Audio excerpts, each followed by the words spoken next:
Alright, let's see if we're live now, guys. Thank you for joining me, everybody. It is back to trading here. Back to trading this morning. It is currently 9:20 a.m. We're just a little bit late on getting the stream up and running, but thank you, everybody, for joining me. So right now, actually, guys, we are coming down to a point in the stock market where yesterday we were halted trading. So this is actually a really big level here. Let's get rid of some of these little things here. Let's pull up some of the big companies.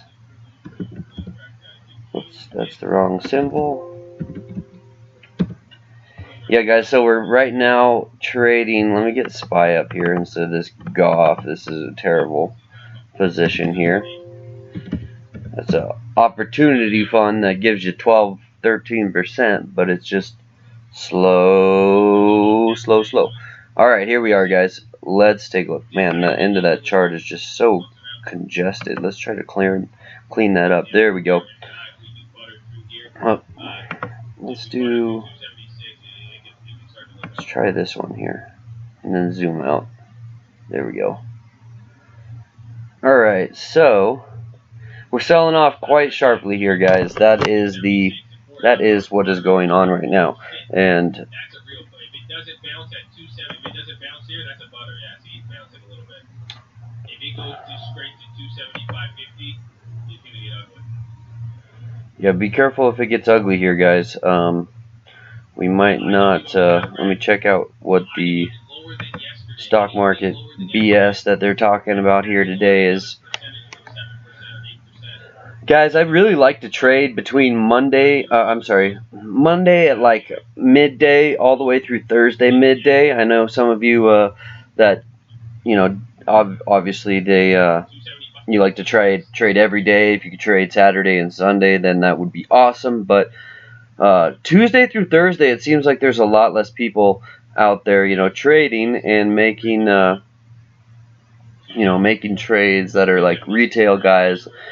I always see Monday and Fridays be the hedge fund and the portfolio manager days. So it's really the market really just kind of gets pulled one way or the other because of the way that it works with these money market managers just putting their money in and let's see here. Well, the one person that's in there should give me a like, right? Well, the one person that's in my live video right now, we're just trying to go over all the news and make sure that we know. I was looking at JP Morgan here, and because they just got hit so hard. It's just been crazy, guys. What's been going on out there with the market just these last couple days.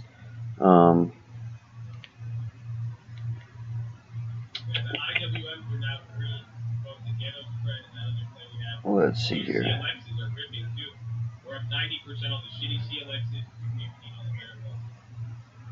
Market's coming down to that level, though. The 275 level. That was exactly where we closed at yesterday. I definitely know that it's definitely a big thing when you talk about closing prices and opening prices. Like, that is what sets the market up for the computer traders the next day. Those computer traders are basically the ones that are going out there and they're taking a position based on statistics. You know, all just mathematical analysis.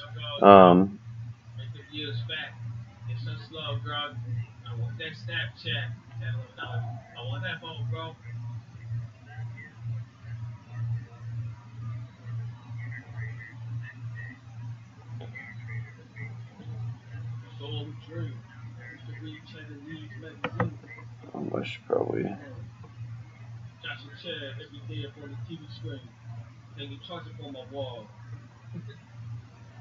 Every day bouncing back in the push like no. I gotta get out of some of this stuff. It's clogging up my my internet here. JP Morgan, the swine flu. Determine if your content is made for kids or not. Gotta love YouTube. You know, I'm trying to. This is my second channel on YouTube. Austin Angler is my other channel on YouTube, and I'm just trying to get this one going. So, this is another one of my favorites. One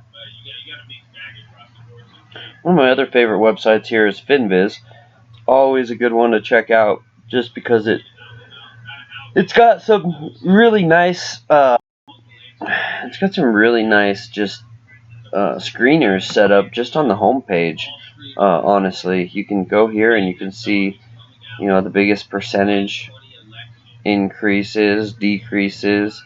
You can also see some of the other things here, like some news. Most of it comes out of Benzinga nowadays. Like all this Benzinga stuff is. Benzinga used to be just like a rumor mill website, and now it's like Wikipedia back in the days when you couldn't source from Wikipedia, and now all of a sudden you're able to take all of what's on Wikipedia and quote it as it's some research journal or something like that. Quite interesting stuff there. 275.20 over there. Oh, let's get back to the market here. Ooh, 275.20, 275.12. Might be able to get a short-term weekly if you're trying to flip something crazy. Even now, everything's catching up. Now you're getting a drop on Walmart, which is very surprising. Drops on Walmart now. We've got a drop on Walmart now.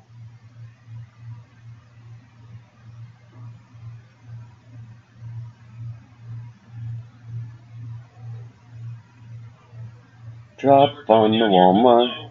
Caterpillar just broke 100. But we still have that 110 put on Caterpillar. Coming down here, but yeah, the volume's picking up here. What's the volume now? Look at the low ticker. Oh my gosh, it's looking like a Christmas tree. 78 million by the second hour. It's pretty fast. Wow, yeah, this is a big hour, guys. Let's listen to my boy here on the TV for a minute, see what he's got to say.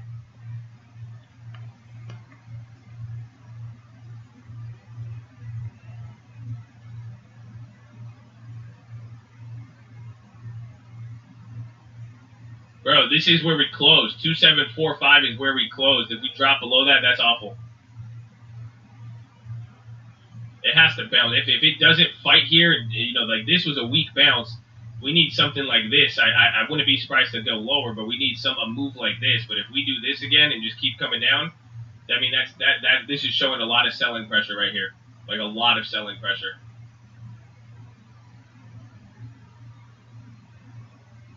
Look at that volume. Look at the VWAP too. You see how fast this is coming down? Usually the VWAP would actually kind of come up here. That means, bro, there's a lot of sells here. Yeah, quite a few. Not many people trying to buy then, huh? That's what that means.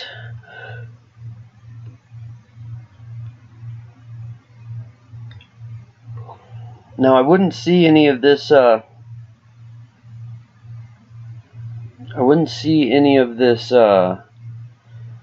recent like earnings news to be affected, but the ones that are in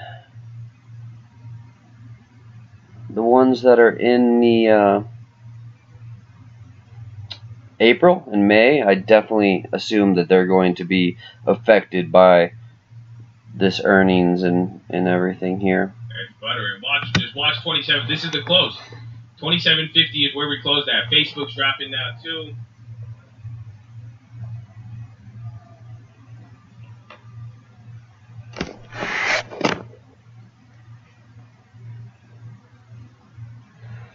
Let's take a look at that Facebook here.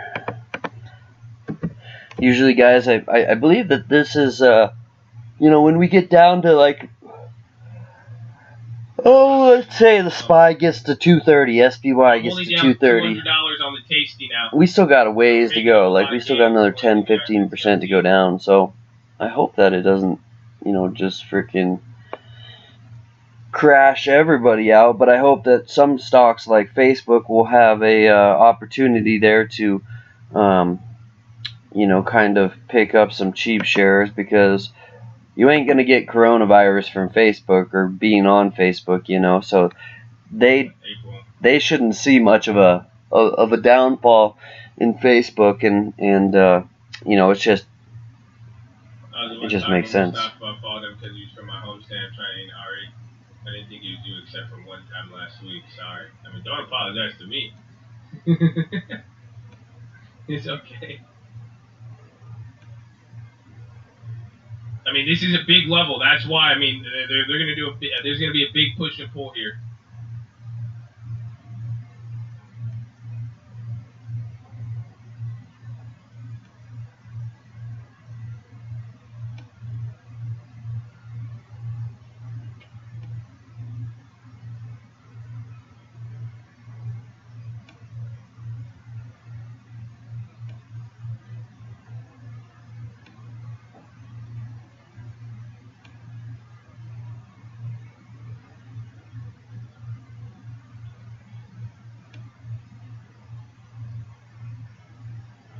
I'm gonna go grab myself a drink here, a little energy drink, get the flow going. Yes, holy hour. Get your holy hour on, baby. We're dropping again. Make sure you guys are subscribed. We're live Monday through Friday, 30 minutes before open. We're approaching lows here, so if you're on mobile, press hot chat, X at the chat, hit the thumbs up button. Second link for the Natalie Watts' main channel. This is the close from yesterday's push-up time. Get beside your desk, do 10 push-ups. Everybody do 10 push-ups. Let's do some push-ups. Everybody here, we got one person in the room. You and me, buddy. We're gonna kick it out. 1, 2, 3, 4, 5, 6, 7, 8, 9, 10. Alright, that has to make you feel better every morning. Woo! Woo-wee! Look at that, just selling off like bam. This is a good level here yesterday, though. Right here in the 73 to 74 level. Ooh.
What are these talking heads got to say? Let's go check out that. Staying home and they're playing a lot of video. Started buying U.S. video game stocks as well. Activision actually has a dividend, and so that's another thing that we like. If you can get a dividend as well, that's terrific. I mean, people like to talk about this Apple super cycle, which I think is ridiculous. I mean, they pre-announced twice in the last 14 months. All right, guys, here we go. We're getting hotter down here. Like I said, 73 to 74 is a very key level. If we don't, we flush down to 265. That's 7 years. Flush another 10 points on the and so I think your video game stocks typically do really well into it. You've also got streaming going on, right? Google Stadia, etc. So now you can stream to I can't listen to these guys anymore. They just like to pump their own stocks, and they ain't very good at it.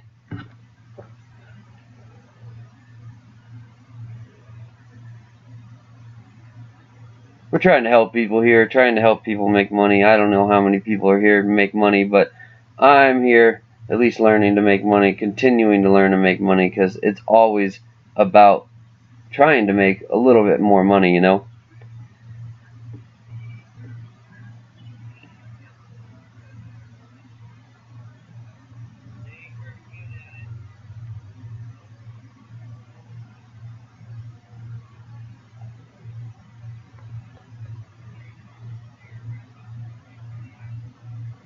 Guys, I definitely know we go lower today, so that's gonna be it's just gonna be something we do.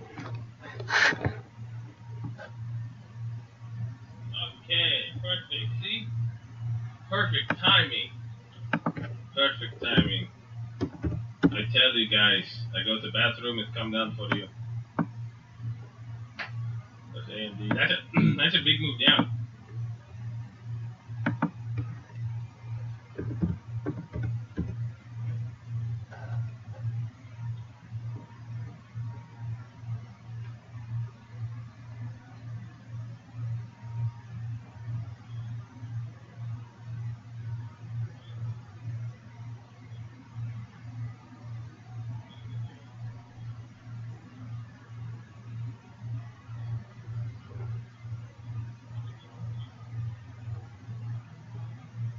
Let's go.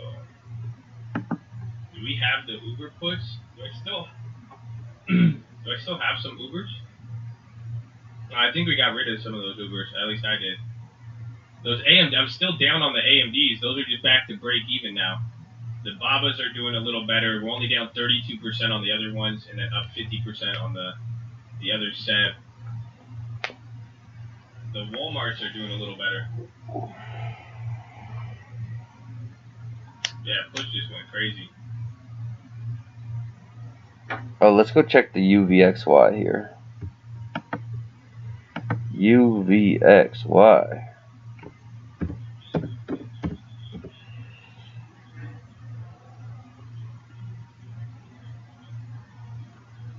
Whoa, look at that low ticker. Hold up. We need to pay attention to some of these companies here. That's crazy. You got to find the laggers and leaders right now.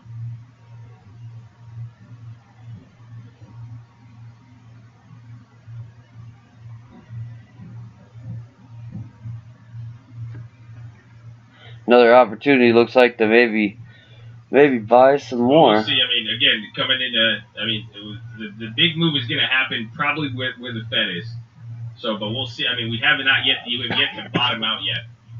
But I do want to take advantage of this move. So if we do start coming down, depending on how much we come down today, I do want to take some profits on stuff. Again, if you didn't watch the watch list yesterday is kind of like the TLT explanation. You guys got to watch that because my whole plan here, what I plan to do, it's along those lines.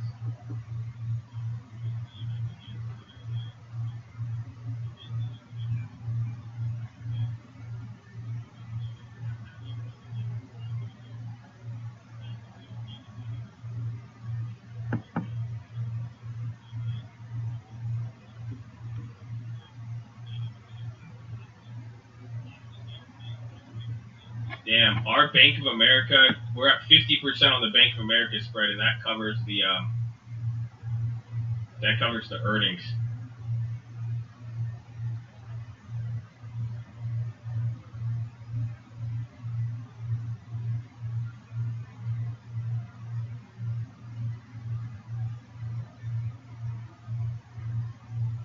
Yeah, Trump is meeting with Wall Street banks also tomorrow.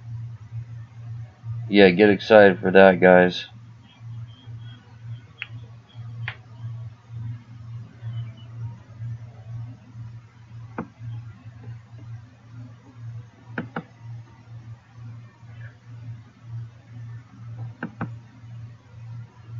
Damn, the banks are even down from yesterday. So let's see. Because I got that Bank of America. I might want to cut out of that one. We also have that IWM. The IWM is like 100 to 3,000. Let's see this JP Morgan. Whew. See, that's till March 20th. The other one's till May. 3,700 on the IWM.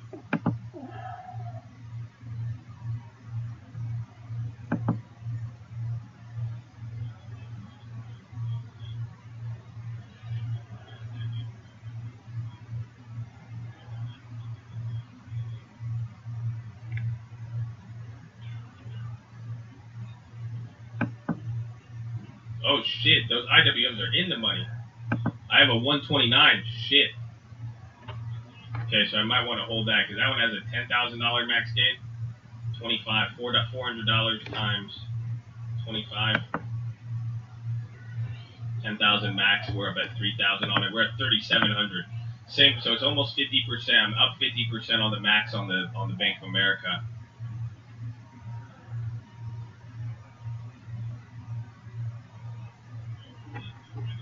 I do want to start cutting profits though.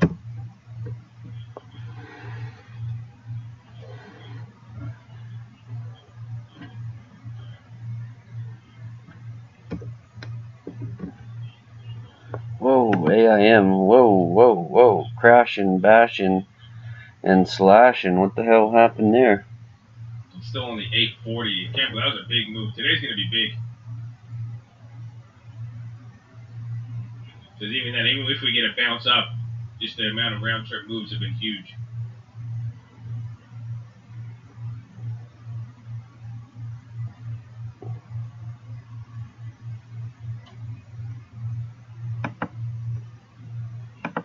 Pence to unveil virus mitigation strategy today. What the heck am I got this way back there for?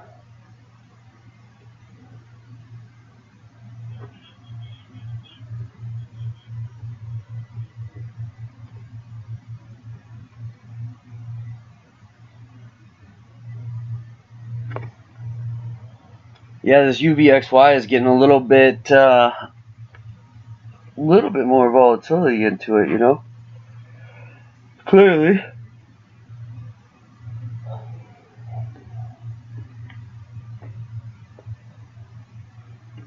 Trump is on. Is he talking about something important, or is there going to be a rally type shit? Last week at this table, the president met with pharmaceutical home leaders, the leaders of commercial labs, airline industries. We're bringing all of the businesses of the country to bear to protect the health of the American people. But today, Mr. President, you directed us to bring together insurance companies, health insurance companies that cover through private insurance and through their support of Medicare and Medicaid, almost 240 million Americans. And I'm pleased to report, as you requested, Mr. President, that all the insurance companies here, either today or before today, have agreed to waive all co-pays on coronavirus testing and extend coverage for coronavirus treatment in all of their benefit plans. And at your direction, Medicare and Medicaid last week already made it clear to Medicare and Medicaid beneficiaries that coronavirus testing and treatment would be covered. These private insurance carriers have extended that as well. They've also agreed to cover telemedicine so that anyone, particularly among a vulnerable senior population, would not feel it necessary to go to a hospital or go to their doctor. They'll know that telemedicine is covered. These CEOs have also agreed to no surprise billing. We want people to get tested. Over 1 million tests are out, thanks to the diligent work of CDC and HHS. More than 4 million will go out this week. You've worked with commercial labs to expand testing, and that will continue to increase by the day.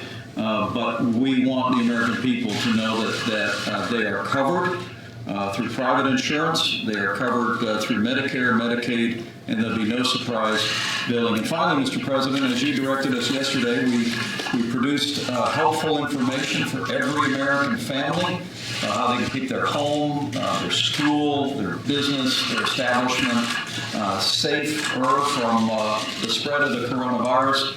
All of these major health insurance companies have agreed to convey all this information starting today to all of their customers, as well as to send the CDC's guidance for seniors with underlying health conditions to give them specific recommendations. And so, as you requested us, they've all agreed to work with us to communicate information directly to the American people. Because as you said, Mr. President, while the risk to the average American of contracting the coronavirus remains low, we want a full partnership with industry and give the American people all the information they need to avoid contracting or spreading the coronavirus. And particularly, these companies are going to help us get information to seniors with underlying health conditions who really represent the most vulnerable population to serious outcomes. And I I know I speak on behalf of the President when I say how grateful we are for the collaborative spirit, the generosity, and the partnership represented by the great companies at this table. That's true, very true. And we are working very closely with the cruise line industry, and very, very closely. They're taking very strong steps in terms of people going on and going off. But they're spending a lot of money, and they're working very hard, and we're going to be helping that industry. Likewise with the airline industry, they're taking very, very strong steps for people coming into our country, even getting off the planes. So we are working very closely with them. We're helping them. They're two great industries, and we'll be helping them through this patch. And so far, I think it's been going very well. We know all about the big ship that came in yesterday, and that's going along incredibly well, working with the state of California successfully, very successfully, also with Canada and with UK. So the UK is taking their people, their citizens back, and Canada is about 600 people. They're coming back, they're being met and brought to planes and being brought very, very, in a very, very dignified fashion back into Canada. So we appreciate all of the help we've had in that, and that's working out very well. With that, I might just ask a couple of folks if you'd like to make a statement on behalf of the industry. Perhaps, would you like to make a statement on behalf of the industry? Sure. This is Gail Boudreau. One of the things that I think is most important is from day one, as an industry and as a company at Anthem, we have been very focused on ensuring access to care, and that cost is not an issue for people to have the testing appropriately done. So we're pleased that we're able to continue to expand this access. And as the President said, I think it's really important for all of our customers, our members, and the American people to have this. So we are very supportive of the efforts underway. Great job you're doing. Thank you very much. Anybody else? Would anybody else like to make a statement? Even the ones over here, you can go ahead. Look at those cameras. I'll say on behalf of the industry, we represent the great companies around the table here, but then those that operate at a local level, that we all have the same commitment to making sure that cost is not a barrier to people getting tested and treated. We want to make sure that we're focused on prevention, testing, and treatment, and getting that information out as quickly as we can to make sure people know how to limit the spread of the disease. Very good. Thank you very much. Mr. President, on behalf of the 36 independent Blue Cross Blue Shield plans that insure 1 in 3 Americans, we're pleased to make sure that people have access to the test, to the coverage that they need. I also want you to know that the commitments we've made also apply to the Federal Employees Program, where we insure over 5 million employees. That's great. Thank you. Thank you all. Maybe. Please. I would just like to say, as a large servicer of Medicare, that we are very oriented to the aging population, and most importantly, how do we make it as easy as possible for them to receive their test? And being able to do it in the home is a very important part of that. And so when we think about telemedicine at home, it reduces great barriers to that allow them to have the testing. And a lot of people now are taking advantage of that, really strong advantage. Who else would you suggest? Dave Whitman. Dave, please. Mr. President, thank you for having us first and foremost. And I guess just to extend the conversation here, we're working very hard to protect the health workforce, which we think is essential to ensure that Americans have access to the proper care. Getting the health workforce back to work, so quickly tested and back serving patients is a high priority for us as an organization, serving somewhere around 18 million patients across America. All right. Well, thank you. And Governor Pete Ricketts, Nebraska. Nice to see you, Governor. Mr. President, I just appreciate your leadership and the Vice President's leadership to work with the governors to be able to make sure we're keeping people healthy in our states. It's been a fantastic cooperation at all levels of government, and we really appreciate also all the cooperation of all these executives around the table to make sure that the people in my state and all the states across the country will be able to get a test and not worry about it. Right. Great thing. Thank you all very much. Thank you. Thank you very much, All right, I gotta pause this. Maybe. Hold on, they're all yelling at him. Maybe he'll say something funny.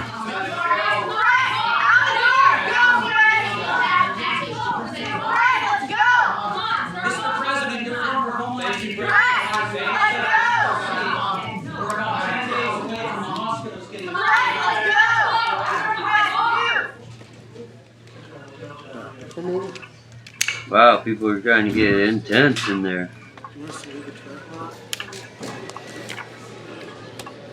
That is the president. A couple of headlines there. Of course, first is the insurance companies agreeing to waive copays for coronavirus testing, and then saying they will help the cruise line industry and the Going to airline help the industry. cruise We'll get line into it with, industry. They Senator are Race in the going to background. need We it, find out folks. later. I suspect we will. Also I mentioning see the that market regarding continuing telemedicine dropping. and all of Usually this, when the and I want government Americans steps to know in, they that need... they I are can't listen to covered. these guys. I'm gonna hold everything till TLT because after we get a move, again. TLT, here we go again. Up and down. We're going to get another move at TLT. The government's going to step in. All the contracts will get cheap no matter what. So keep that in mind.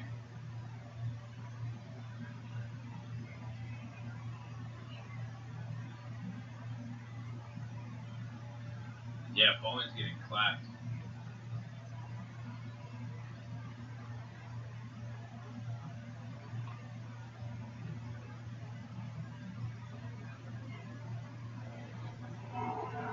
Wow, look at that. I mean, the volatility index is what I love watching.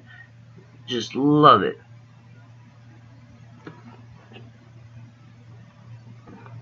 Especially in this crazy times. Like, there we go. Let's get in there. You can see that it's always just above the volume weighted average. That's what the important thing here is to check out. These moving averages are basically your weighted average price. That some people like to put the giant bars on the sides, like woo, woo, woo, woo. It just shows you right where this line is and these other lines are. Like, it doesn't matter. Statistics are statistics. You can break it out into 100,000 different little names and stuff, but they're all pretty much telling you. Yeah, those Walmart puts keep coming back up. Based on volume, what the price is.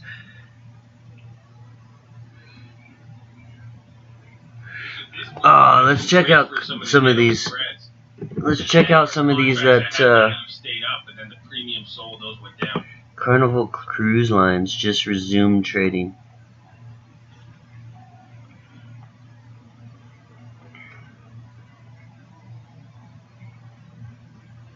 I imagine that they're going to get a pretty decent pop here.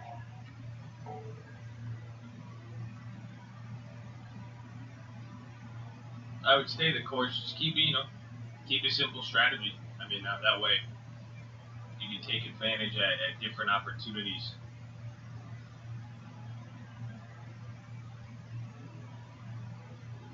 So we're coming. I mean, today's going to be an interesting day, dude.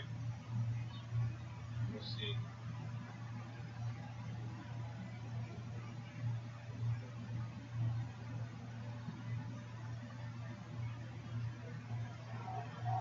Oh, let's go back to that news here. Go back up to the top. What the heck?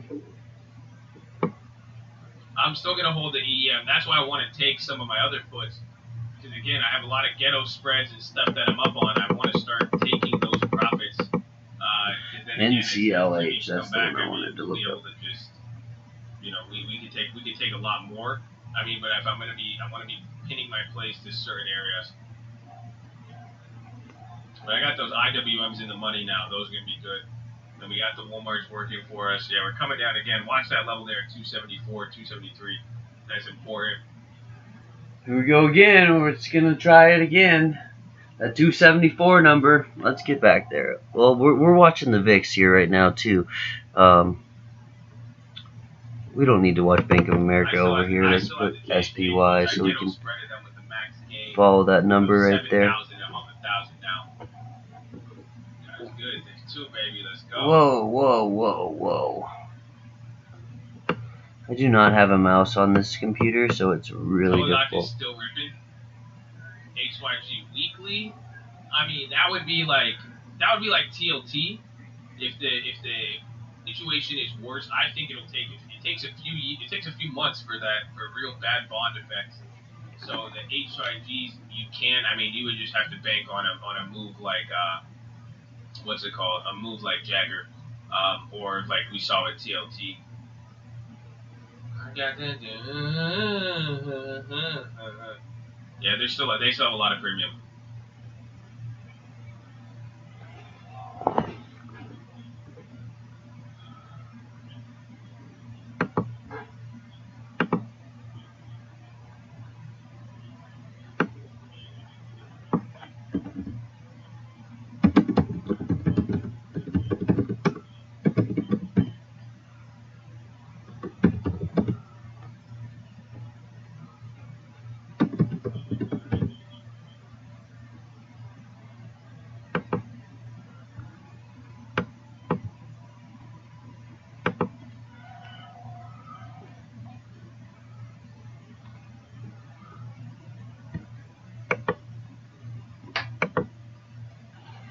If you are out there, please give a share and a like. It's always appreciated. Oh, let's see.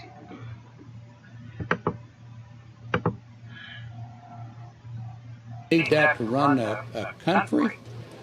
We all have companies to run, and we can adjust. And Continental, I might say, is very well positioned to run our company and survive this or any risk that comes our way.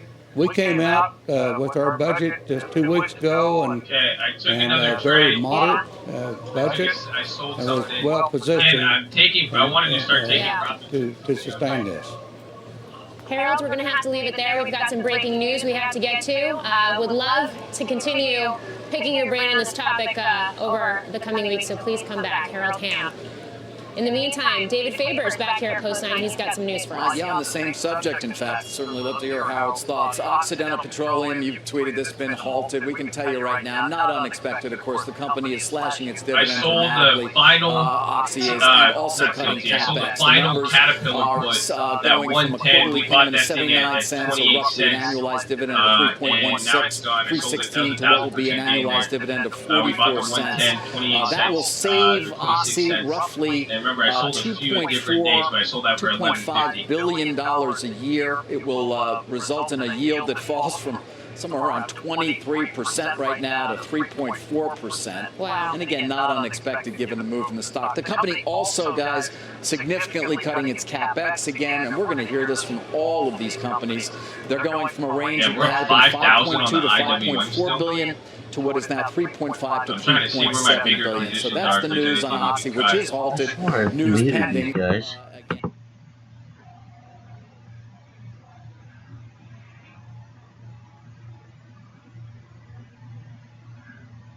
Here we go, guys. Probably a big pop here, I would assume. Looks like it's making another bottom here.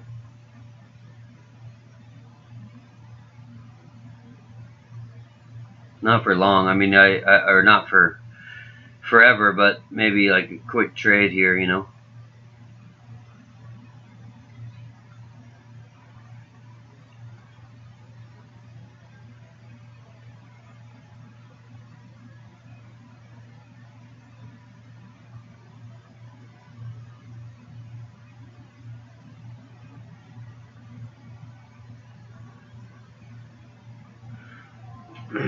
Just trying to give you all some important stuff. Let me go get my drink. I still haven't done that.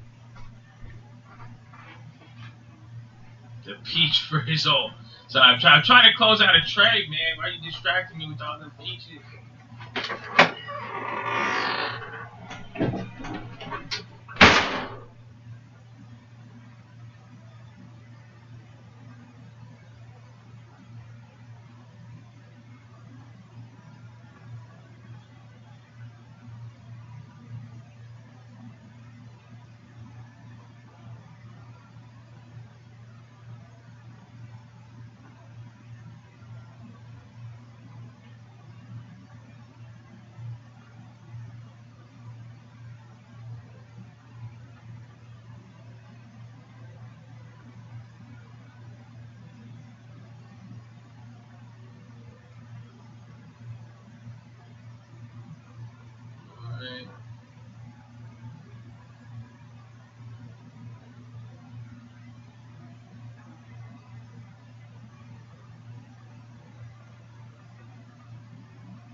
Okay.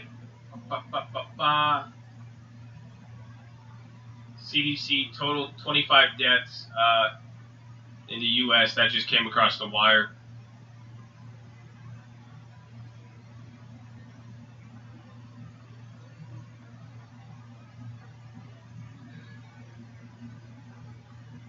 So I just sold the rest of the Costco's. So I sold out 7 of the Costco's at $119.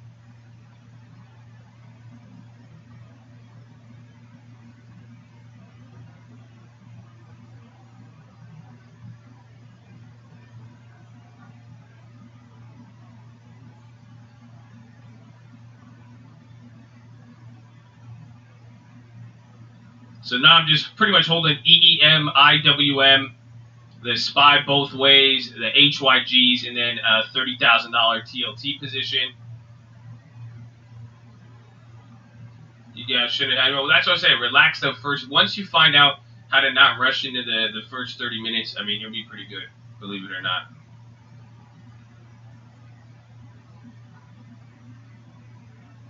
Yeah, UAL's up 7%. I still have the Walmarts. No. I'm clearing up different accounts here, but you guys see, I mean, I'm taking advantage of us being here near the low. Remember, I was down a lot this morning, but I want to secure more profits. I'm trying to keep it very simple. I want to keep a few plays in there for the long for this midterm. But again, I hope you realize what I'm doing. I said this on the watch list. I'm going to take my profit. I'm going to wait till this shit bounces up. I'm going to steal. I'm going to get everything back here very, very cheap in the next. Yeah, I mean, maybe I'm giving myself 1 month, maybe shorter, maybe longer. But I'm going to take this cash and I'm going to parlay it. But again, if the market bounces, you guys, not just bounces in general, even if it goes down another 10%, then goes up 5%. But if we end up at this same price point in 1 month, all of your contracts are going to lose value. Does that actually make sense? Does that make real life sense?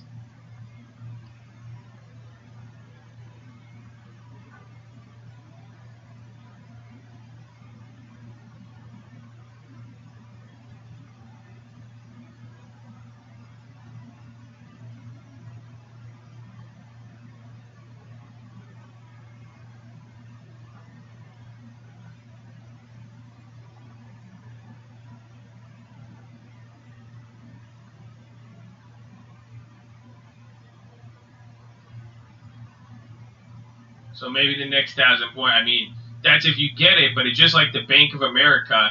Like, I was up 50% of the total amount on the ghetto spread. That's why I sold it. But like, what realistically, what are you asking for? I mean, again, take a look. This has been from February 24th till today. You've had just straight down. So you've already got a majority of the gain. So I'm cool with missing out on this extra 5-10% if it does that, because I've already captured the bigger part of the move. Whereas now this is what you need to wait for. Wait till one of these days where it bounces, and then what's going to happen, this is when everything's going to get cheaper and we could steal it. I mean, just look at the chat room. You guys see the chat room. Imagine all the investors. Imagine everybody with an idea.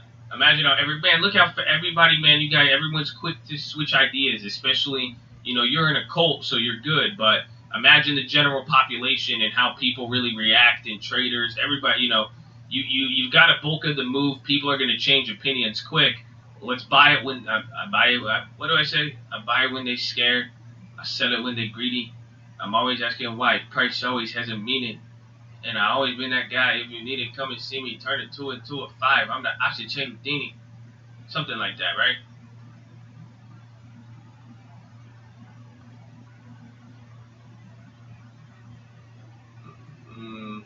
That's it. You are uncle. We're all family. But you guys, hopefully you guys are seeing, man. I want you guys to move the right way here.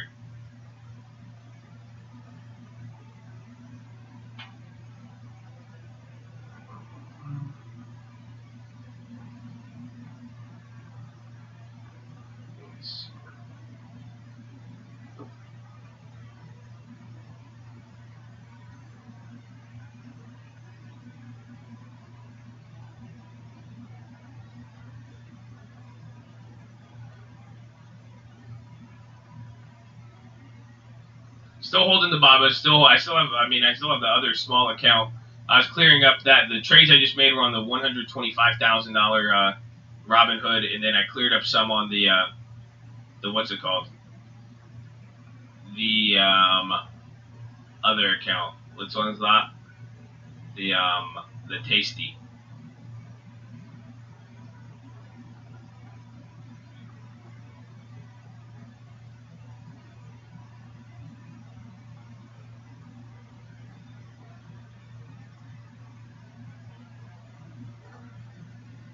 I do want to sell.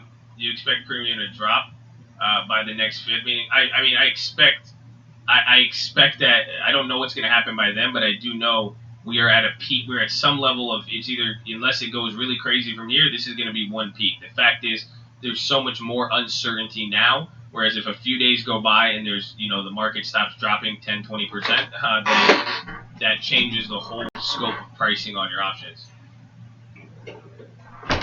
Yes, contracts will lose value, both calls and puts, because again, if you have a contract with 2-3 months of time, the market goes up and down, but then stays at the same price it's at today, what's going to happen? No naked IWMs. I've ghetto spreaded all of those. The only thing naked is the EM.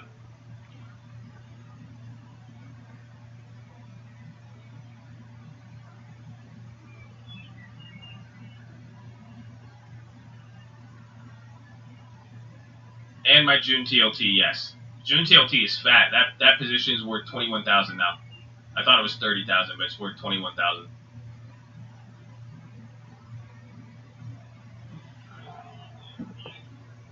The EM play's already up, so Chad uptick rule.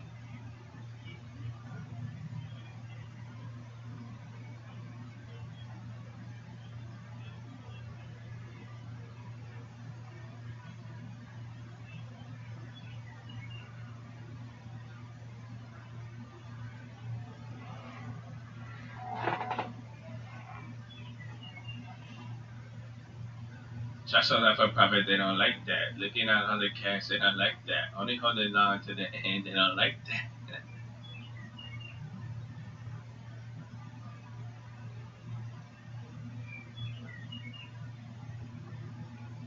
You swear everything's bouncing up. We're not this is just natural. You guys are micro-focusing on this shit.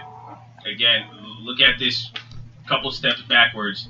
Look at the move it just made, even though we're, 200 points. Right when we were hitting 200 points coming down, that was the danger zone. So this is just, it's moving. It's moving here. You're going to have different demand at a different supply at different times.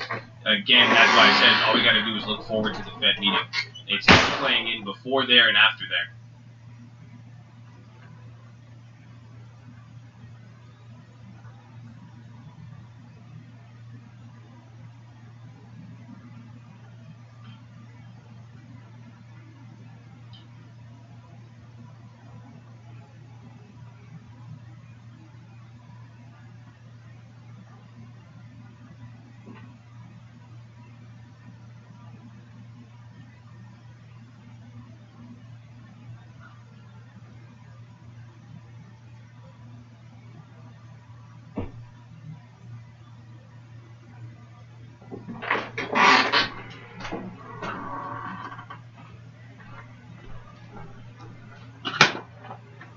Yeah, I'm scared of anything that expires soon, too.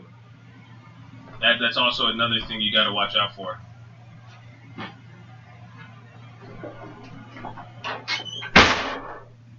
That's why those Marches, they're in the money, but on IWM.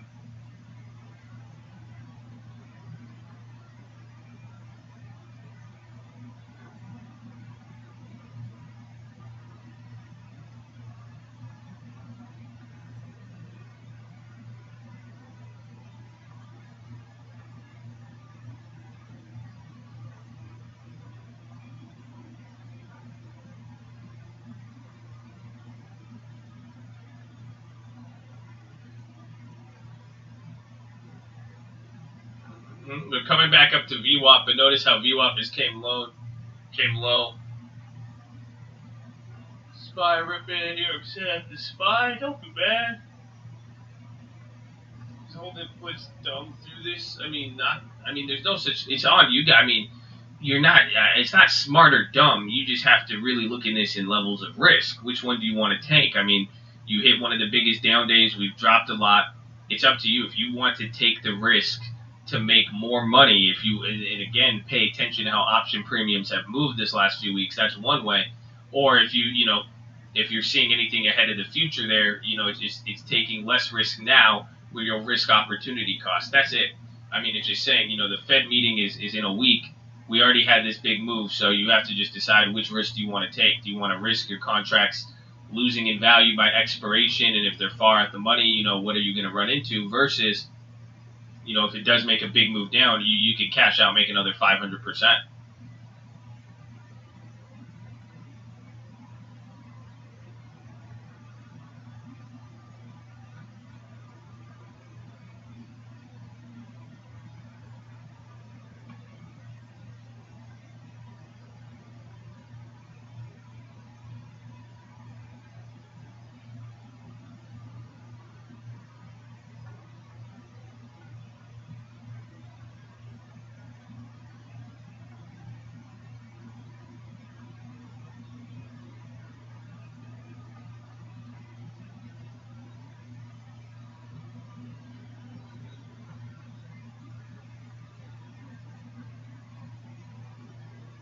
I own May HYGs, and those are with that. And I'm still holding those. Those are ungato spread. Pretty much anything I have bought, 2 big bond plays, HYG and TLT, and then I have a big EEM and then big IWM, but IWM's gato spreaded on all of them, and or they're turned into a spread, so I just need to take some profits on those.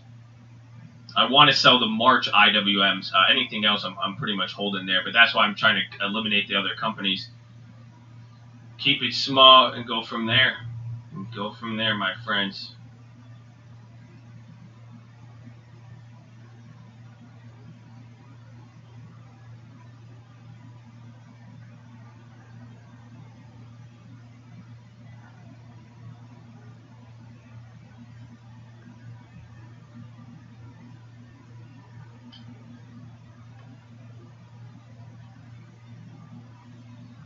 Praise the Lord, baby. Amen. So there's TLT coming back down. That's affecting us the most. I like it. UAO's ripping. They just said they're going to give stimulus again. Pay attention to how people respond to policy.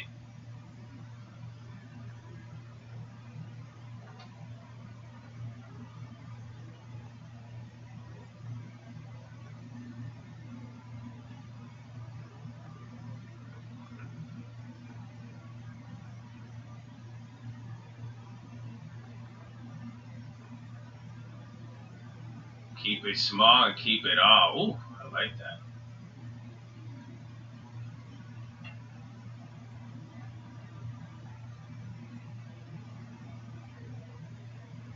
Oh, did those HD calls go up? I did not pay attention. Oh, whoa. Those HD calls up went a lot. That's wild, actually. So those HD calls rocketed.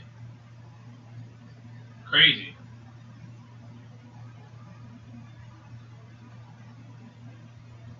Let's see this next move because it's still early.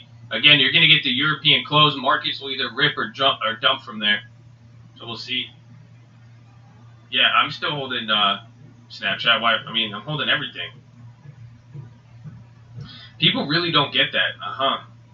I mean, if you guys have seen me for any amount of time, like, I really do hold everything. I mean, that's it. It all has to do. That's why I look at the cash, because I just assume everything's going to lose, and I only put out what I want to lose. I mean, I'm very, very strict with that. I hope you guys understand that.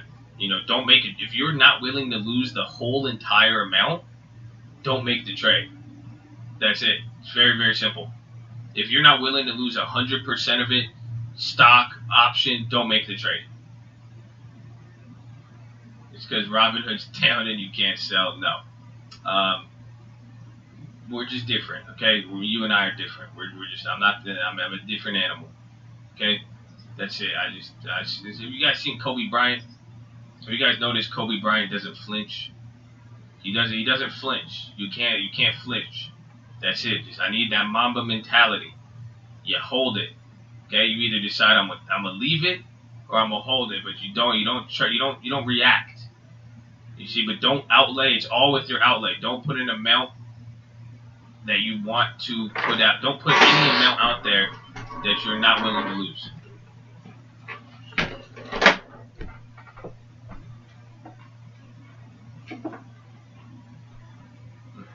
I punch myself in the nuts. Yes, that is the strategy. That's what we say. Before you make a trade, punch yourself in the nuts. Now, I mean, don't hold me accountable for any physical damages. Exercise caution at your own risk. But the whole idea is you take the pain at first. That's it.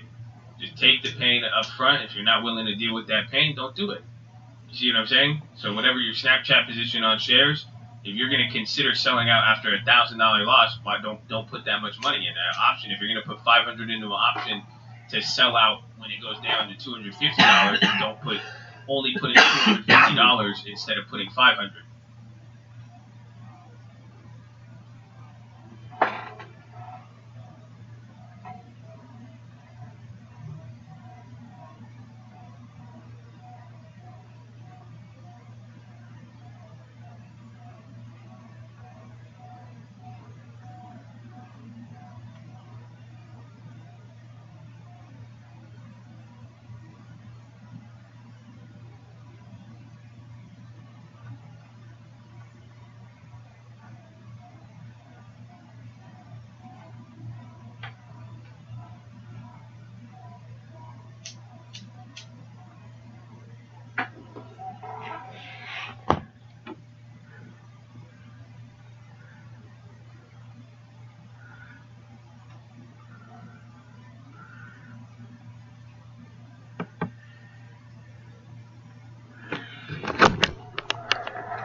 You're turning a naked play to get a no because you're not selling the same contract.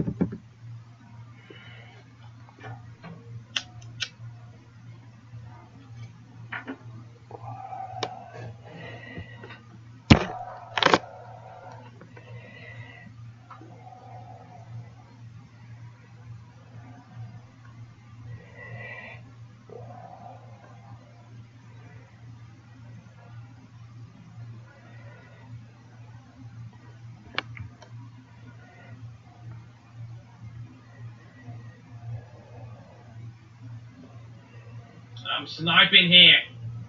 I see something on lock. Oxy making a move.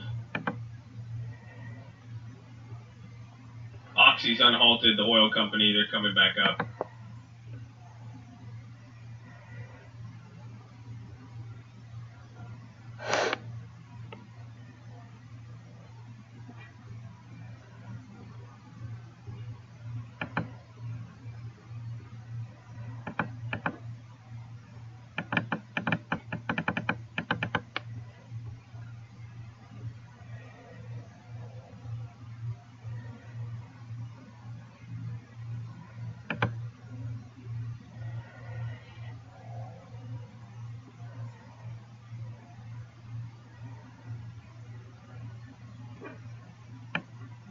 What plays are Walmarts? Walmarts were holding until May. Those are still at 48%.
Okay, I have a play queued up.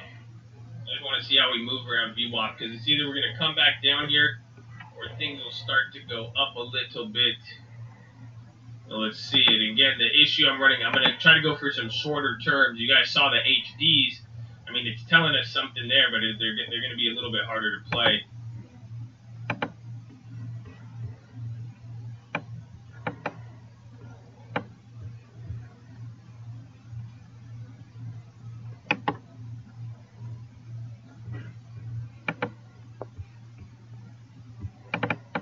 You can't sell your closer ones, because if you sell, you have to sell them at the same time. Because if you ghetto spreaded and shorted the other option, it requires the collateral of the one that you own. So if you try to sell the one you own, you need the cash to account for the ones that you sold. So you have to sell them out at the same. You have to close them at the same time.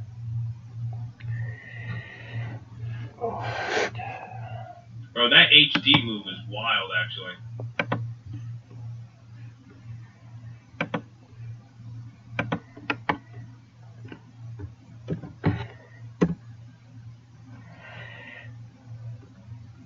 Oh, I just got scammed. Damn it, I made that trade. I got clapped on it. So don't go after that. I mean, it's probably bad timing there. It might come down.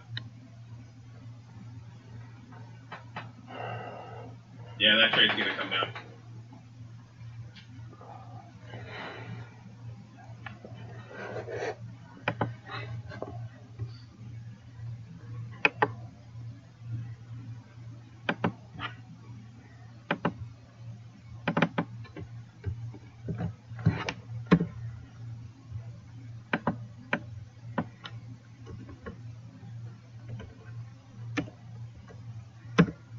So do not trade this.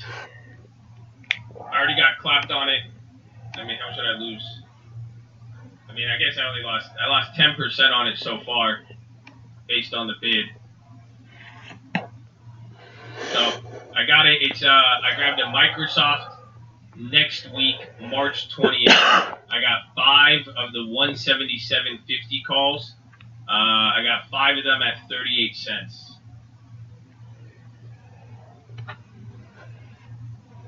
Do not trade this, you guys. Again, it's a recommendation. It's not a recommendation, excuse me. It's a recommendation to lose money if you want to lose money. Do not buy those weeklies. Again, do not buy those. Do not buy those. Do not buy those. Please listen to me when I say that. Somebody bought 40 of them like a jackass. God is watching, my friends. God is watching. Please do not get unnecessarily clapped because you got greedy. I love it. I love it. I mean, people. I mean, that's it. I mean, God. I mean, that's the beauty of the stock market. It will everything will balance out accordingly. The people who go crazy, it's gonna clap you. The people who go conservative, you will last. Make sure the capital got stamina. That's all. Literally, do not buy it. I'm telling you, do not buy these plays. You guys, it's the hot hand fallacy. You know that's what happens. It's like basketball. It's just like basketball. Just because somebody hit a bunch of plays, you think I'm going to hit the next one. It's not going to work like that. I mean, it doesn't work like that. Conservative, we will last. Make sure the capital got stamina. That's all. Literally, do not buy it. I'm telling you, do not buy these plays. You guys, it's the hot hand fallacy. You know that's what happens. It's like basketball. Why do you tell us about the plays? Because if I don't, people say like, third. So you guys can see in real time how I'm trading. So you can learn and adapt from it. Again, imagine if I did the TOT play and I'm like, hey, I turned $50 into $40,000. Everybody be like, no, you didn't. Show us. What are you saying? You didn't do it, but I actually have record of every single trade I make. I'm making it in real time. So you can learn from what I do. You can learn from the timing. You can adapt it to yourself. But don't be a dumb. Why are you guys buying that?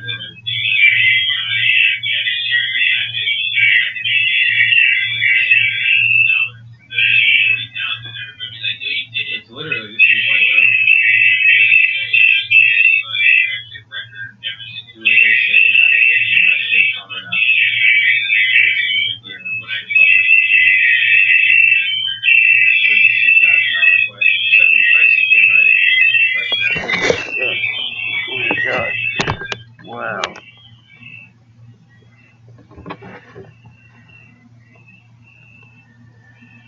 story with witnesses. That's pretty much it, yeah. Saying, you know, but what if, So I got the Microsofts because, again, what I'm waiting for is, like, this is what we saw last week when they start coming back up. The market could bounce from here. I bought it at VWAP. I mean, that's one thing, but mainly the premiums were down. It's still just outside of one standard deviation. Think about it. It makes sense with what I'm doing. If I'm selling out puts and I'm expecting things to kind of move and chill out coming into the Fed a little bit, I'm expecting premium to go down or at least some sort of upside there. But I have so much put still on the table, I'm now starting to sprinkle a small amount of calls on the short-term sense, because then if it moves up big in the short term, I would be able to profit a lot off of it being closer to the money. First, that's why I didn't buy April or May calls, because even if it bounced up another 500 points today, you would, April or May, you'd make like 20, 50%. On the Marches, you would make 500, 1,000%. Yeah, again, stream alerts. Send a message if you haven't got them. We made a few plays today. Just Alibaba, Home Depot, and that Microsoft one.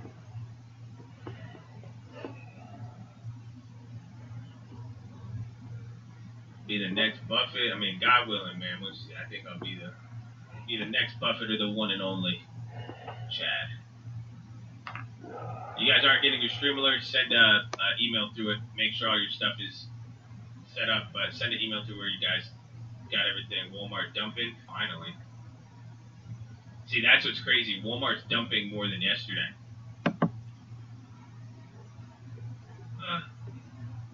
Alright, let me go to the bathroom. Alright, be right back. Make sure you guys are subscribed. Drop your thumbs up on the video. If you're on mobile, press high chat, X out the chat. Hit the thumbs up button. And do your push-ups. I forgot it's push-up hour. I went to the bathroom last time. I need to go pee. But second link, Nightly Watch's main channel. Second link, Nightly Watch's main channel. If you missed anything, that's where all the important plays are. We'll have everything there. Europe is now closed, actually, personally, for the Scream Alerts Bootcamp and Real Estate course. So actually watch this now with the Euro closed. We'll see how it is. I'll be right back. Hold on.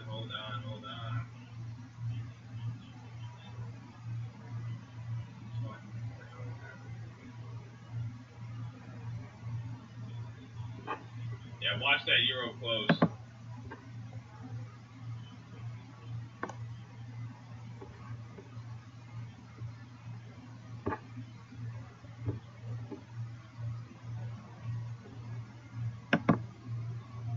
Okay, I'll be right back.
Something else to tell you guys. I'm excited to see how the market drops, though. This is why I need to execute very, very good on the plays. This is why I need to take profits for a reason. EEM dropping, it be popping. Watch me profit out the difference. There's the Alibaba. Allah, Baba. That's pretty funny.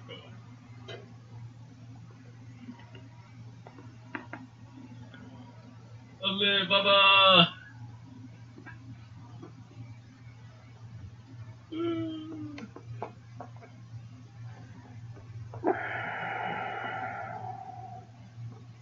Nice. Ali Baba!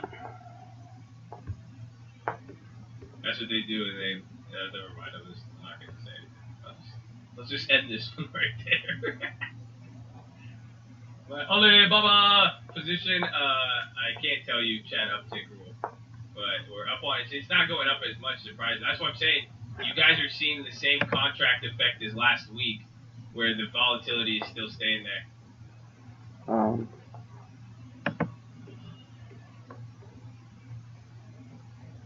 options pricing. Everything's pricing. The market's jacked up right now. I mean, we can't. Dude, it was 24 hours ago. There was no liquidity. They weren't giving us anything.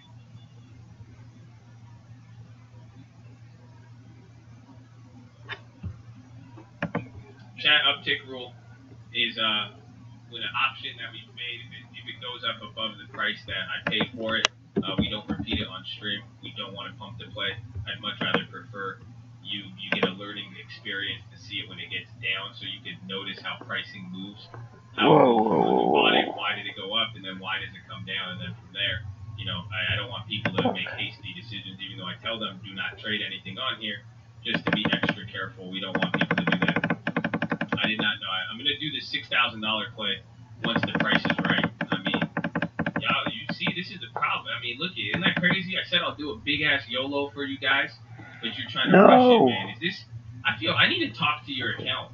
I feel bad. You guys are rushing your money. You know the money is your kids. You guys realize how much pressure you're putting on your children to succeed and to do all this? It's not letting me see that super chat. I can't see it.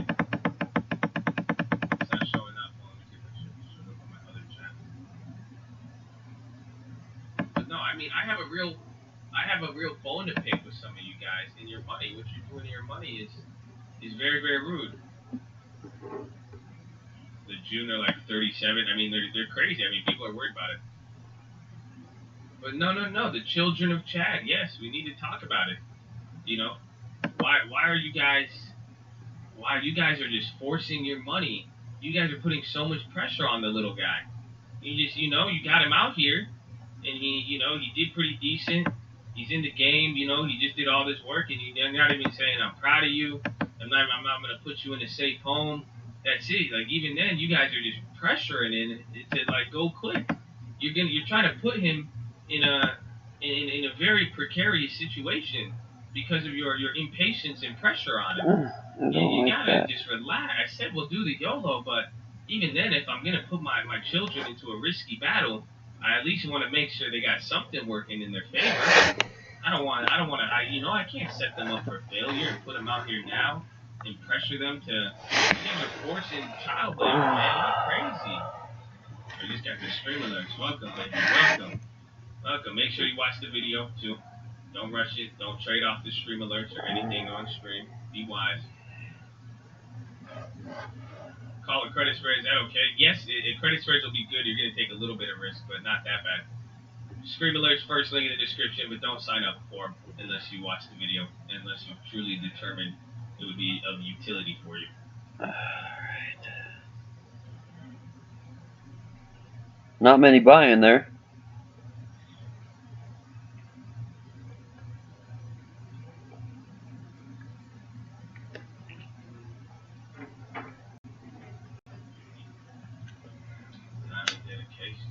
This is just patience. Just wait till the weather. Y'all just gotta wait for the weather to relax a little bit. Y'all just, but that pressure, isn't that crazy? The pressure, y'all putting so pressure, you would. The fact.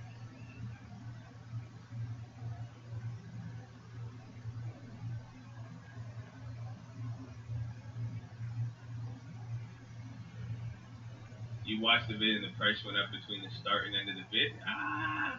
I doubt it. Because that happened yesterday, so if it took you 24 hours to watch a 10 or 15 minute video, you might be stuck in some level of time loop, or you might be in space, or you could be over exaggerating. It's one of those three options. So I really don't know which one has higher probability, but hey, anything can happen if that's what the stock market's showing us here.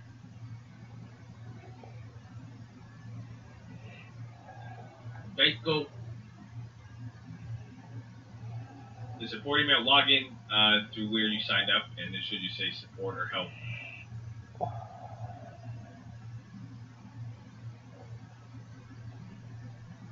Condition, right? The temperature, the right heat. Amen. This way. New Jersey, first death from coronavirus. Again, we're still in the lows from yesterday, even where we got halted from. Get back into UNH. We never got out of UNH. See, you guys are crazy. Those are up 37%.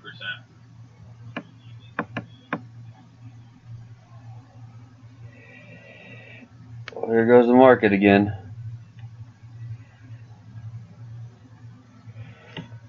Why does it affect the interest you get on savings accounts? Because that's where they're getting. That's how the bank is borrowing. You know, they're using money and off that. The Fed funds rate is the low level that all the banks get the money at, and then they charge pretty much premium through there. So if they're getting the money now at a lower price and they're not being able to borrow it as much, they're going to give you less. Whoa.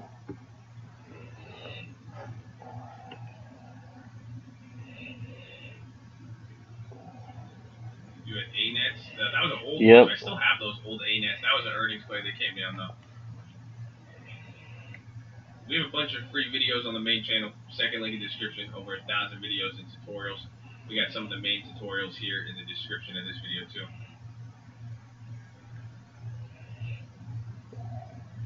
The graphs are frozen. No, they're moving just slow. Next to Nas, Gear Pod Terry says, wonderful way to learn, so thank you. That's dope, awesome, man. Shout out to the moms out there. Especially your mom, Option Trader Pro. That's what I'm talking about.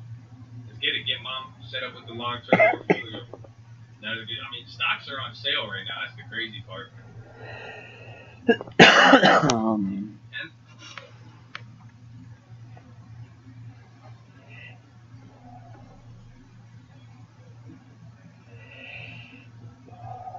Just plug the stream on Insta. I appreciate you. Thank you.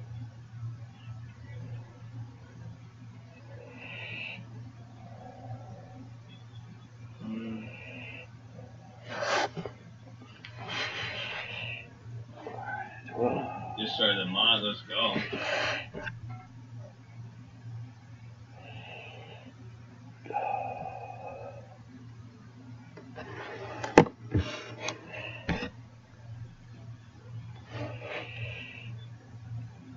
Almost ponies. You got a lot this week. We're on 8 weeks in a row. Yeah, VIX is still at 52. That's wild. That's wild, but like a kind of low-key a great time to buy some long terms.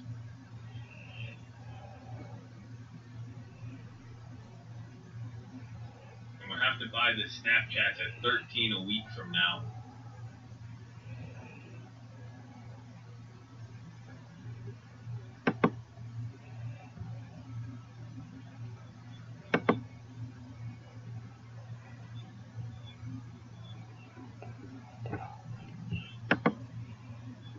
Yes, I'm self-taught. Why are you yelling at me? They can't make. They give you less yield. Yeah. Fuck.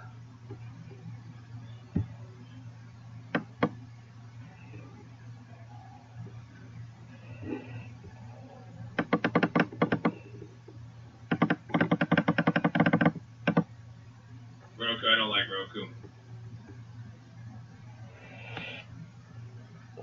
Fuck. Oh, what did I do? What did I just sit there for? You know? Why?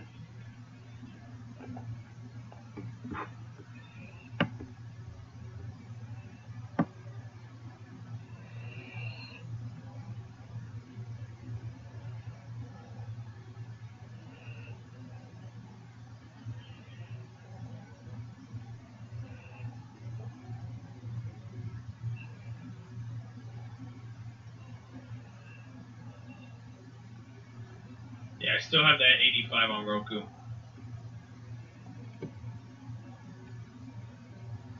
But our Abby visor is still up from when we got him, I think. What's our Abby buy position at?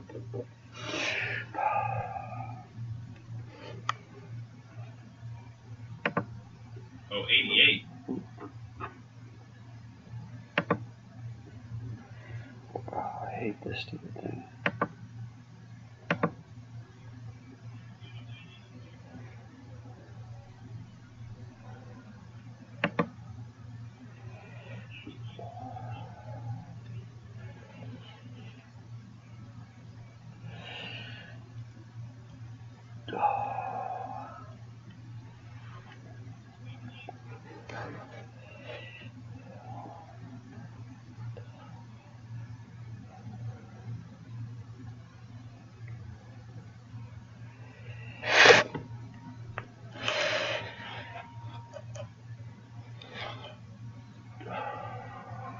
HYG, we got that a while ago, but HYG is related to oil and the bonds and the credit and what that can do.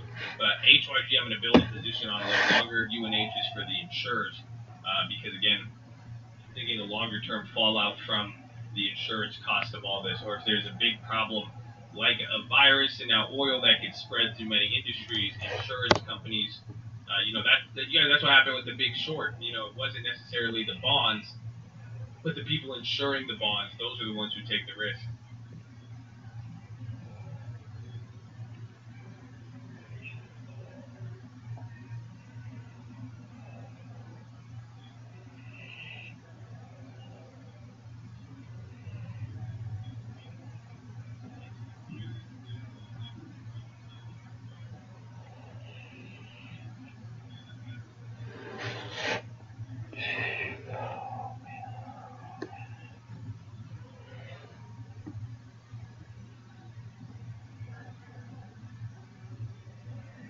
Puts on HYG, not now because I'm holding a set of puts that were up 1,000. They're up 1,000% now.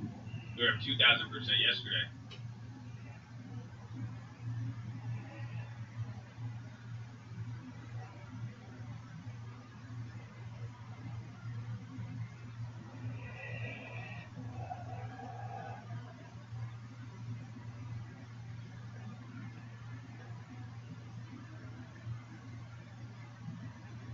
$700 more likes. Yeah, drop your thumbs up on the video. Make sure you subscribe.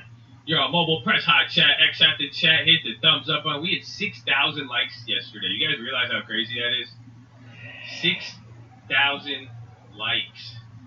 That's nuts, man. So I'm gonna make a good play with that.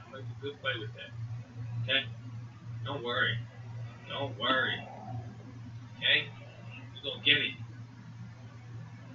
Subscribe. Appreciate you guys subscribing. Keep it positive and respectful. That's all we ask for. All we ask for. That's it, man. What's up, baby? There you go. Shout out to new people. Shout out to OGs. You guys are getting to witness a bunch of people who were just like you a few months ago, a few years ago, when you first encountered us. So it's kind of cool to see. Kind of really cool to see. Yeah, someone made bank on those HYGs.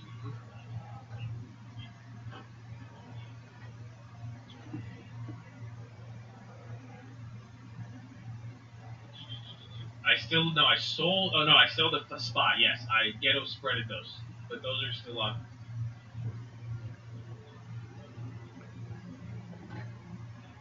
Let's listen to some CNBC here now. 8 weeks in a row. I mean, I took several thousand percenters, even that Bank of America this week.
National Guard dispatched to NYC. Futures are dropping. Fairly punished in the sell-off and look good right now. The yen's kind of holding up. Oil is outpacing China there, so you see that right now. Vertex, Truist, Microsoft, Vulcan, Mondo.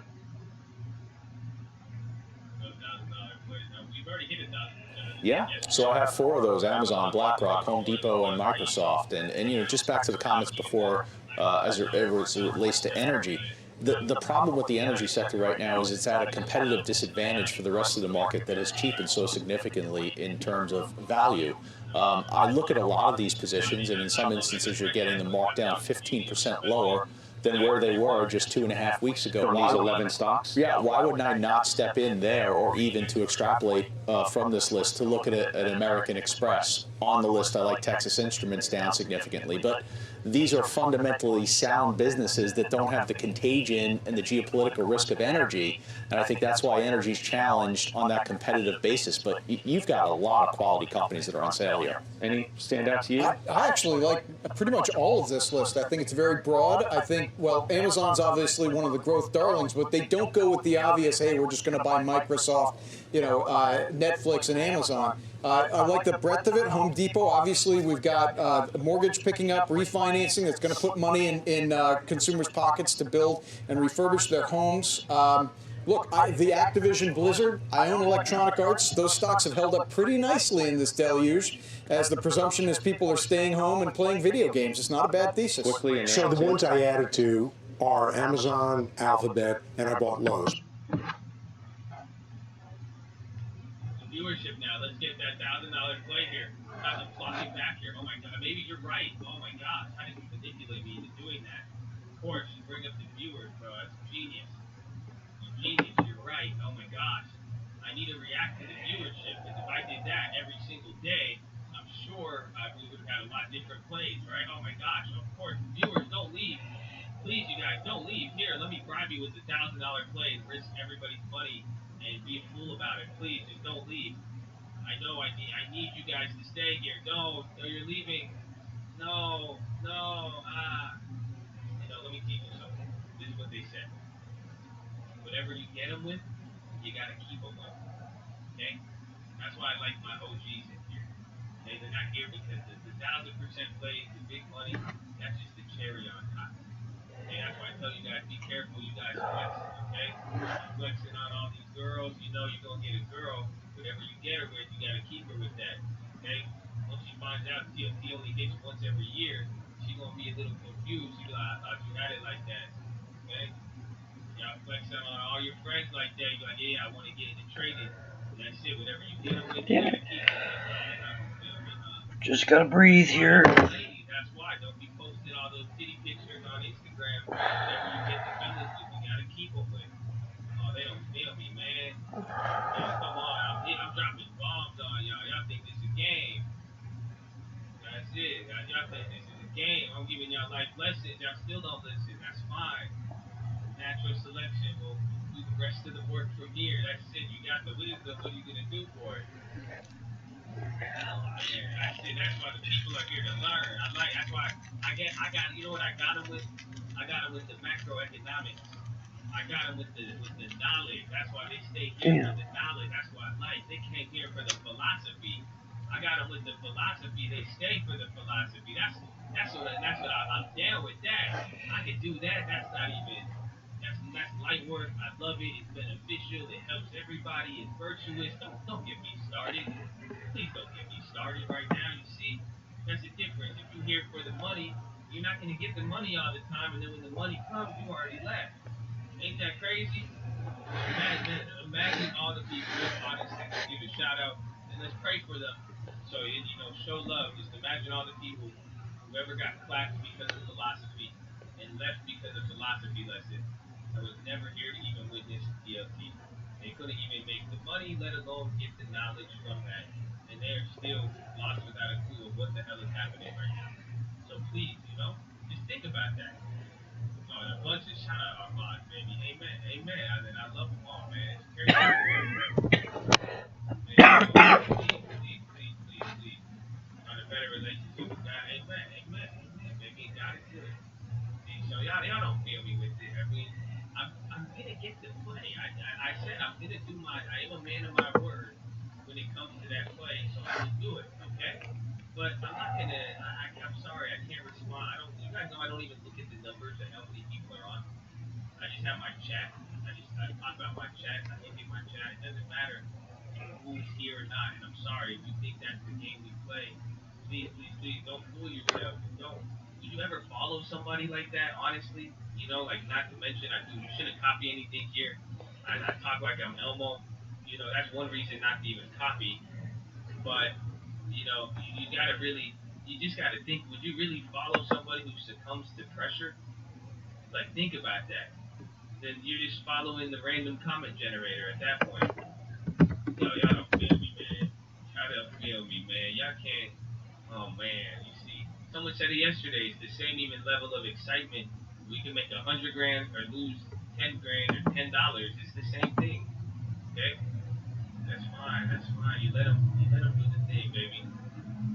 I love you, stream. I love you, baby. Okay? So please, y'all got me ranting there. Good thing our Microsoft YOLO play is up. You see that? Isn't that funny? How come they don't feel me, man? They don't feel me. I didn't respond to your email yet. What'd you send me in the email? Send me another one. Don't worry, bro. Okay, stop spamming that. Why are you spamming that? I don't like that.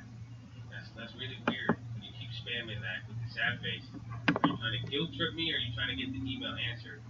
That's the thing. Because if you sent another email, I can get it. But if you didn't guilt trip me, I mean, then now I just feel bad. And then you know what happens when you feel bad, you feel awkward. I don't even want to show up to the situation because it's already so awkward. You know what I'm saying? Like imagine you start getting yelled at by someone or somebody, you know, you're just like, ah shit, like I'm gonna just avoid that situation now. So that's what is that not human nature? That's what I'm saying. Just be positive about it. That's all. Okay? You guys DMing girls, you messaging girls, don't ever send them that. Okay? You didn't respond to me. How come you ain't? Where's my hug at? Okay, gotta go. Come on, man. You gotta just be easy with me, man.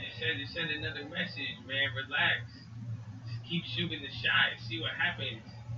Don't get mad if you don't get a response back. Don't worry. Maybe I was in Antigua. Who knows? Man, I'm educating y'all today. I'm down $60. Educating y'all today. Damn. Come on, I gotta get you on game. It's down. It's 79. Oh, there's the right chart. Y'all know, you wanna know the funniest part about all this? As I'm just speaking all this to you guys, I have the chat up on one. I'm just scanning for option plays. So again, I'm looking, man. We need to find something, but I know this isn't. We have so much money we've taken. I just know we're not going to. We just can't rush it right now. Yeah, you heard the deter. That's me going through. Woo! This went to a high of $9. Check out some spreads. I'm monitoring. Can't believe that. The Microsofts and the Wally worlds. It's just not. Again, every single, and that's what I do. You guys will see. I have a few. Give it a few. I think it'll take a few more weeks. Once I have The volume looks like it is dying out here, guys. Just like over this lump, this lump, this lump, and this lump. Like they're just getting weaker. We could go lower today, guys. I've been thinking about you. Don't worry, I got you. It's just so. So there, don't rush, man. Don't rush. Yeah, you get the scroll cam. There's another thing too. Oh yeah, I have another thing to tell you guys, but I don't know. It's impulsive. See, and I ordered the computer like last week, pretty much. So it's not.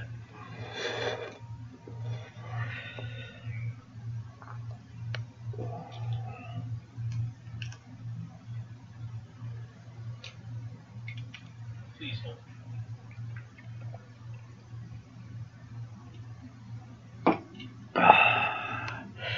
And there she blows.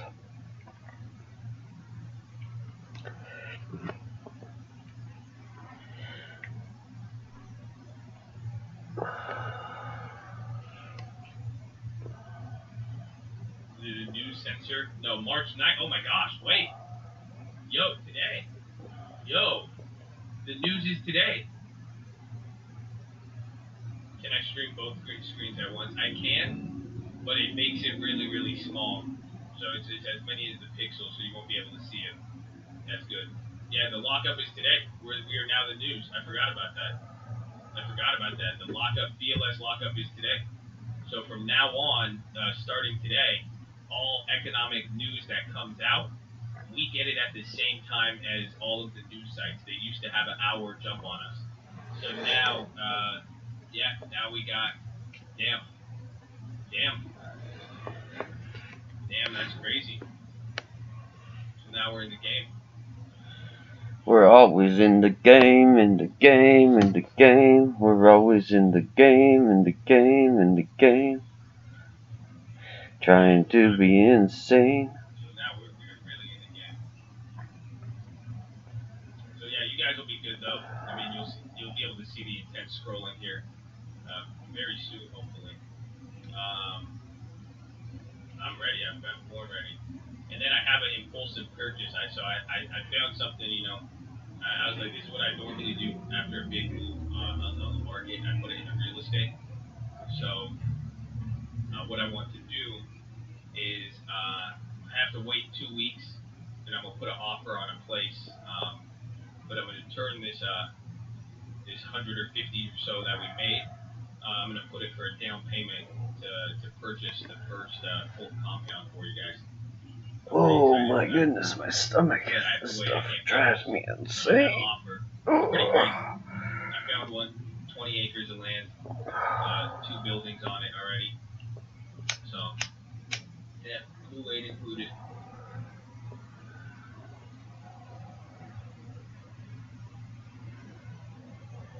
Because I thought about it. I mean, think about it with the last meetup thing. Think about how much money they were trying to charge me to do a meetup. I was just like, screw that. What if we just buy our own place then? And we can just hold them there all the time. Alright, expect a couple candlesticks coming down here. More selling than buying. We could just trade sideways too. It's getting pretty interesting here.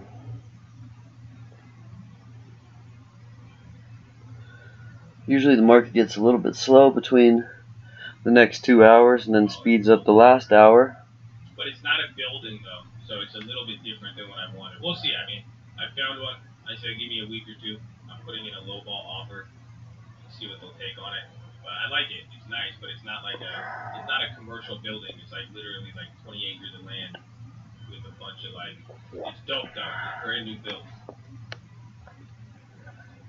Charles Manson Part 2. Charles Manson was a devil worshiper. Okay, you see me here throwing up Satan signs and shit? Okay, it's all Bible. That's funny. Okay? You guys, don't get it twisted. Okay, don't get it twisted. That's all. See what the news is here today. I'm scared of you guys more than you should be scared of the cold. Let's go check some of this stuff here.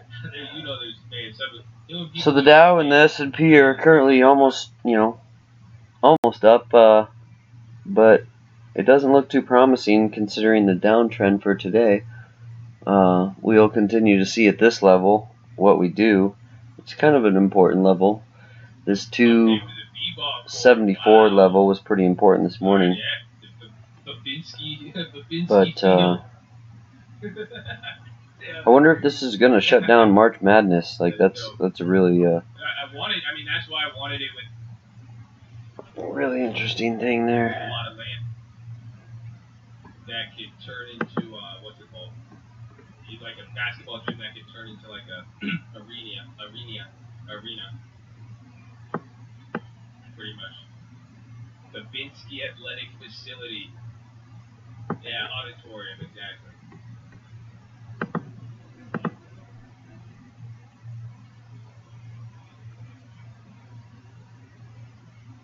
The check and pitches. I mean, I should have it. I mean, you guys, we'll find something cool. I mean, mixed with the trading profits and then the donations and then, whatever else happens. I mean, we'll see. I just can't be impulsive. That's why. Because if the price is going to come down in value, if the dollar's getting stronger, I mean, he'll fucking 6 months, 7 months from now, he'll be begging to give me that property at my offer. But right now, he's had it up there for like 4 months, but he wants a high price. Yeah, the house is listed right now at like Here she goes. I want it at like $2 million lower. I'm gonna sell off here is what my guess would be. So let's make a deal. Come on.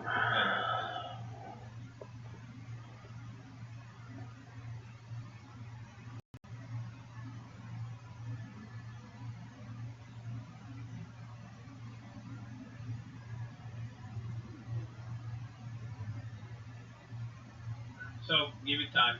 Don't get impatient. I mean, we'll see. If he takes my offer 2 weeks from now, I don't even want to put the offer until I let the impulses kind of run dry. I might get another idea, but we'll see.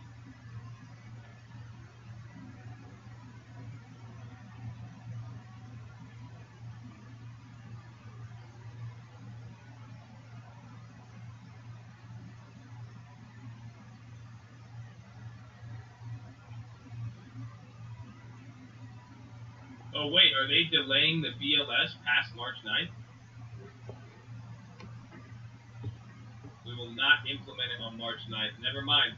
The commissioner has said they're waiting a little bit. This has got an uptrend to it too.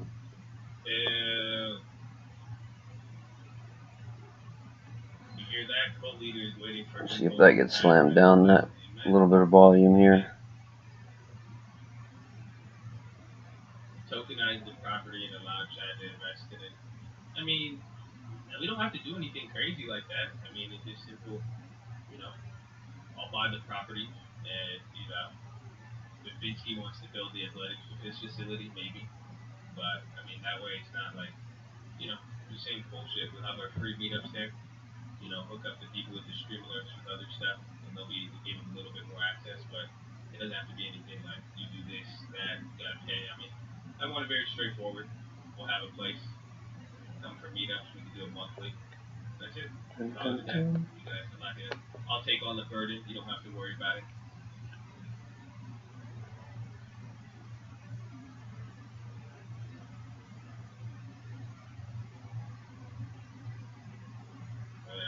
Let's go, baby. Get addicted.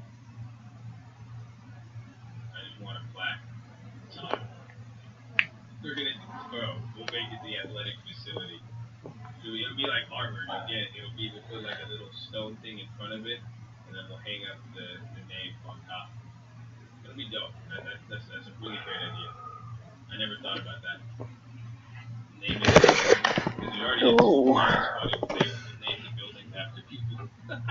I never thought about that.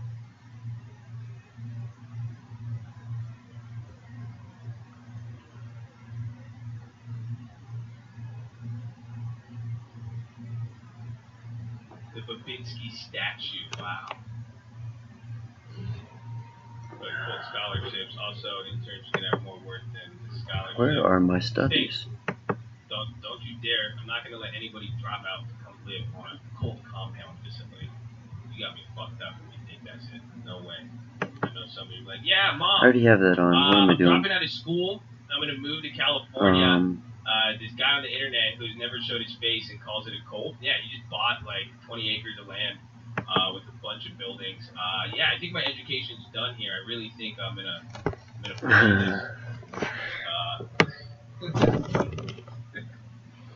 Y'all really trying to get me in trouble out here. I'm gonna get a phone call. No, what is this? My son said he's leaving school to live at your compound. Ma'am, I also said none of this is trading advice or recommendation, and he still decided to make that trade. But I mean, that's not it. I mean, just give me his name. We don't let him. That's crazy. This damn Biden. I think I'm gonna sell everything I own and come learn how to till the soil. I mean, Delta halted. I had a plane going there last week. Oh, Delta Airlines halted. That's crazy. We need to do 2 weeks. I am waiting. I'm going to wait 2 weeks even before I put in the offer. So I found what I wanted, because I got the idea. I saw it yesterday. I saw it. I was like, well, shit. We made like 150, 200 grand this last 2 weeks. That's 10% down on $2 million. So I found a property that somehow finally met everything I want. But I said, that's being impulsive. We'll wait. And that way I could take the money out and start over with 40 grand again in that account. And then that's it. Oh, market does not like that trend line right there. Where did my Bollinger Bands just go? Wow, this is crazy. I get one up and then it goes away. They say don't buy anything. Yes, I did. That's why I said I'm going to wait 2 weeks. I have an idea of what I want to buy. That's what I wanted. But I'm not buying it. We'll see if we get vetted on those stochastics there. Don't underestimate how patient I am. You guys saw it with even the meetup. I was moving slowly, right? We were ready to do it. And then the price has to be right. Y'all don't feel me, man. I just want the price right. The price always has a meaning. That's it.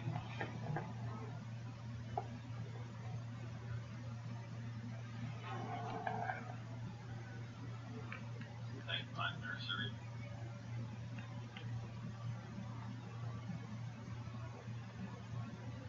Free drone flying man. That's big property. We'll need that. The price has to be right. I take my time with everything. I love it. Italy reports 10,000 cases. You guys know even the U.S. that's crazy. It goes from 9,000. That's 1,000 cases in a day.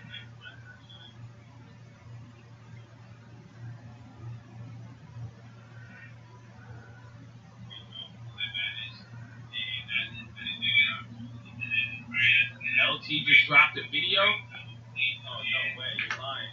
You're lying. Oh my gosh! Hold on. That could be breaking news here. 10,000 cases. You guys know even the U.S. that's crazy. I don't see it. 9,000 cases in a day. I see it. Okay, you guys know what you need to do. Over here, this is this link. Everybody has to go to that video and like the video. It needs 1,000 likes on the video. Otherwise, I'm not allowed to. I can't post anything.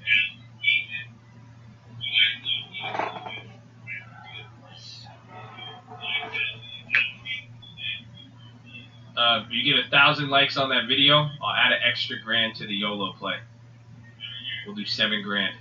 And it's up to you guys. It's up to you guys. 1,000 likes, $7 grand. I don't know if you can handle it. 389. I think you guys might handle it. Holy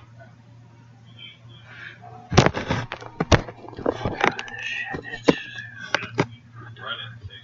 Say less, man. 1,000 likes on that video. Add an extra grand to the YOLO play. $7 grand. There you guys go. Shout out to Lending Tips. You guys know it's a free. That's the real estate channel too. It's free real estate. Go live on it.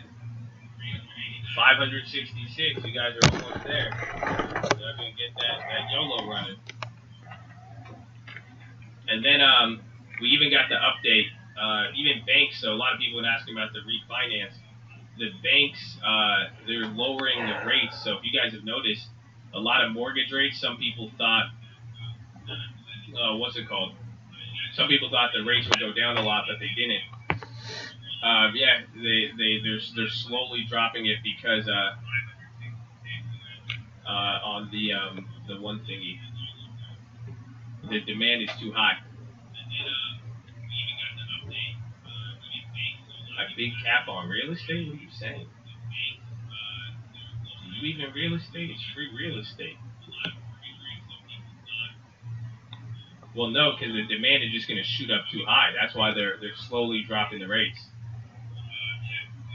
Isn't that crazy? All of the rates drop so much, they're barely dropping the rates on there. It's kind of nuts. I think give it a 404. No, 600 likes on the video, so you guys aren't going to do it.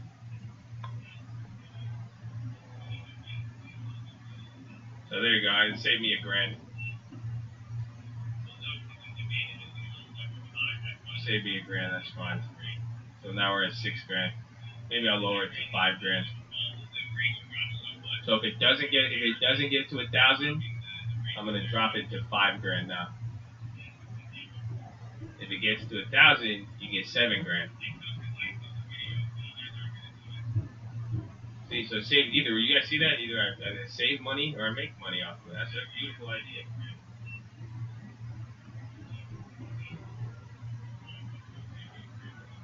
Either way, I love you too. I appreciate it.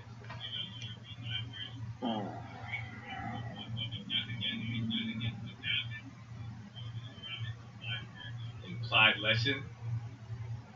Leverage.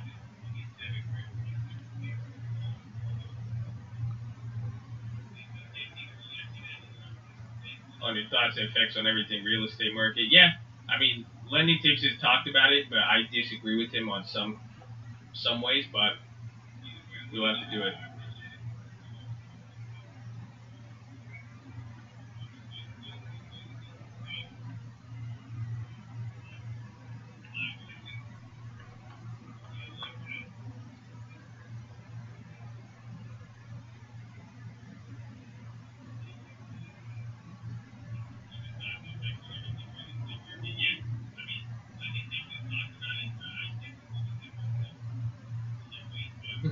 Why does it matter how much you play on your own YOLO? I don't know. Like I said, leverage. I said it's a win-win for me. That's why. Why do you think I'm willing to do this? Why do you think I'm willing to play with this? I mean, I'm playing with the ghetto spread at this point. It is. I mean, it's.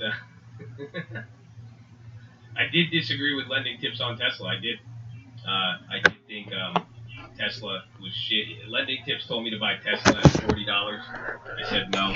He said buy it at $90. I said buy it at $120. I said you're crazy. If I wouldn't buy it at $40, why would I buy it at $120? And about $1,000 later, I still feel the same way. I still have my price target. I said I'll pay $60, $70. That's my price target on Tesla. I will not short it. I mean, I have that one put, just for the sake of volatility, but other than that, I won't touch it.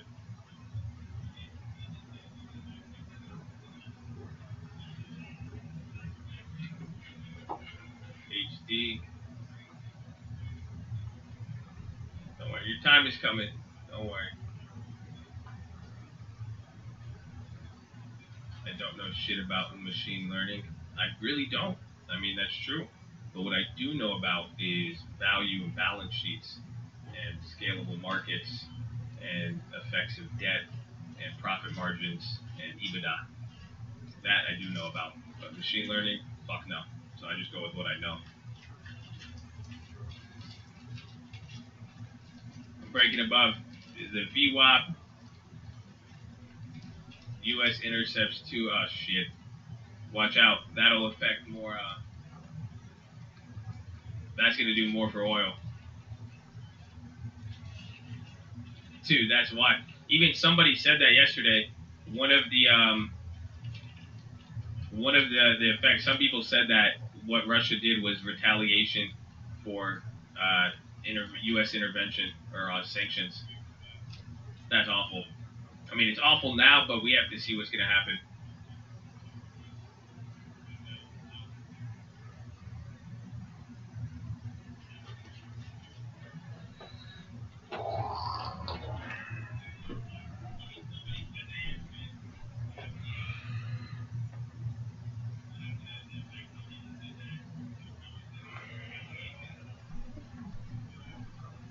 Yeah.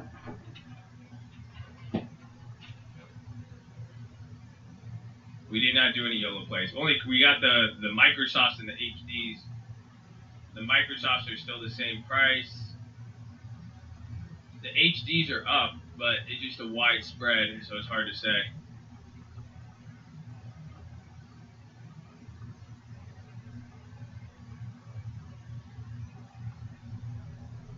And I mean to come off. No, you're good.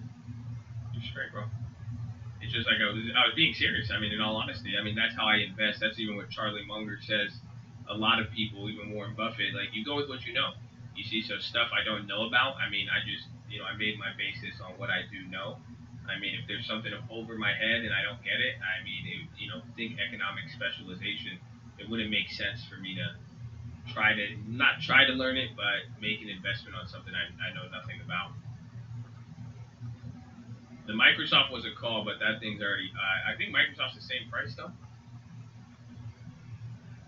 What did I get the Microsoft at? I think I got it at 38, right, or 30 something. Microsoft's kind of the same price. You understand crypto, but not AI? Yes. I mean, they're different. I mean, decentralization makes a lot of sense to me, but not. I mean, again, machine learning, AI. I mean, that's not, crypto is not AI. Bitcoin, Ethereum is not artificial intelligence.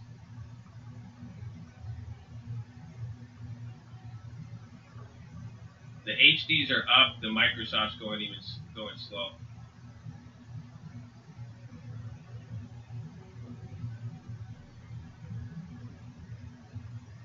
Cut to junk, that's their bond rating.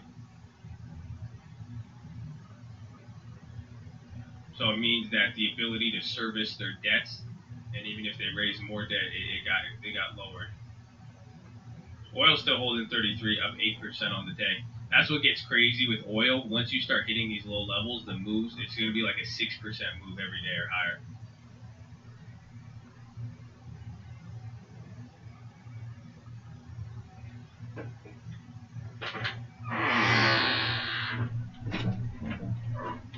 I assume if I don't know something, I don't really form an opinion. But yeah, I couldn't form an opinion on that side of the company. But as a business, I mean, there's a reason why. I mean, think about it. That's why Elon's done a great job. But even then, what's a new mass-produced car company that you've ever heard of in your life since Tesla? It doesn't exist. It's crony capitalism. It costs $7 billion to safety test the car, not to mention the manufacturing, the overall infrastructure. It's very, very difficult. So I make my opinion on the business of the company, and it's a poor business. There's no way around that. I mean, just because people value it differently, that's another situation. But but I don't short it. I don't buy it.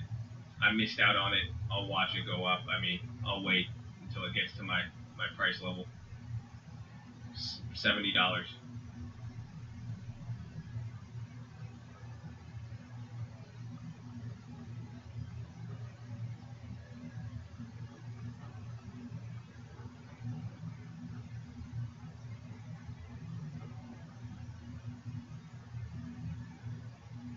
Price of their production will continue to decline. In theory, I mean, same thing with communism and socialism and wheat stocks and Bitcoin and everything.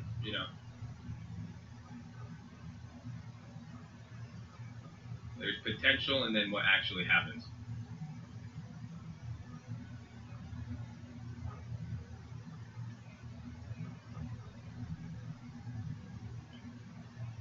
I feel the same way about Virgin Galactic. I think Virgin Galactic's even worse. At least Tesla has a car, something you could buy.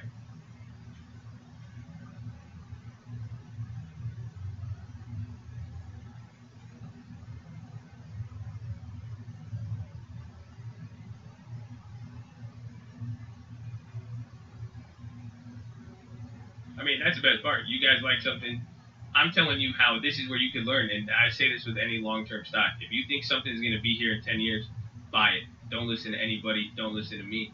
I have my opinion. I'm not going to listen to you. So you guys, make your decision with it. But I mean, you can go back and forth. Nobody knows what's going to happen. I just like to look at the performance of it. If I think something has potential, I will be willing to invest in it. But there's some stuff I take different. I see different value in different things. So do whatever you want. If you see it as good, you think it'll be here in 10 years, buy that shit.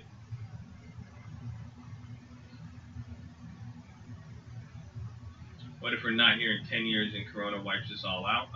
Take a hedge, read your Bible, find your Lord and Savior, so then that way you have value in the afterlife. Otherwise, then if you really die in 10 years, you didn't even get a long-term portfolio and you go to hell, that's just you're shit out of luck at that point.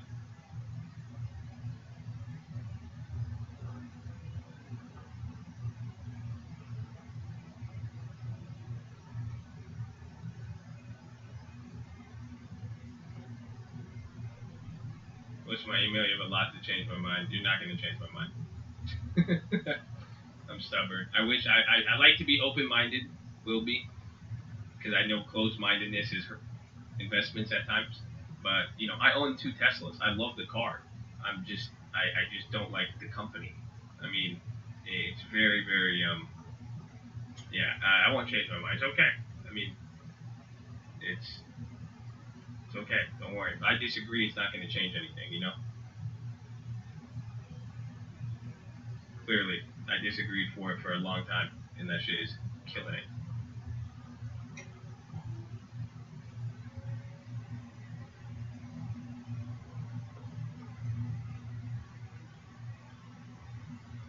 Explains how you could have bought Tesla at 40 and it says space is bad. Tesla was selling cars. Space is, they're selling rocket ships, and they don't even have one in service. Y'all crazy, man. Y'all crazy.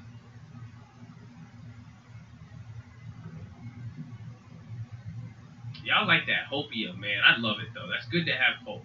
Y'all just need to believe in yourself more than these companies trying to take your money. Okay? But that's good. At least you guys have faith and hope. It takes you a long way, but still.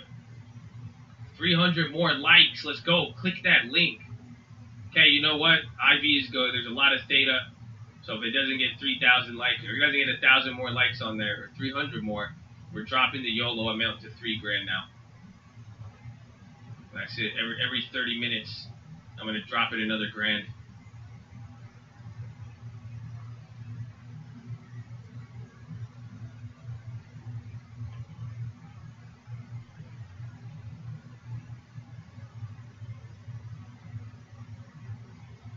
Some dude hating on him. Don't pay him any attention. I mean, what do you gotta? I mean, if you're spending time hating, I mean, that's just. I mean, put yourself in their shoes. You know, I've been a hater before, and I was angry. You know, I was mad. I saw other people doing what I wanted to do. You know, all sorts of stuff, man. It's crazy. You know, you got to keep that in mind. You know, people really. Like, why would they act a certain way? You guys ever thought about that? Like, it's all good. You know, you pray for them. I hope God blesses them, because when they become blessed and they reach a point in their life where they're doing things that they wanted to do, they will. You know, you wouldn't have time to hate on anybody. It's quite beautiful, actually.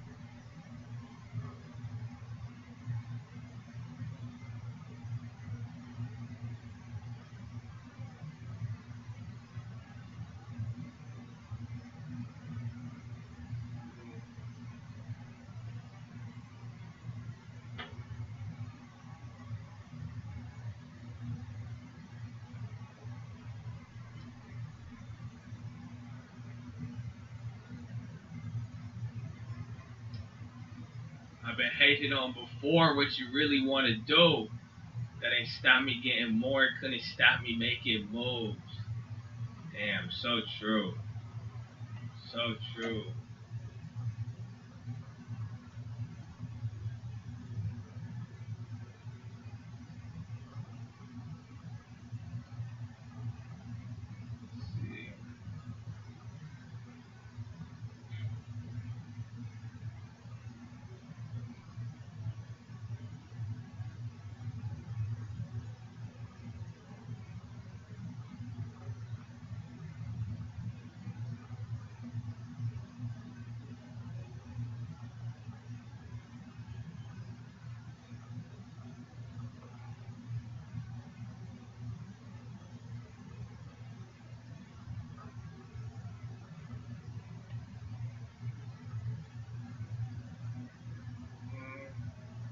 God, it's hugely manipulated. I mean, listen, you know what? I say to all that, I rebuke the negativity. You believe whatever you want to believe. You believe Tesla's good, buy it and reap the rewards, reap the negativity. If you don't believe in God, reap the rewards, reap the negative. That's it. It's as simple as that. You don't like me, reap the benefits, take the negatives. Do whatever you want, man. That's it. That's it. I don't need to. That's fine. That's. I'm chilling, man. I believe what I believe. I still love you. I hope you love yourself.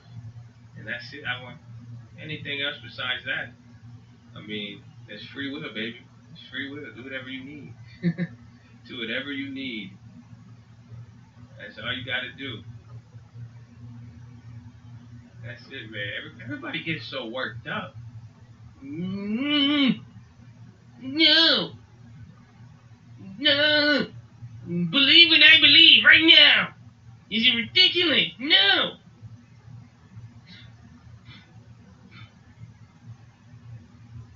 Russia fires back. I'm trying to control the voice. I'm trying to control it. I'm trying to.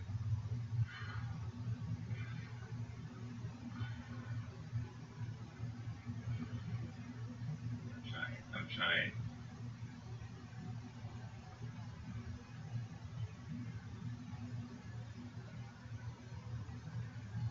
200 more likes. Are you gonna do it? Come on, just run it up real quick. I love it though. You guys, isn't that funny? You guys are saying there's people hating on it. Like, come on, be realistic right now. Why would people hate on that video? It's because they've already been clapped because their negativity didn't get them that far, and they're only looking for an outlet to say anything on. Like, think about that. They just want someone to give them attention. We could give you attention. Just be positive. Isn't that crazy? That's all you got to do. That's all you got to do. The video's right here on this link, man. There you go.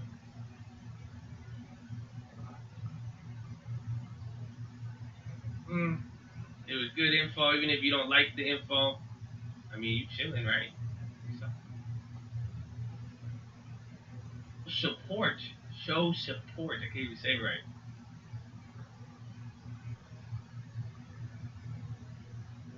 But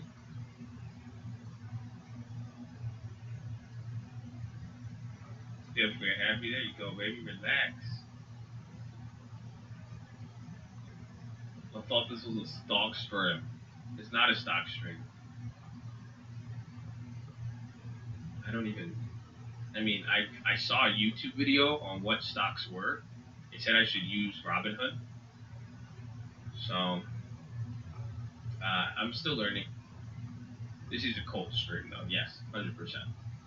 It's my live active journal. I don't know. Do y'all feel it today? I mean, we got to take a little bit more profits. We're seeing everything. Do y'all feel peaceful today? I feel very peaceful today. I don't know.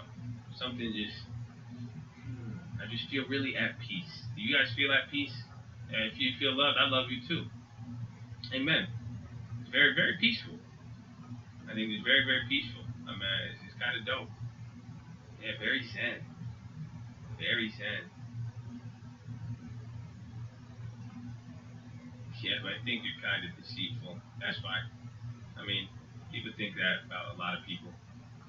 You know, inherently humans are deceitful. The human heart is wicked. Whoa. I feel you. I still feel at peace, though. I feel great.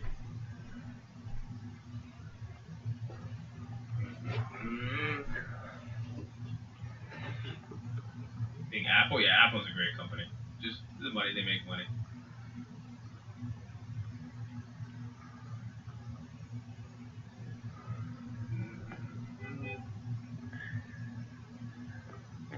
For the peace, because Code has been good to me. Why you gotta do that, B-Ray? Why you gotta do that, B-Ray? You know people already getting salty. Why you gotta do it like that?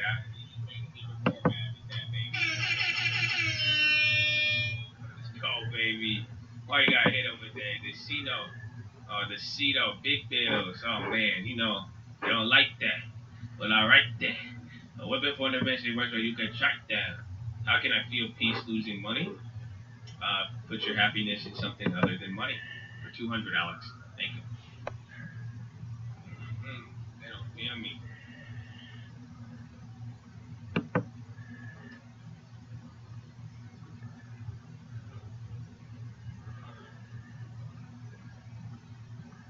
My voice is a lot different, yeah, in the real estate. Because I have to, when I do the real estate, oh, that's why. You guys don't realize. You guys know this link is my face reveal, right? Or maybe I'm being deceitful. Shit. Okay, I'm deceitfully telling you that my face is in this video when it's not. White House likely to pursue federal aid for shale companies hit by oil shock. So that could help HYG out.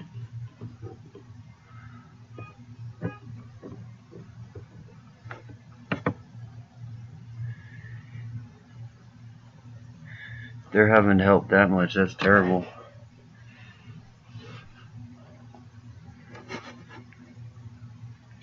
peace and why you lost money. Ah, that's a good one. I like this.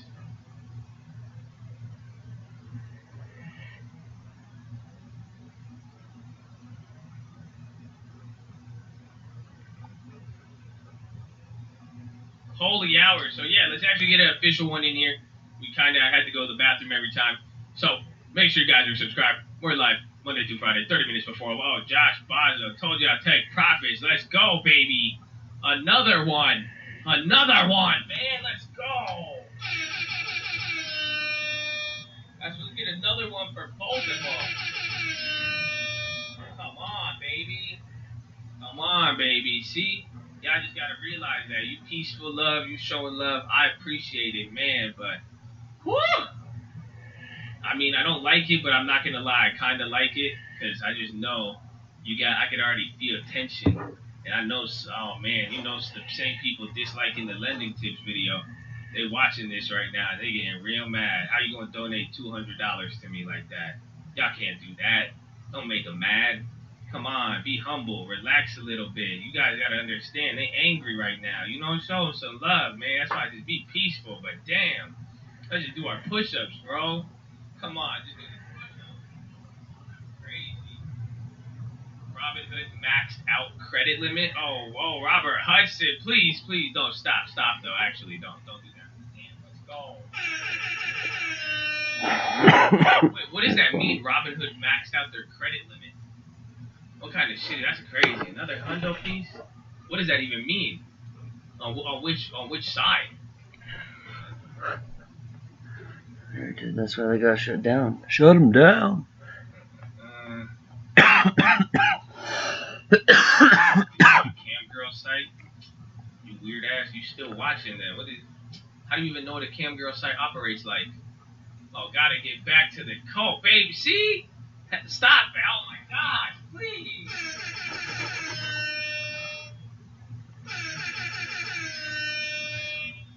Let's go, baby. Come on, don't stop. See? Honestly, no, let me just reverse it now. So guys, if you get mad and angry and stuff, just don't throw negativity, because you see what happens when you're negative. All these people become 10 times more positive.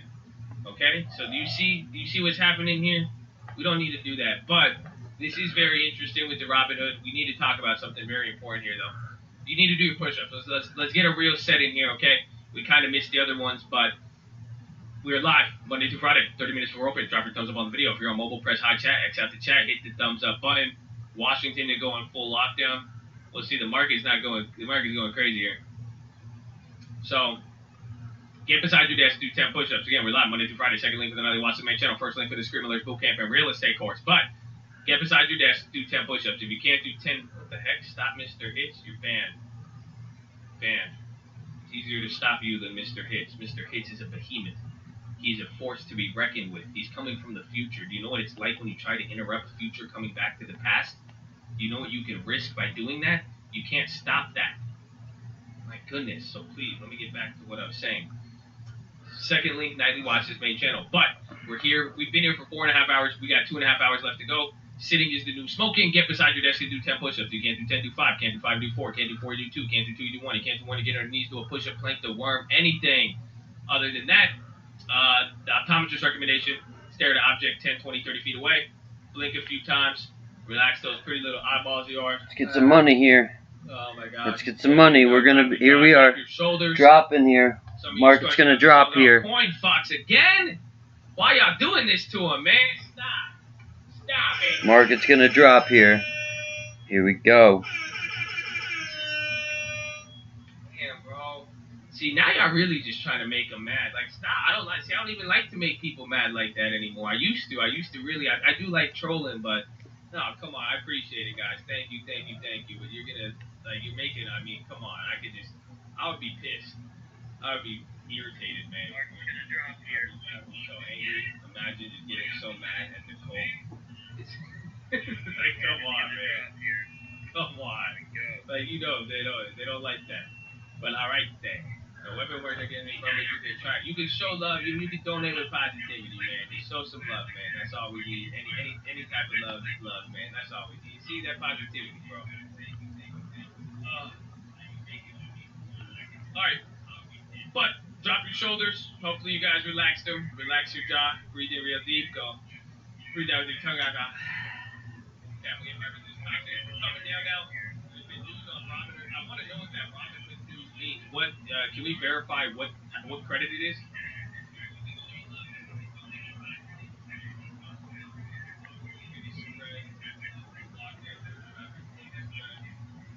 That's crazy. If we get our first lockdown here, yeah, no, I saw that, but I think the Robinhood stuff's important. I don't know. I mean, Italy's on lockdown. We'll have to see, but that could be. I mean, that's at home. That's domestic. That's where it gets crazy.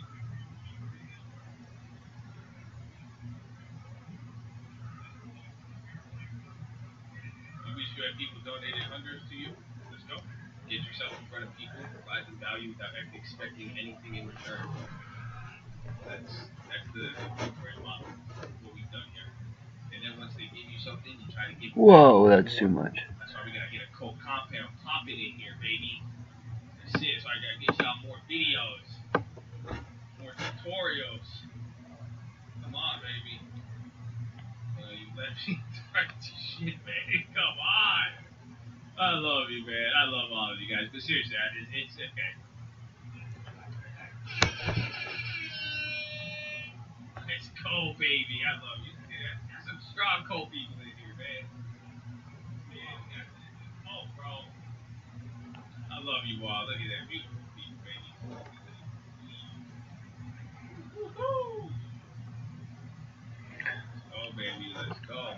Look at the culture. Look at the American flag. And you know what? So let me take this time to say shout out all our veterans, baby. That's it. You guys, if you want to give another hundo stack, go give it to a veteran on the street, man. Go, you see a veteran, do something for them. That's something. I don't want you to impulsively donate, so stop donating to me. If you see something, you know, think about a good charity always. It's to the vets, man. I don't think you guys realize that's my next thing I want to do.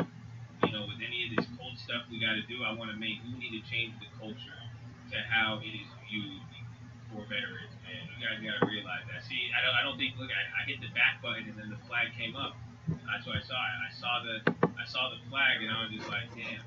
Like, you know, the vets. You know, because think about it. What if someone said, I wish somebody donated hundreds to me, and like I said, provide value and don't expect anything in return. Is that not what the veterans do? Think about that. Like, actually think about that. These guys, they don't expect anything to serve their country. You know, they still get paid. They get their families taken care of, but not nearly as much as they should. You know, so we gotta do that. We gotta do something with it, baby.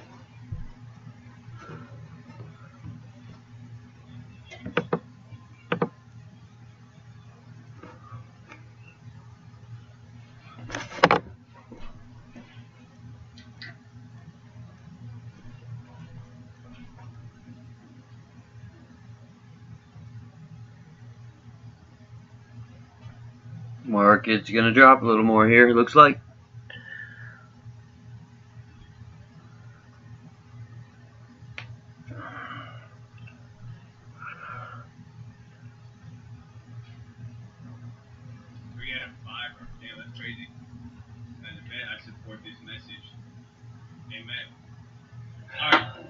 Market might come down here a little. It's 10:45. I'm trying to think. Maybe we can do a quick philosophy in here, or we get. Yeah, let's do some philosophy. I'd love to do some philosophy here. Well, I mean, see, you guys got me talking on the bets. I want to listen to some John Locke. Tell me about some John Locke. Anybody know about that man? He's the man that basically wrote all the principles of business. Like, when we realize, I don't think people realize, man, up to 64,000 could be infected in Washington in a few weeks if actions aren't taken. Well, I think everybody has it. There's a homeless vet now, homeowner. Let's go, baby. Yeah, I didn't know Robinhood went out either. Become a better me. Thank you for being here. Thank you for showing love. Standing by. Ow. That's it. It's the attitude. Remember we said that the other day, man. I was telling you, man. I hope you guys know, like, the attitude determines a lot. Like, for real. Like you could be mad, angry all the time, and I'm not saying nobody has reasons to get mad or angry, but it's still it's how you approach the future. Ooh, that's a big sell bar. I mean, that's it. Like your attitude will be there, and you know, that's why I love the Colt, because I think you guys could speak for it better. Because you don't have to take it from me. I mean, it's not even me saying this. Like, That's so far the biggest sell bar today. Yeah, Josh, you do this, you know this, you blah blah blah blah blah. I mean, you This next one's probably going to be a nice, I don't know, maybe there were some people buying in there. No, not that many though. Here it coming, selling off now. Alright, I'm going to give you guys a quick philosophy. I think it's time. You guys can handle it. I think we can do a quick philosophy.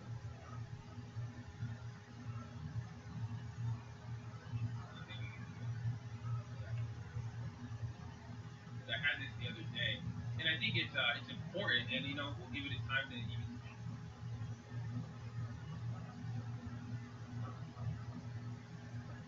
Okay. So new guys, you might be confused with what we're gonna say here. You guys always get confused with these words, but it's important. Okay. We like to talk about philosophy, and the title of this philosophy. So I was thinking about this the other day, and I wrote a note on. I have a title for it. It has to do with a song. I like Jay Critch. You know, effort. You know Jay Critch. He hit me back up.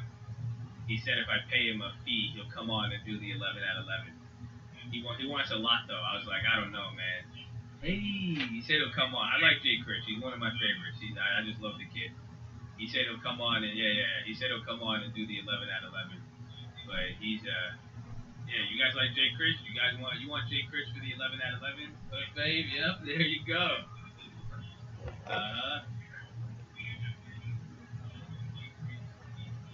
Yeah, you guys know who he is? I'm just making. I don't know if you guys look like I didn't know that.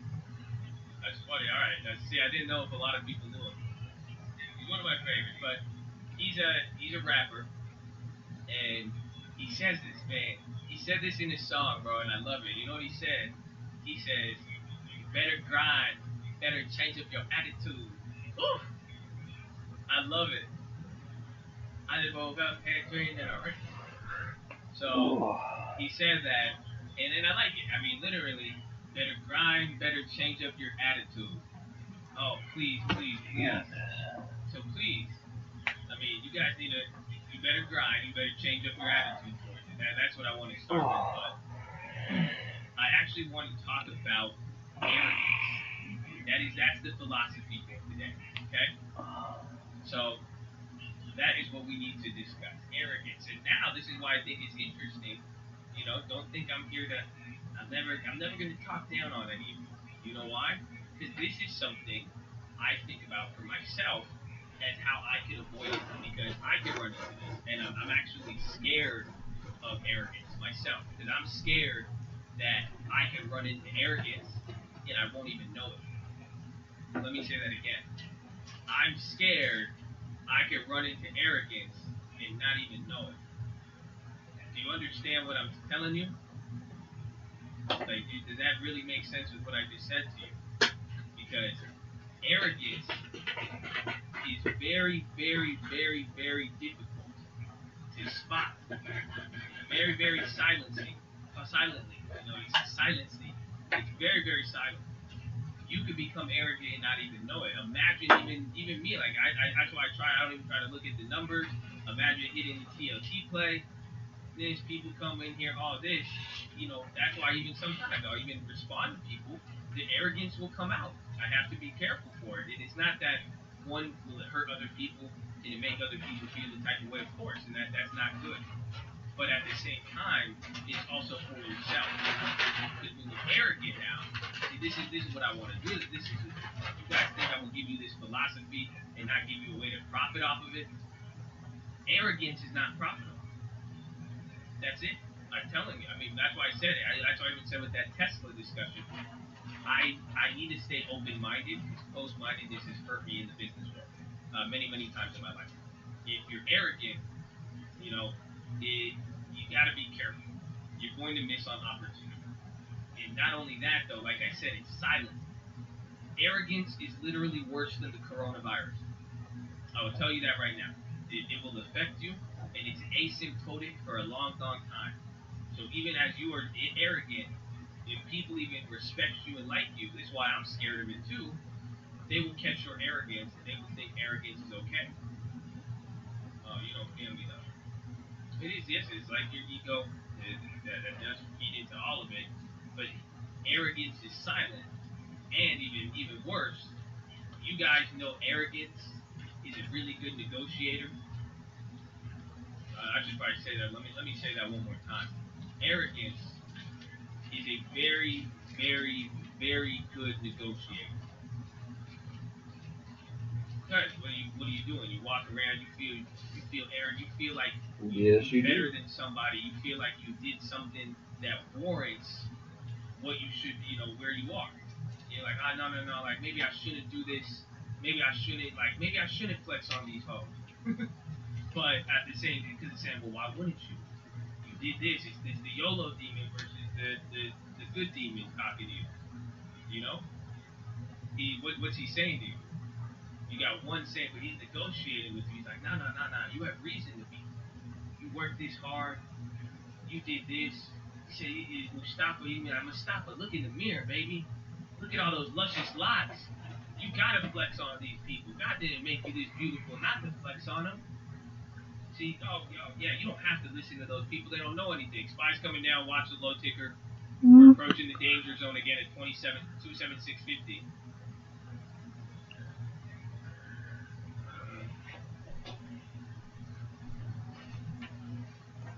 Arrogance is a great negotiator. One of the best. I'm telling you, one of the best. That's why he comes in differently. He's going to give you every single reason why you shouldn't do something, why you shouldn't. Oh, yeah, here we go again. Go after an opportunity. And this is what I'm saying. If you're arrogant, you're going to miss opportunity. That's it. You know how many people missed out on opportunity because they're arrogant? They thought, imagine, honestly, how many people missed out on TLT because of arrogance? Or how many people have taken crazy trades in life where they passed up opportunity for certain reasons? Think about that. Why? They thought they knew. Imagine how many people on Wall Street think they know better than you all the time. How many people think, okay, you didn't go to college, you don't know anything. You didn't do this, you can't do it. Look at your background. Think about it. They're not going to. It's arrogance. You know how many people will avoid opportunity? And again, like I'm saying, don't get this twisted. Do not get this twisted. Just because I'm telling you this, does this mean I'm not arrogant? No. This means this is something I think is valuable to always be working on, and this is what I go through. Again, it's just like the trades. This is something I have to always be on lookout for, and if I don't know it's an enemy, well, he has a lot easier chance of taking what he wants from me. So arrogance wants something, that's why he's negotiating. So now what does arrogance give you? So he's going to negotiate. He's going to let you out there. He's going to make you pass up on opportunities. What is he going to give you in return?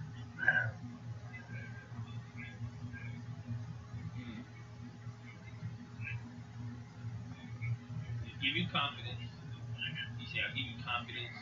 He's going to give you fake pleasure. It's feeling. That's it.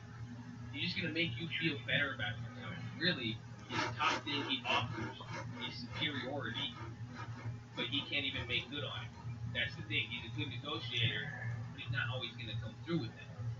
That's why I'm trying to say, when you guys are negotiating with arrogance, you have to understand he could offer you the world. He'll offer you superiority, everything you want. But if you know he can't pay you, then shit. Why would you make that deal? And check out, it's all economics. course, everything's a deal. Every man wants something. Every man is afraid of something. That dictates every single stock transaction in the world. You bought because you want. He sold because he's scared. Damn, they don't feel me though.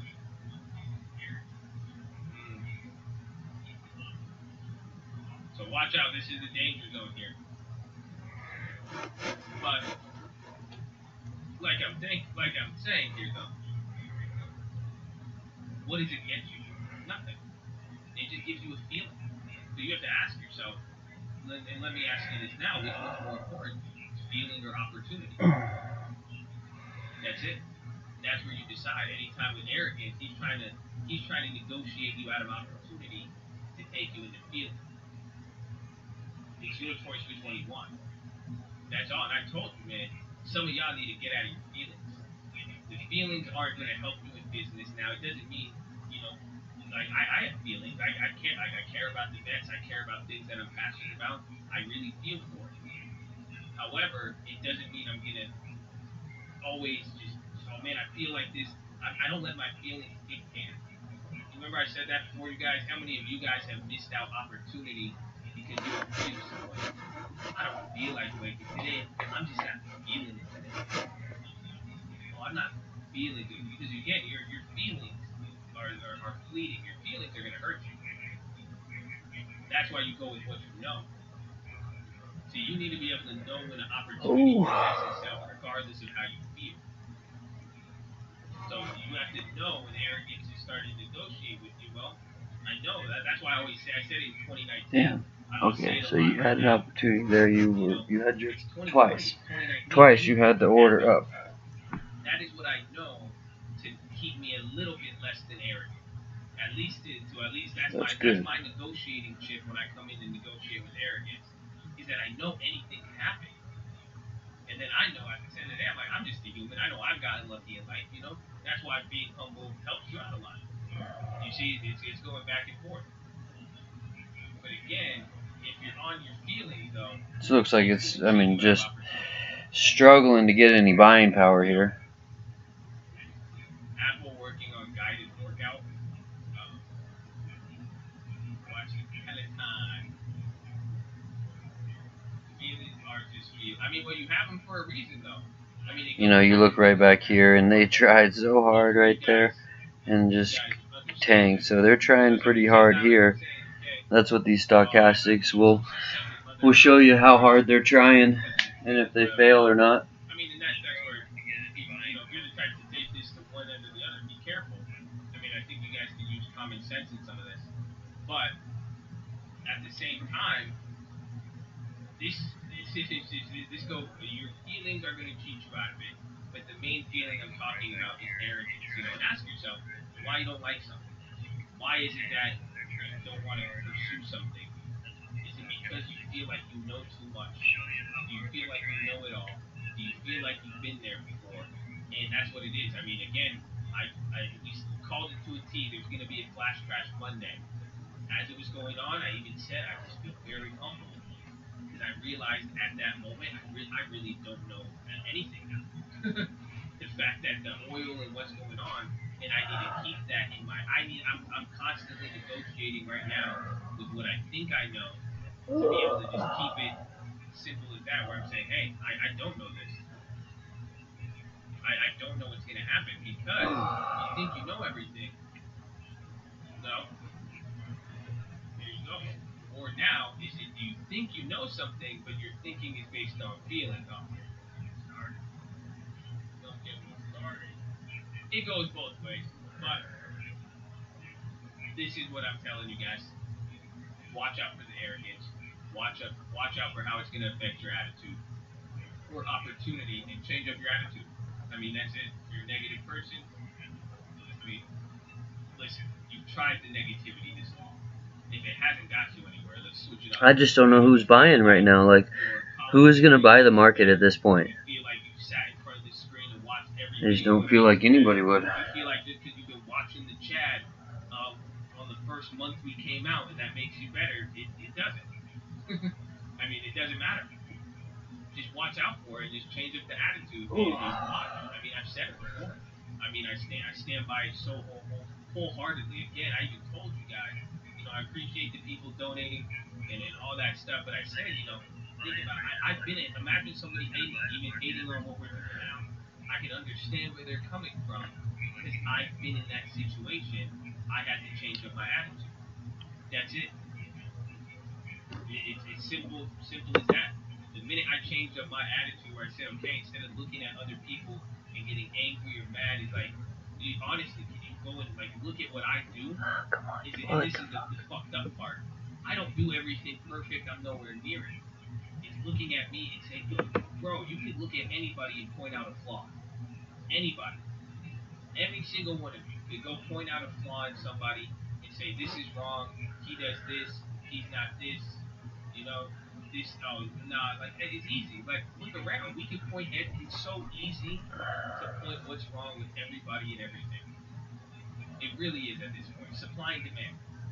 There's so much negativity. It's so there. The value of it's minimal. It's the attitude. Instead of focusing on what is wrong, let's just focus on what's actually good then. How about that? And if you don't, and the best part is, if it's wrong and you really think it's, you keep pointing out what's wrong, ignore it and leave it alone. That's the next part. It's not your job. You guys know it's not your job to be smarter than everybody. It's not your job to be richer than everybody. It's not your job to protect everybody. That's not your job. It's simple as that. You know? Simple as that. Not my job. But point out what's good with stuff, and you try that attitude for a week. Try it for 2 weeks. Like, for real. Like, on it. Because, again, if you want to know how easy it is to point out what's wrong and what's negative, it's so easy because you naturally do it. Instinctively, it's easy to say what's wrong with this situation. What's wrong with this person? Why don't I like this person? Why don't I like my account? Why is it when you just made money and you're looking at your account and you're like, I should have made this. I could have made this. Yes, you see what I'm saying? Isn't that crazy? Some of you looked at your gains, and just because I made a different amount than you did, you're pointing out what's wrong with it. You're pointing out what I didn't get done versus what you did do. You turned the $10 into what? You turned 100 into what? And late October, Salih, baby, I appreciate you. And you know, that it's just crazy. You know, even you guys are pointing out what's positive, and I love it, but like I'm saying, there's a reason, and that's the same thing too. Just because somebody hates on you, and somebody even hates on, you know, if they hate on me, they're not hating on you, but you're like, hey, I love Josh. Wait, but they're going again, I like Josh. Who cares? At least understand where they're coming from, but you never know. That's what you gotta say. Don't be arrogant even with that. Don't get in your feelings about me or if someone goes against what you say. Just let them do your thing. That's what it is. Pray for them. Hope that they Let's check out that. Hope that one day they will see what you saw with being positive. That's it. It's really, really crazy to think it's just an attitude. That's what better grind, better change your attitude. It's crazy, man. So know where it's coming from, but at the same time too, like, you know, start looking at what's positive in the world and looking at what's good instead of focusing on what's negative. Stop focusing on how good you are. All the, you see what I'm saying? And that's ironic. So this should be a pretty important key indicator here. The SPIX, if it rises above that other top of today, and then market will go the opposite way. Does that make a little sense? If you didn't think of yourself as so good and so arrogant, you wouldn't be looking down on everybody else. Whereas if you feel like, damn, I made mistakes, I'm not perfect, you know I have my mistakes, so I see that person, I feel them. I understand. You see, you're not, however you hold other people to, that is your standard. That's why I love God, man. That's why. God made that very clear in the law. Your job is not to judge people, and however you judge them is how you are going to get judged yourself. So I'm very, very lenient. Very, very lenient with other people, and I try my best not to judge. Doesn't mean I don't. I'm telling you, when I'm in my car, when I'm driving, I'm the worst. I start judging people with how they're driving.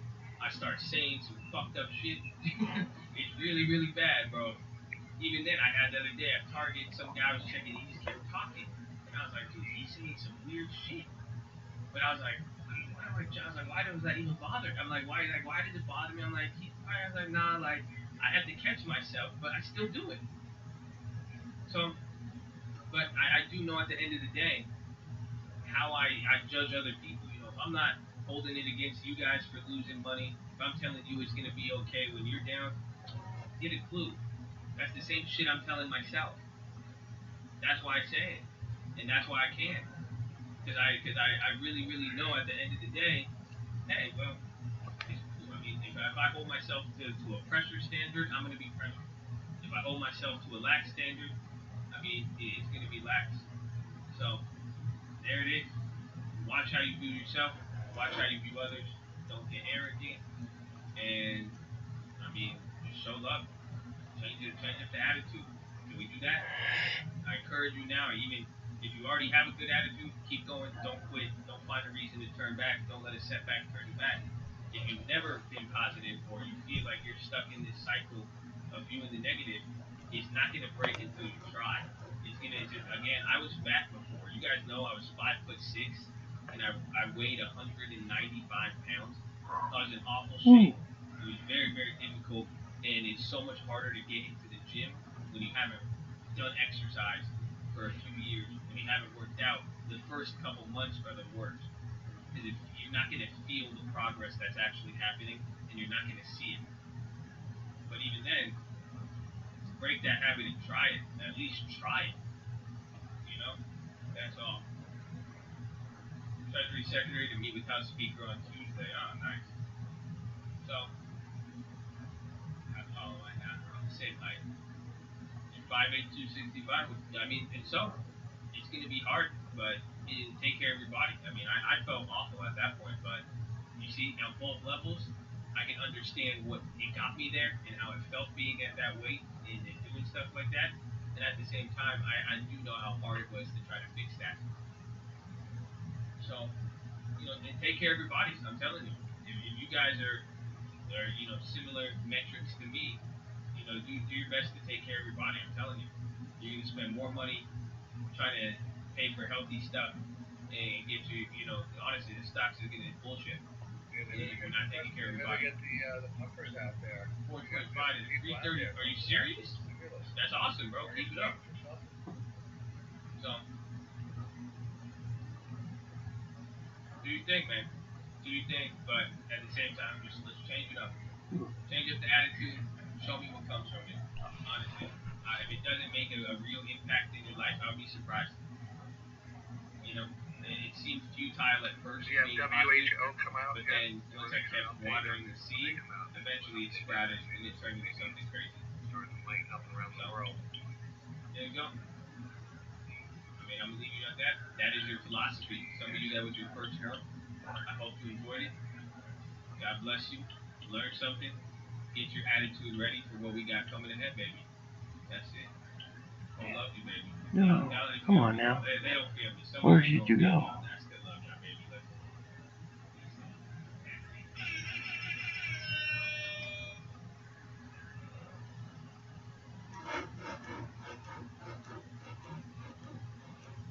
Better grind, better change up your attitude. Pulling it back. It's been a week. It's been a week and a half. We've had an extreme market activity. I don't know what SPEX is.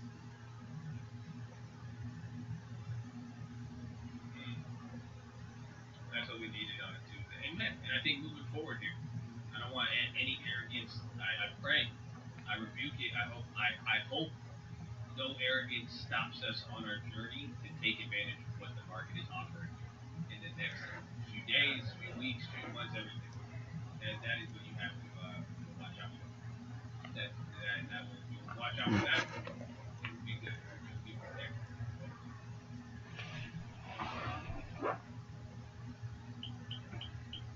Colorado declares emergency. Get them those funds.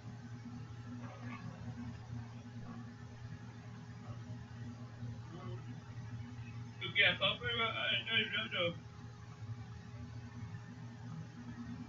I love you. I love all y'all, man. I love the philosophies.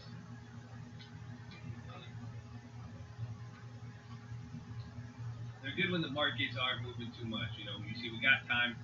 The fact we didn't, you know, we still were at danger zone. We'll see.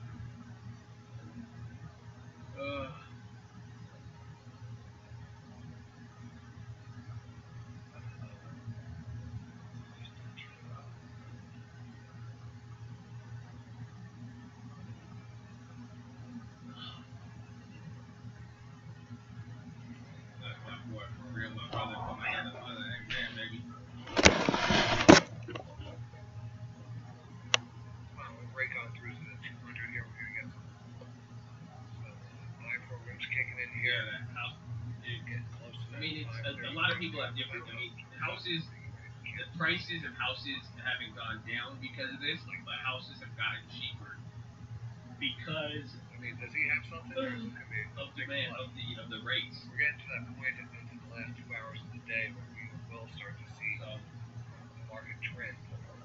That is the key. Coming off the low here, note that lower trend line.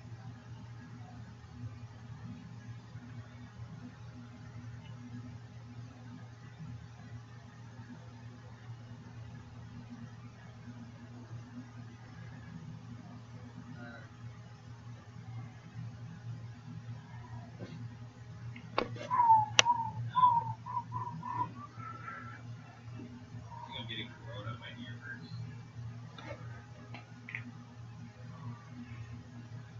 Am I gonna have a bouncer at the Cole House? Yes. I mean, once we have it, nobody will be able to go up. I mean, it's not gonna. I won't give the address out. It'll be shuttled. It's high up. It's hidden. It's hidden in the mountains.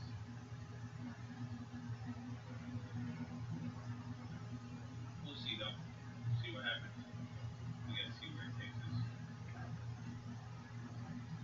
Probably get some 200 there. We tagged the 200 with a little reversal candle. Looking around for a sign of continued buying.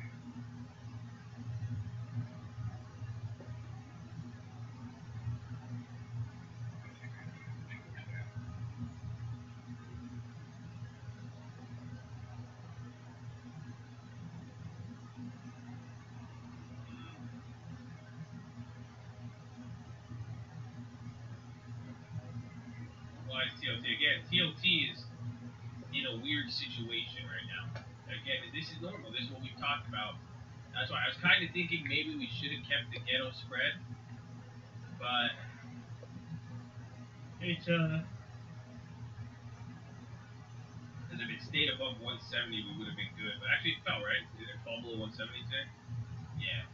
Because if it kept in the bro, dude, TLT, the ranges. Do you guys realize how big this is moving now? It's nuts.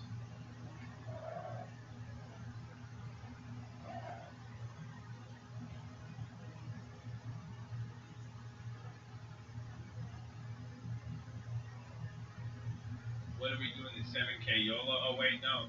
Well, now it's down to 2K YOLO because the video doesn't have likes. Come on, smash it.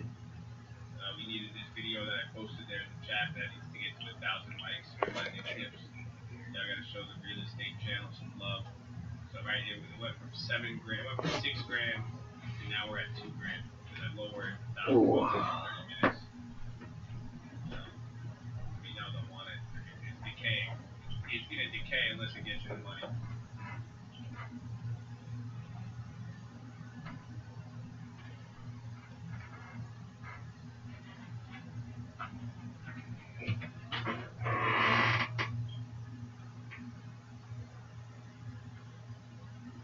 Renegotiated that deal.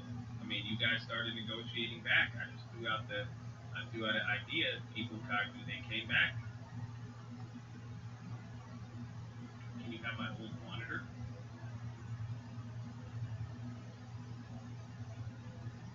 I'm keeping my monitors. The video's right here, sir. I'm asking half of my viewership to like. I'm actually asking about 20% of them are like, so I think that would make sense. But also, I mean, I don't have viewers, I have cult members. So it's a lot different when you're in a cult. I made 3 plays today, Microsoft, Alibaba, and Home Depot. And then I took profits on a bunch of other plays.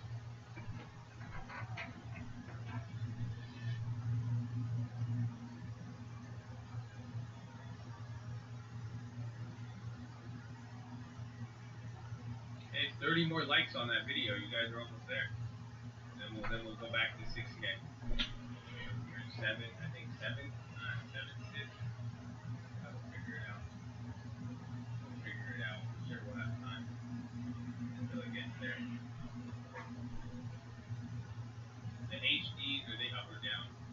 Check. The Microsoft dropped, so I could say the Microsofts. And the HDs, I think they dropped as well too. The HDs, no, the HDs are still up.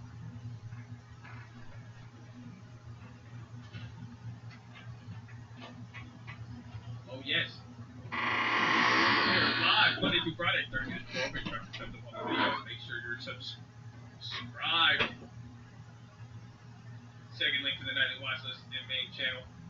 First link for the Stream Alerts Bootcamp and Real Estate course. I did not sell the Walmart. I'm holding it up. Give you a daily briefing on TLT. Well, this is what I was kind of expecting. I like the daily briefing on TLT. You need the capitulation. The bond has to come back after it hits a low. So we did talk about this earlier.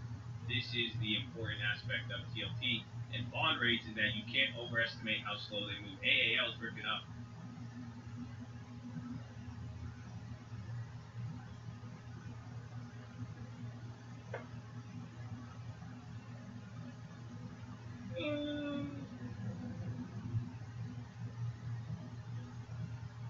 That's crazy.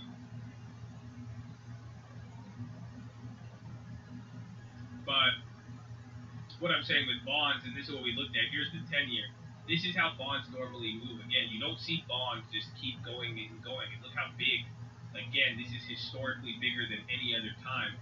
So what's going to happen at many times? We saw it before the bounce. It's going to bounce, hit up and base at a level and come down. But usually it bases out kind of like this. Like take a look from March to May. This was a 2-month process of hitting a brand new low, bouncing up, it kind of equilibrium more at 2.5, and then it started to fall below, hit a low, bounced up, it kept there for a few days, came a little lower for that month, and then it based around this level for a month up until the Fed meeting. This is what's happening. It's going to do this right now. So what's going to happen, TLT is dropping. Remember, this was July. This is when we hit it last time. Falls. It's literally going to repeat this move. Do you guys see this? This is what TLT is going to do. Do you guys see this right now? This is where we're at now. Big drop below 2.5, a historic level. Then it's going to hit a low, come down a little bit lower, kind of base out here, bounce up before the Fed meeting, stay at a level, and then it's going to drop big after the Fed meeting. That's essentially, and then it's going to do the same thing and then base. Or it could do this here too. It could reflect this.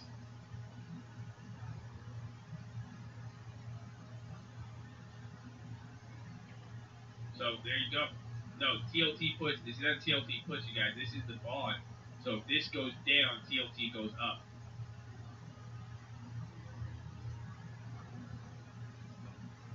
How would you be able to tell the difference? The news we get and how the bonds move coming into the meeting. So we wait till the meeting though, because you got to wait until it chills out now. It's going to chill out at least for a week, or it could chill out for another month. But that's how bond rates move, especially after a big move. It happened every single time on TLT. This is what TLT does. It hits a high, comes down and bases from a level, hits a high, comes down, bases. It does that. That's how bond rates naturally move, or bond yield, sorry.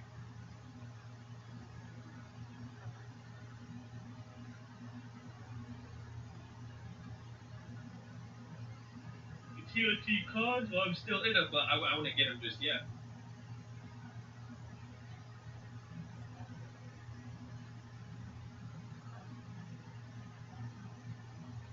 Holy fuck, please research TLT.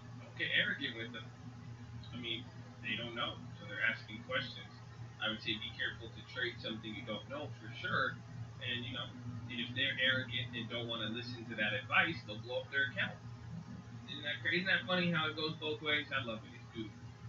It's beautiful. I'm only naked on the Junes now. I got rid of the Aprils, got rid of the Marches. I'm ghetto spreaded 15 grand on the Mays, and then I have $20,000 in the TLT Junes.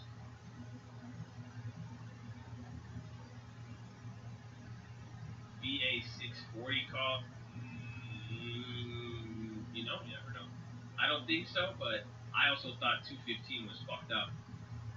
Yeah, Microsoft was a call. If you want the Microsoft, I bought this play earlier. What was it? Wait, I think it's holding it back. Let me check. I closed the April spread because I ghetto spreaded it, and we already took profits, but it was I made so much money on it. I was up over 50 something $1,000 of what I realized on it. And then I said, well, I already ghetto spread it. I made 50% of the ghetto spread max, so I said I might as well take it now.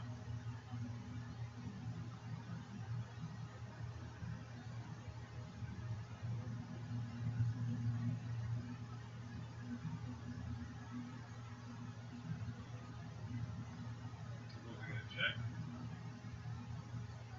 I want to check the Microsofts. I forgot what price they were at.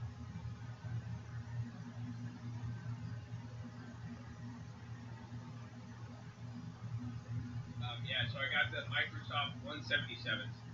So I got these I got these earlier today. They're down. I got 5 of the Microsoft 177s for March 20th at 38 cents. They're at 31 cents now.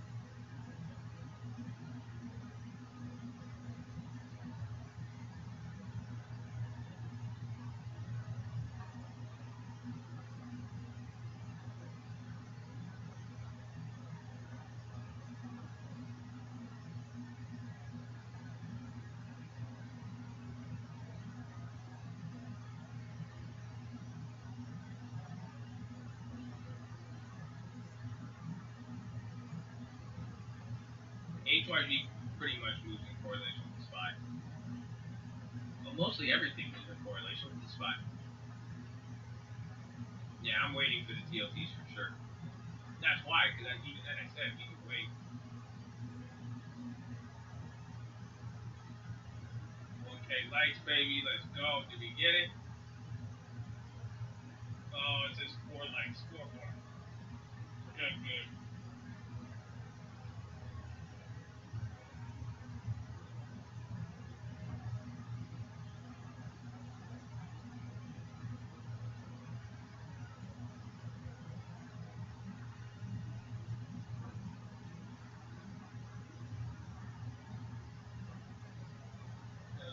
But it's tough. That's why that's why you keep stuff, but you have to be, again, when you're far out the money, it's already made a big move, but this is where you guys can't mess up. If the stock bounces around for 2 months or a month and it stays the same price, you're going to lose value. Does that make sense? Like, you guys actually understand that? What is the breaking news on Bloomberg? What is it? I don't see anything. All I see is Graham just post the news. But hopefully you guys understand that. With, again, it's going to be the same. So even if a month from now it goes to your strike price, but you're expiring that month, what's going to happen? You're going to it'll be worth nothing, even though it got to your price. So you have to. That's why right now, think about it with bonds. This is why I wanted it. This is why Ghetto spread it and took profits. Bonds are making the biggest historical move up. So people are, I mean, there's so much uncertainty after making this move. People are willing to pay for those 200s, or people are willing to pay a lot for that shit. But the minute it bounces around and stays, that contract will have less time. The expectations die down. So even if it stays at the same price, you're still the same distance away, you're going to get killed on that. Same thing with any of the April puts. That's why I've been taking profits all day here.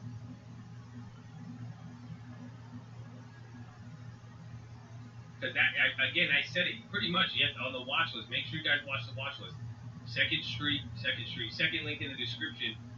because you saw the Ocean's 11 play. That is what I'm going to be doing with the whole entire market, but with a longer term sense. I'm going to wait till we get something decently close to the money, wait till it depreciates so heavy because of the moves, and then you rob them. I mean, it's crazy. You don't need a. Don't fall into this trap of buying and holding. Barclays coronavirus on the wall trading floor.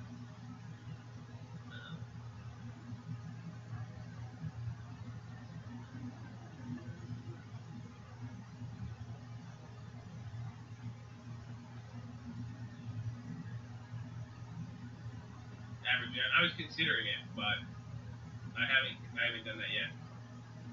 They're testing. I mean, there's nobody on the trading floor though. I mess with the leaps, but even the leaps are going to come down in value. There's so much volatility. May, June, July, anything with more than 3 months, the premium is up 500%. I'm sitting on HYG Mays for 1,000% from May. They're going to come down.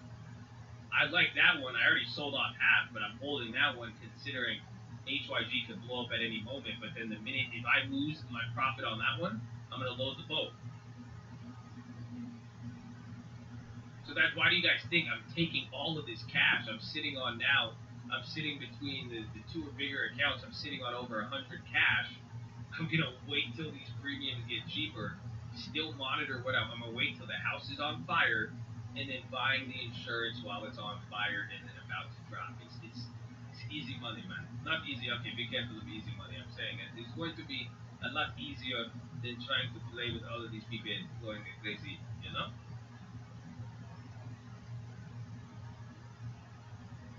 Aaron Pearson. Yeah, oil's popping actually, and then the yen is weird. You're getting a divergence. The S&P is not popping. The call on Microsoft. Get some. I have because I cut a lot of the puts, but I got a lot of the puts. However, I wanted a little bit of exposure if we do get, because I'm expecting some sort of move coming into the Fed. I want some of that upside to be, especially after bigger down days. Historically, they're usually followed by huge up days. So that's how it moves. Am I trying to time the market? No. That's why I still have open positions on the downside. But they're getting bigger. I'm holding the tree. So I still have $20,000 on CLT. I still have $5,000 in the EEM. I still have about $7,000 or $10,000 on the IWM. But those are all free, and I've trimmed the tree and I've got profit. So I'm still in that position. So if my theory doesn't work out and I don't have an opportunity to get premiums cheaper, I will make 10x on the ones I'm holding. But then if I do get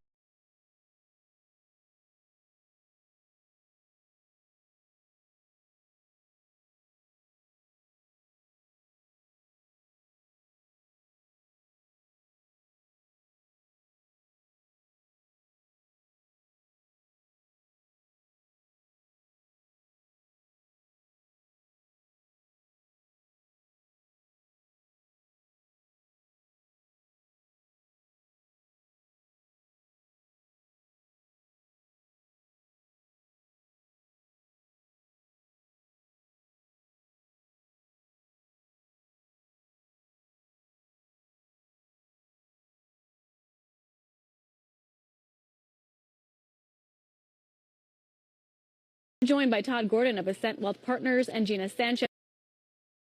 That's your Trading Nation team today. Gina, you're looking at valuations here. They're trading at around 4 to 6 times earnings. Are they compelling to you enough to make you a buyer?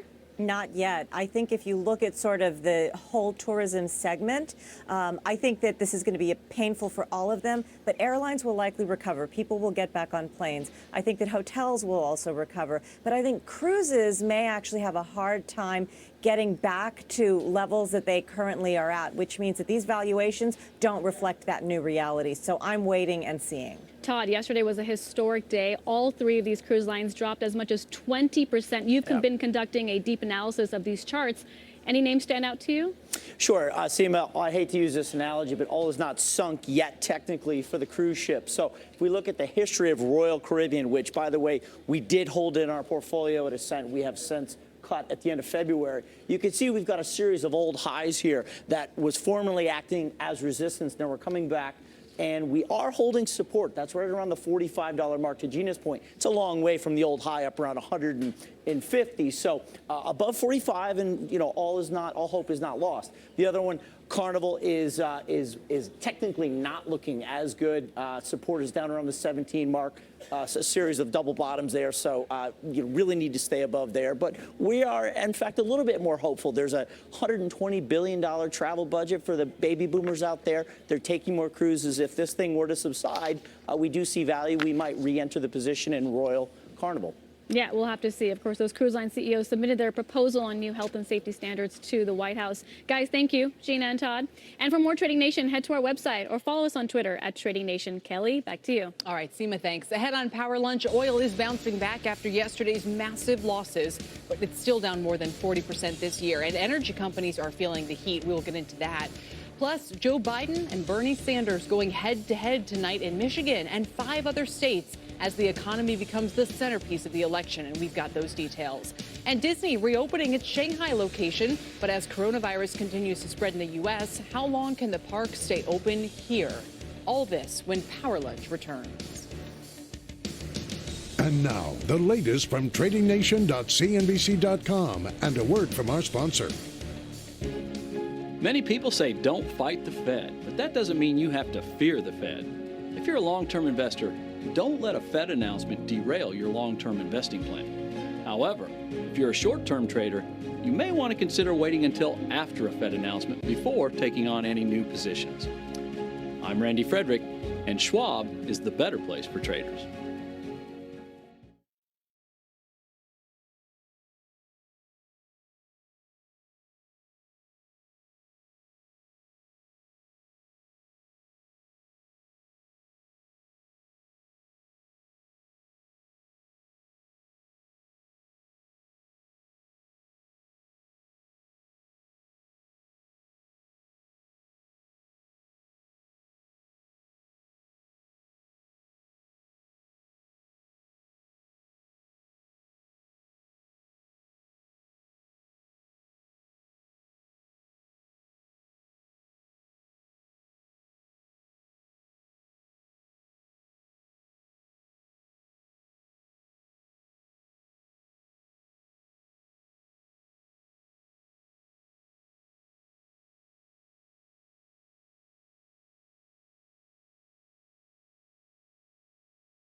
ED. Welcome back, everyone. I'm Sue Herrera. Here's your CNBC News update at this hour. Italy is reporting another big jump in the death toll from the coronavirus. 168 more people have died since yesterday, bringing that total to 631. Officials also say the number of confirmed cases grew by nearly 1,000, and the total number of infected is now above 10,000. Here at home, the head of the CDC says he is most concerned about the impact of the coronavirus on the elderly and healthcare workers. This in testimony before a House subcommittee. And figuring out how to deal with outbreaks like the one at a nursing home near Seattle, Washington, is a top priority. This is our vulnerability. When you see tragically the 27 people that we've lost. So this is really a priority to get that up and running, infection control up and running. Provide the technical assistance. This is our number one vulnerability right now. And in Oakland, California, thousands of passengers aboard a cruise ship hit by the coronavirus are awaiting their turn to leave the Grand Princess. American passengers are being taken to military bases in California, Texas, and Georgia. Passengers from other countries will be flown home. That is the news update this hour, guys. I'll send it back to you, Ty. All right, Sue, thank you very much. Stocks are higher right now as you check the numbers. The Dow jumping by about 400 points at this point in our trading session, 444. Still off the highs of the day when the Dow was up as much as 945 points. The S&P higher by about 2% and the NASDAQ by a little more than 2%. And the Russell 2000, which has been really hard hit, up about 0.4%. Two stocks in the S&P trading at new highs today. That would be Dollar General, which is holding on to those gains, and Clorox, go figure, which hit those highs earlier in the session. Colgate-Palmolive also among the big movers, had a high earlier today. Let's get to more of the power movers today. Stitch Fix getting crushed, reporting sales that came in short of expectations and lowering its guidance. It blamed coronavirus and said that Brexit was hurting its UK rollout. Again, the share is down 28% right now. Cypress Semiconductor on pace for its biggest daily gain in 11 years after CFIUS, the Committee on Foreign Investment in the U.S., cleared its sale to Infineon Technologies, those shares jumping just under 50%. And we end with Occidental Petroleum, one of the major news points of the day. They cut the dividend by 86% to just 11 cents a share and lowered capital spending for this year by more than $1.5 billion. Shares are responding about 13% to the upside after a sharply lower day yesterday. And we do expect more spending and dividend cuts from the energy sector as companies come to terms with $30 oil. However, we are seeing a bit of a rebound today after the sector had its worst day ever yesterday. Right now, oil closing for the session up about 10%, bouncing back a day after its worst performance since the Gulf War in '91. There you see it up 10.5% at this hour. For more, let's bring in Brian Sullivan. Also joining us is Kevin Book, Managing Director at Clearview Energy Partners. Gentlemen, welcome. Brian, why don't you lead us off today? How do you translate the activity in the market today? Well, Tyler, I don't know about your report card in high school, but if I told my parents I was bringing home an F and brought home a D-, I did better than I thought, but they were not going to be happy. And that's pretty much oil today. I mean, oil's up 10%, but as the numbers get smaller, I mean, you talked about that 945-point retracement on the Dow. That was 45% of what we lost yesterday, basically. So the numbers have gotten small, that we're seeing these pops come up here. Listen, there's some talk out there. Will the Russians and the Saudis get back together? Can they make some kind of last-minute OPEC deal? The president reportedly calling Mohammed bin Salman in Saudi Arabia to talk more about this. There are reports of some targeted stimulus plans potentially to help these shale producers. But you look at the Occidental news, they cut $1.5 billion in capital spending. That's a good move for them. But Tyler and Kelly and Kevin, think about the economy. $1.5 billion taken out of ordering pipe, by truck drivers, ground crews. Those are the things that we are going to see trickle through the economy, and it's going to sting. Let's talk about that, if we might, Kevin. Is the economic effect of low and falling oil prices a positive overall for the U.S. economy, or, given the number of jobs that are tied to the oil economy today, a negative? It's actually negative now to have low prices. And the reason isn't just because we're now a net exporter of energy. It's got to do with the nature of what it means to put capital investment into the ground. The investment multiple you get out of upstream spending is just bigger than the money you save from a low price on the consumer side. So better to spend it at the upstream than to save it at the service island. The days when it used to be a net positive for the economy as a whole, of course, they're not over when you think about every driver as a whole. Nobody wants to spend more on energy. No politician wants to sell that. But for everybody in the economy, on average, it's better to have a higher price today.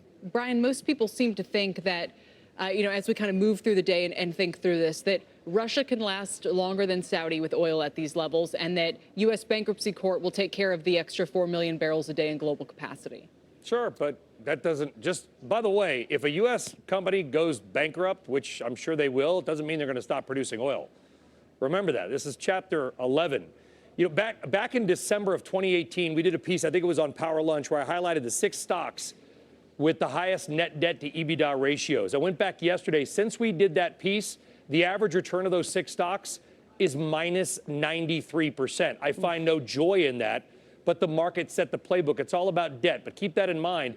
Just because a company might file for Chapter 11 does not mean they are likely to stop producing oil. They will go through the courts. Private equity, which owns a lot of these, may insist that they keep pumping because private equity wants the cash flow. Again, it's going to be a credit and debt story. And, here's the other side of the story, guys, which is we're talking about an electric car future. And there's a lot of comments on my Twitter feed like, good, let the industry go away. We need electric cars. That's fine. We also need to heat our homes. Here's the kind of the sad irony. As the price of gasoline drops to $1.50 a gallon in parts of the country, it might make people less likely to spend the extra $15,000 to $20,000 to buy the electric version of the car that they might be looking at.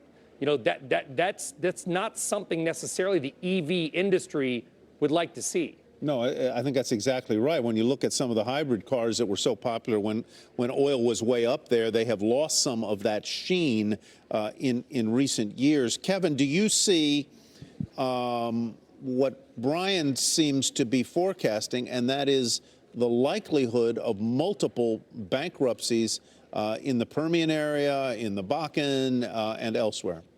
Yeah, I mean, what we're talking about based on today's news, the Saudis exceeding their maximum capacity, the Russians maxing out themselves, that's 3.15 million barrels per day of incremental supply landing on a market that's already going to have a demand loss from coronavirus. Call it 600, 700,000 barrels per day. That combined effect puts the price in the teens without rationalization in the market. That rationalization is going to happen, unfortunately, in some of the producers here in the U.S. Now, on the slide on the way down, some other supply would probably also get shut in. Now, as to whether they stick with that, whether the war keeps going, Russia does have insulation in its tax law, as Kelly was bringing up. They have an incentive to produce more at lower prices. So I don't think anyone's expecting this to end soon. But a $30 print does a lot to focus the mind, and 20 is mind-opening, mind-altering. By the way, can I jump in just quickly? If you want to find a little bit of green on the screen, also look at the tanker stocks, TNK, STNG, because as the Saudis and the Russians pump oil,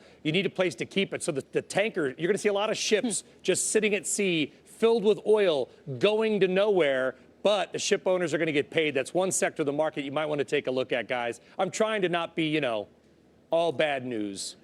All right. Thank you guys very much. Brian and Kevin, we appreciate it. And there's Teekay Tankers up 26%. Let's check the broader markets right now. The Dow sitting in the middle of a 1,000-point range today, up 945 at the highs, slightly negative at the lows, and currently up 558. How are these wild swings in the markets affecting the minds of voters? Democrats head to the polls in several key states today. We'll have that next on Power Lunch.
All right, several Democratic primaries take place today, including a critical one in Michigan, as well as Washington State, which has the most coronavirus cases of any U.S. state. I think it's actually running neck and neck now with New York. How are the coronavirus cases and its impact on the economy playing out on the campaign trail? For more, let's hear from Kayla Tausche. Kayla. Tyler, for Joe Biden and Bernie Sanders, it's business as usual on the campaign trail, despite being members of the age group most vulnerable to COVID-19. At rallies, roundtables, and whistle stops, there have been handshakes, hugs, and very similar messages from the two candidates that the source of the volatility is a crisis in confidence in the White House and that the CDC and the medical community must be trusted. Now, the candidates are vying for 365 delegates tonight. Michigan is ground zero. A win there for Biden would make him the runaway leader, or it could reset Sanders' campaign like it did in 2016. The labor vote there, a third of the electorate, is still a toss-up. Polls have been favoring Biden, but they've been wrong before. Washington State is the second highest delegate prize. Candidates have been focusing on Michigan, and that's been a safer bet than other states health-wise because there haven't been any confirmed cases there, whereas Washington, despite having that high delegate prize, also has the highest number of COVID-19 cases. Now, as for stimulus in response to the virus and the fallout, Sanders tweeting just moments ago about paid sick leave, a position backed by his Democratic colleagues in Congress, too. It's not yet clear which measures, if any, the former vice president would support, but perhaps, Kelly, will get a little more detail on that later today. By the way, Kayla, are we going to be hitting the campaign trail? I see they've already, some reporters have been called off of it, and the candidates are getting more questions about how they deal with it. It's really a case-by-case and a state-by-state basis, Kelly. I think every organization is making their own decisions and figuring out, whether these highly attended close quarter events are really worth it for what you get. Certainly, that's every organization's to call. All right. Kayla, thanks. We appreciate it. Kayla Tausche. And our next guest says if Michigan and Washington State go for Biden tonight, it's effectively over. Here to talk more about that and the role the economy will play is Libby Cantrill. Libby, it's great to see you. Thanks for joining us. Thank you. Head of Public Policy, I should say, Managing Director at PIMCO. Listen, so we've seen the predicted odds kind of shift in Biden's favor. We've seen people say even when the market has up days that politics are partly why. How does coronavirus affect that at all, you think, as people go out today? Yeah, I mean, I think in terms of the Democratic primary, it likely benefits Biden, right? I mean, sometimes I think the conventional wisdom has been that this, all of this Washington experience is sort of a liability. But in this case, I think Washington experience, a steady hand, being the vice president, overseeing sort of the response to the financial crisis, all benefits Biden. So if anything, I think this is probably a tailwind to Biden. But healthcare has been, as you know, has been sort of priority number one for Democrats in general. So this is sort of a good context for them in order to just hammer home that point. So do we start shifting our attention then, basically saying Biden's got it locked up, barring any real surprises today? We start to look ahead to the general and to think about how this development, the economy in general, how that all plays. And that's partly why I'm surprised the president hasn't announced a bigger fiscal stimulus package sooner, because if that takes a while to play out, we're getting kind of late in the calendar. Yeah, so sort of first things first, right? So, Washington and Michigan, if Biden were to win those tonight, then yes, I mean, he's the clear front runner. There's another super Tuesday next Tuesday with 15% of delegates, and Florida's the big prize there. If he takes it home, if he wins like polls are predicting him to do in Florida, then yes, I think it's fair to say that he will be the presumptive nominee. And then you will start seeing that pivot to the general election. And, if you look at those incumbent presidents who've not gotten reelected, it is George H.W. Bush and it's Jimmy Carter. And what do they have in common? Well, they were overseeing a slowing economy. So does this absolutely matter? And will this weigh on, folks' minds? Of course. I think you could make an argument that our politics have become more tribal, so maybe the economy matters less. But this health crisis is going to, could impact people pretty directly, and therefore could inform how people vote. What's interesting to me, I heard an observer mention the other day that that no Democrat who did not begin the campaign as an outsider has won the White House in recent history. Not Carter. Right. Carter was an outsider. Yep. Clinton was an outsider. Obama was an outsider. Joe Biden is anything but an outsider. Yeah, that's right. Although, maybe his comeback, he was. Well, he was on the outside looking in to zero back until to hero. last week. I don't know, and maybe that was what sort of people, had to sort of, subject him to that type of test. Yeah. That's absolutely right. It's an interesting observation. I don't know what it means. But also, I think just given this context, if this, it's only March, right? So we could be talking about something completely different, in September, October, November, right before the general. But if this continues, then again, I think that's going to put people are going to put a premium on stability. The last two Democratic presidents were left-handed too, so who knows? Well, I mean, who knows? you can play this game forever. I do think there's something into what you're saying, though, because if we think about Bernie and Hillary in 2016, it's fun to run the counterfactual, but you think about whether people would have been more passionate, more motivated to turn out for Bernie, whether that would have been a closer contest with Trump. If you fast forward to 2020, and as you mentioned, if Biden's kind of the presumptive nominee, but there still lacks some of that passion, you wonder if that's the strongest person who would have gone up against Trump. Yeah. Yeah, maybe. Although what you're seeing in the primaries is a lot of enthusiasm, right? And so I think this idea that only Bernie or somebody who's maybe an outsider could get the turnout is not necessarily, at least what we've seen so far, and what we saw last week in Super Tuesday doesn't sort of adhere to that narrative. Let me get your quick thought on whatever stimulus package comes out of the White House. You are skeptical that a payroll tax will have the votes to get through a Democratic-controlled House of Representatives and Congress in general. Yeah, and I think Speaker Pelosi and some of the Democratic leadership really threw cold water over this idea last night and this morning. And, Senate Majority Leader Mitch McConnell doesn't love this idea either. So I think this is going to have, have a lot of obstacles in terms of getting the votes in Congress. What we should expect, though, what the market should expect is a much more kind of targeted stimulus package. So this idea of paid leave, maybe some tax credits for, impacted industries, increase in unemployment insurance, but really those who are impacted by the coronavirus. Right. Think about the payroll tax; it only benefits those who are actually on the payroll, right? Right. So it's not necessarily helpful in a time of an. What about just cutting checks, $1,000 checks, to everybody like Hong Kong? Yeah, and I think a lot of economists, Keynesian economists, are advocating for that. I think that the votes are not going to necessarily be there in Congress either. I dare someone to vote against a $1,000 check. Yeah, well, we'll see. Yeah, and things can change quickly, right? Yeah. I mean, this narrative can change quickly, and I think that's a big caveat here, is that if we have a durable slowdown, then all this conventionalism gets thrown out the window. All right, Libby, thank you. So another Super Tuesday next. That's three in a row. Everything's super. I know, Super Tuesday. I know. Libby Cantrell of PIMCO, we appreciate it. All righty, check out the Dow right now. Super Tuesday up more than 600 points. That's super right there. Super Tuesday, get it? Okay. Back to the highs of the day, or near them, after erasing all of those gains earlier in the session. It's going to be a wild close, so stay tuned. You don't want to miss the next hour. You don't miss the next 6 minutes either.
Shares of Disney have lost about a quarter of their value in the past month as the company deals with several challenges related to the coronavirus while also transitioning to a new CEO. Julia Boorstin joins us now with more. Julia? Tyler, that's right. Disney shares are down about 25% so far this year, but they're up 4% today. Now, Disney's already warned of its impact of its Shanghai and Hong Kong parks being shut down since late January, with Tokyo Disneyland closing in late February with plans to open in March. Now, Bernstein, with a market perform rating on the stock, writing today, quote, "We expect the domestic parks to shut down. Perhaps that will be the day to start buying Disney shares." Bernstein warning, though, quote, "If consumers' willingness to go to movie theaters and theme parks is permanently altered, there would be much more downside." Now, Disney's Mulan, which reportedly costs as much as $300 million to make, is set to open March 27th here in the U.S. It was expected to be huge in China, but it has had its release there delayed indefinitely, with all the theaters in China still closed. BMO writing in a note yesterday saying that once the market finds its bottom, though, Disney it expects to be an outperformer as attention turns to the tailwinds for the streaming business. Now, we may hear more from Disney, both from its outgoing CEO, Bob Iger, and its new CEO, Bob Chapek, at its annual meeting, which is happening tomorrow morning. Back over to you. All right, Julia, thanks very much. Julia Boorstin. You've probably seen the market lately. We're up about 590 points in the Dow Jones, so moving a little bit higher in just the last few minutes here. A lot of headlines on the wire from Washington. They include from Treasury Secretary Mnuchin, who met with Nancy Pelosi, saying there is bipartisan urgency to pass a coronavirus economic relief package. Also, we're hearing from Richard Shelby expressing maybe at some options to buffer oil producers, Ty, that could include longer-term loans. So Eamon at the top of the hour said, you know, what about the energy industry, the oil companies? That wouldn't normally be part of a coronavirus economic relief package. Obviously a separate issue there, but they're apparently looking at everything right now. But those companies in many parts of the country that have been such a part of the growth and the wonderful economy in Texas, North Dakota, elsewhere, they have been really hurt. And this is in keeping with what Libby was just talking about, and that's the idea of a very targeted stimulus directed at specific industries or specific classes of individuals, the unemployed, people who do not have sick leave, et cetera, for which help immediate would be very much welcome. Yeah, so the Dow's up just about 600 points right now. Thanks for watching Power Lunch, everybody. You don't want to miss the next hour. Closing bell starts right now.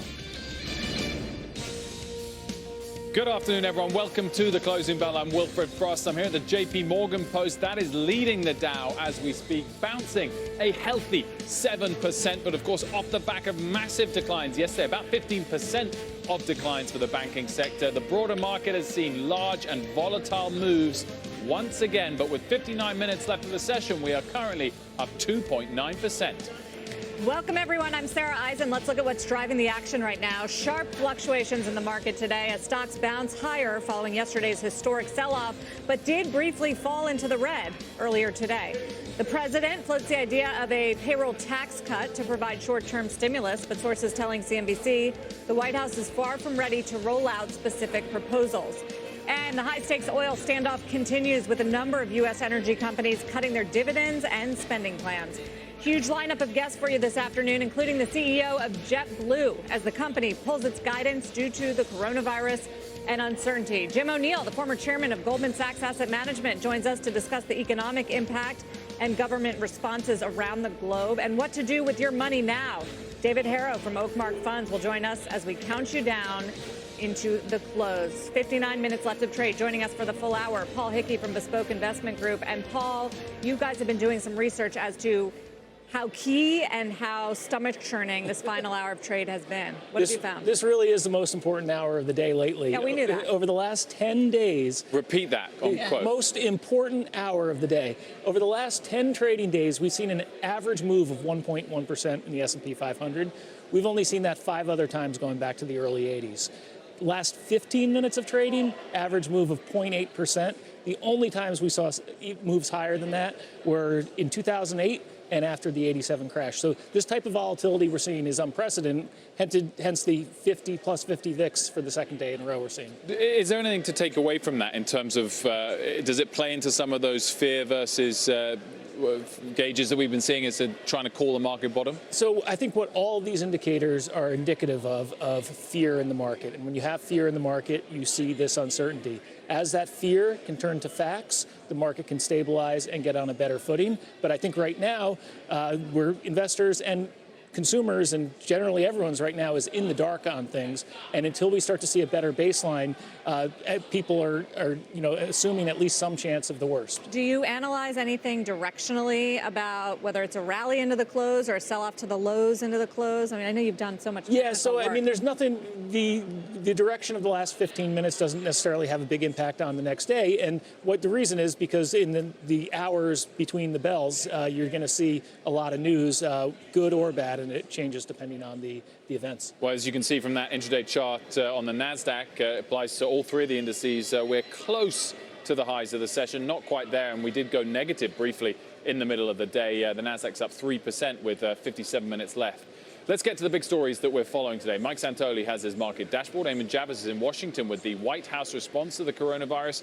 And Claudio Lavagna is in Rome with the latest on Italy's lockdown. But first, let's send it up to Mike, who's taking a look at previous 20% sell-offs for the market. Mike. Yeah, well, near 20% sell-offs. First, though, let me take a look at the S&P 500. Some lines in the sand on this chart over the last 2 years, which is a little bit instructive. It kind of puts today's bounce in a wider frame right here. So there it is. There's that bounce. If you remember, late last week, we were trying to figure out if perhaps this level of 2850 or so on the S&P, which intraday low 2 Fridays ago, was going to hold. Well, it didn't as of yesterday. So right now, we're kind of rallying to a level that's now below that 2850. So it still seems as if, look, there's a lot of work to do to make that up. Last night, the market was just pulverized if you look at how oversold all the readings were. So it certainly had the makings for at least a bounce like this. And it's probably a good thing it's responding to those conditions with this rally today. But yes, take a look at this 30-year chart of the S&P with circles around these areas that had a 19% or 19-point-something% decline, peak to trough on a closing basis, but did not get to 20%. 1990, there was a short recession associated with that pullback.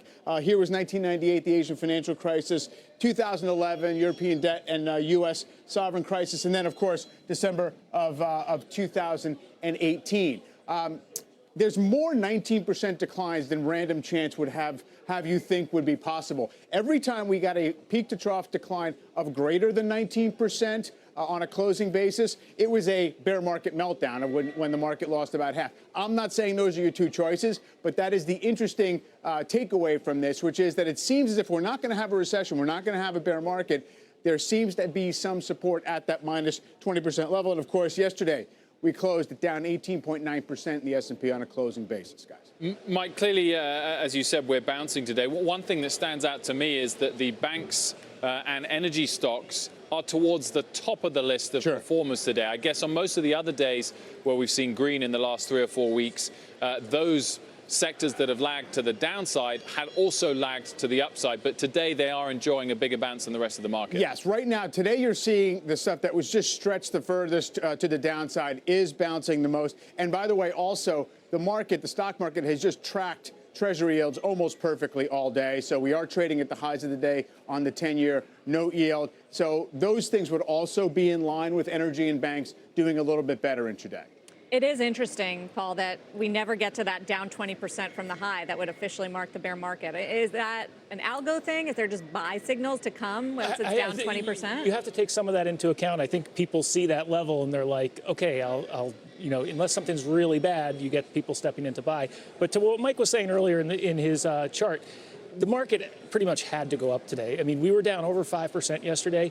Every time you've had a 5% decline in the S&P, going back to World War II, there's been 9 other times. Every time the market was up the next day on that Tuesday, hence the term turnaround Tuesday, average gain of 4%. So this rebound we're seeing right now is actually below average for the 5% declines. Yeah, and it wasn't looking that way all day. Right. So we've seen some strength lately coming into the last hour. And I think you can't read too much into today's move. I think it's just, as the rubber band snaps back into place, we're going to see volatility going forward. And just as the news and the headlines come out, we're going to be, going back and forth.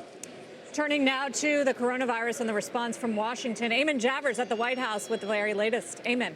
Yeah, the president has returned to the White House after meeting with lawmakers up on Capitol Hill, Senate Republicans in this case. That was said to be a key meeting where he was going to be pitching those lawmakers on the ideas that he wants to roll out for safeguarding the economy here due to the coronavirus. We're working on finding out what exactly he pitched to those lawmakers, and we'll bring that to you. Meanwhile, we had the president sitting in earlier today on this meeting with health insurance CEOs here at the White House. The vice president mentioned a couple of points in that meeting. He said that the health insurance CEOs had made some pledges to the White House, including that they wouldn't charge co-pays for coronavirus testing or treatment. He said they've committed to covering telemedicine and also no surprise billing. That's an interesting one because generally speaking, surprise billing is thought of as coming from the out-of-network healthcare providers, not necessarily the insurance companies, but the vice president said it's something they're working on with the insurance companies as well. So some commitments from that industry to the White House going forward, and we'll wait and see. The president said he's going to announce his economic stimulus ideas today. We don't know when that will be. Nothing has been scheduled officially. No word on when we're going to hear from him, but presumably, we're running out of time in the day, so presumably that's before too long. And Eamon, is there a belief that there's bipartisan support for this in Congress? Not necessarily, no. I think there's a bipartisan sense that on Capitol Hill that they want to do something. What the something is, though, I think is very much a matter of dispute. It's interesting that Secretary Mnuchin seems to be taking the lead on negotiations with Speaker Pelosi up on Capitol Hill. You have to imagine that the relationship, at least from President Trump's perspective, and I don't know Nancy Pelosi's perspective as well, but at least from President Trump's perspective, that relationship is so poisoned, it would just be difficult for them to sit across from a table from each other and hash things out. It looks like Mnuchin will be the point guy from this White House in dealing with the Speaker of the House now. Eamon, thank you. You bet. There are now more than 117,000 coronavirus cases around the world, with at least 804 in the United States. More businesses and industries are feeling the impact of the outbreak. Booking Holdings, Royal Caribbean, joining a growing list of companies pulling their guidance over coronavirus uncertainty. And then there are the airlines, which have made significant moves lower this year. Delta and American both pulling guidance and slashing more flights amid falling demand. United says domestic gross bookings are down 25%, and executives at Southwest, United, and JetBlue are all taking pay cuts or foregoing their salaries. We're going to talk to JetBlue CEO Robin Hayes about the impact on his business next hour. Meantime, some companies are taking steps to mitigate the pain to their workers if they are forced to stay at home. Darden Restaurants, Olive Garden parent, says that they will provide paid sick leave to all hourly employees who are not covered by a policy. And Walmart is saying it is deploying a new emergency leave policy after a worker in Kentucky tested positive for the virus. Under that policy, employees with coronavirus will receive 2 weeks' pay, with the potential for more if they are unable to return to work. Important moves by companies. Absolutely. In light of the current situation. Meantime, Italy taking extraordinary steps to lock down the entire country as coronavirus cases there top 10,000. Let's bring in NBC's Claudio Lavagna live in Rome. Claudio, tell me, what has been the reaction from people to this pretty extraordinary, as we said, measure taken by the government? Do they support it, or do they feel it's some level of overreaction?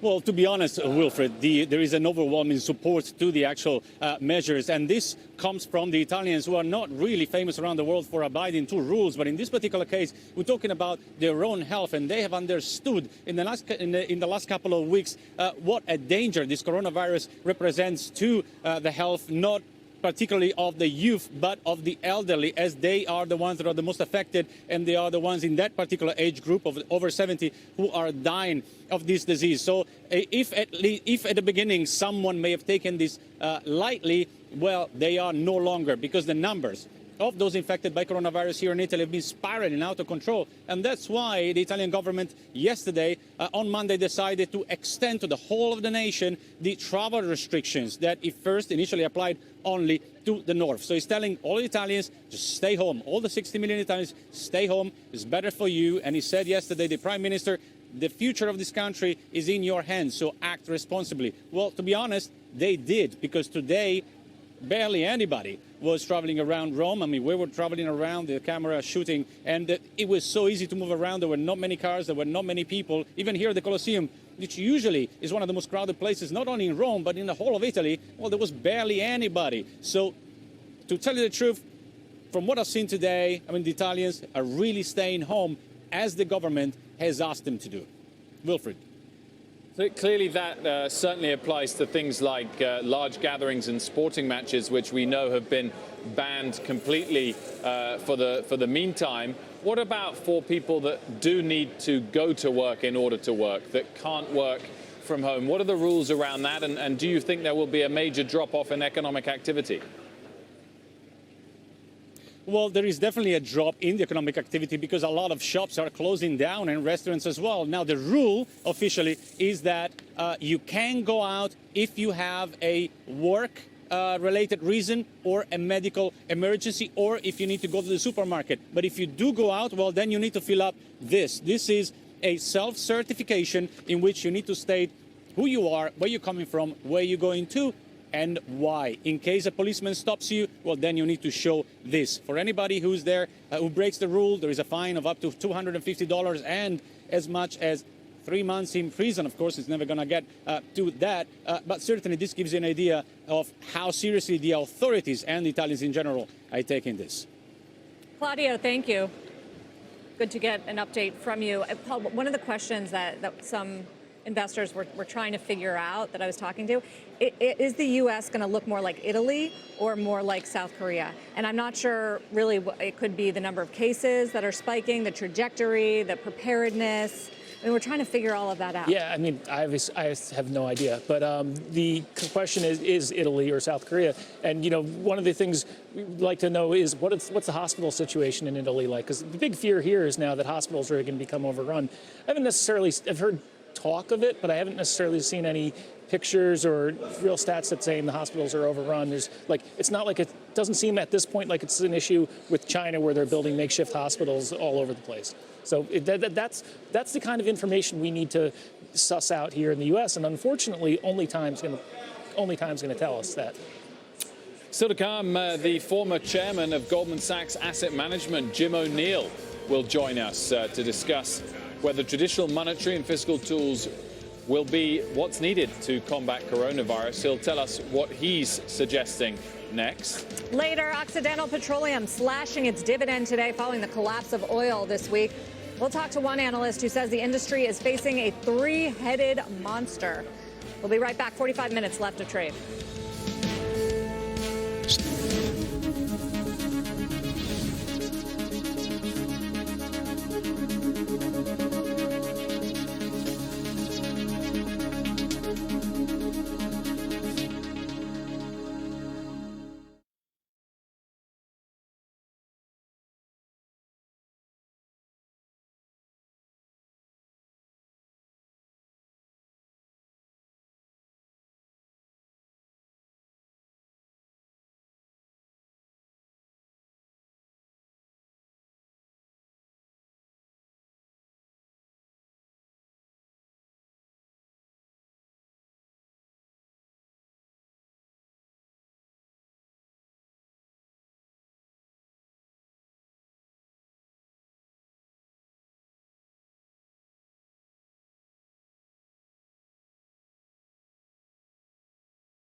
insurance. 43 minutes left of trade. One individual market mover, Occidental Petroleum, announcing today it will be cutting its quarterly dividend to 11 cents a share from 79 cents a share, decrease of about 86%. Company is also reducing its 2020 capex spending plans by more than $1 billion. Oxy CEO says this is all in an effort to reduce debt, strengthen the balance sheet due to the sharp decline in commodity prices. That stock is rebounding along with energy companies to the tune of 12.5%. It's still down 43% so far this year. And the last time Occidental cut the dividend payout, 1990, after Iraq invaded Kuwait and oil prices started tumbling. I mean, these stocks have just been decimated. Cutting the dividend, cutting capex buys them more time if, in the event of a prolonged downturn in energy prices. The outlook's very bleak. I mean, we've seen the energy sector lowest level since 2004 yesterday.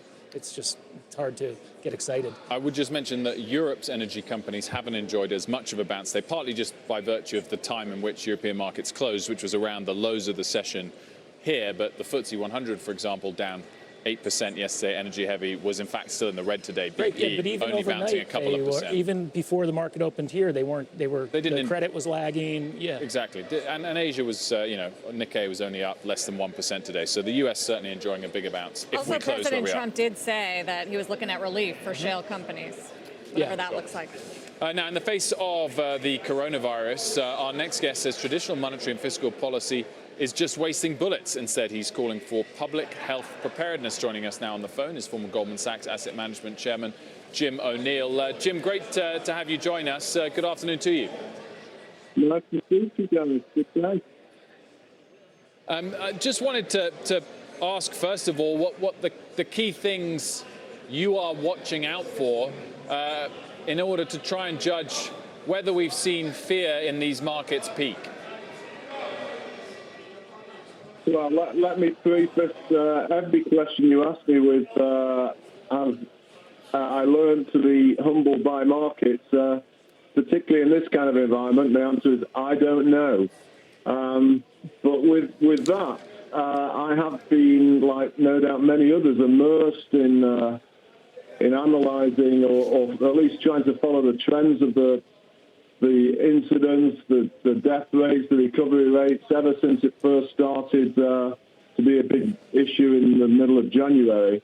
Partly, of course, because of the work I did on antibiotic resistance. So a lot of that was about how you could get some dramatic consequences for the world. So it's not unfamiliar territory. So with that caveat, I think we need to see some evidence that a Western G7 country is getting it under some kind of control.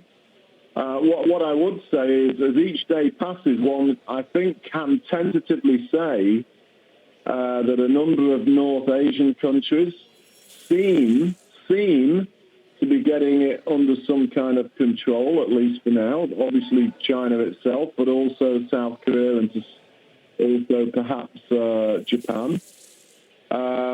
But we don't know in all of Western Europe or the US or elsewhere where, like listening to what you were saying before, where we're going to be closer to South Korea in 2 weeks or Italy. And so I think until we see evidence about that, it's very hard to believe that this wild volatility and the downward pressure below it is going to disappear, because we've seen that Italy's had to shut the place down. We already know that China had to do that in the month of February, and the economy essentially fell in half. And the markets are right to worry that if that happened to the whole of the G7 countries, obviously we'd have some big economic negatives, to put it mildly. But we don't know yet. Hey, Jim, with that said, what we are getting in this country, at least, is stimulus from the Federal Reserve, cutting rates, injecting liquidity into the repo markets, talk of stimulus in Washington right now, Treasury Secretary meeting with the House leader. What do you think when you hear that fiscal and monetary stimulus is coming in the U.S. to fight this? So I think, it seems to me that for some time now, the Federal Reserve Board has sort of become the automatic bullet that can solve whatever the problem. And I'm in the camp that I think last week's rate cut was a mistake. It was too early, even accepting my underlying thing that I can't really imagine what on earth lower interest rates are supposed to do in terms of helping. And I'm saying that expecting them to cut more because the Fed has just seemingly become of that nature. But I do not think it makes any sense.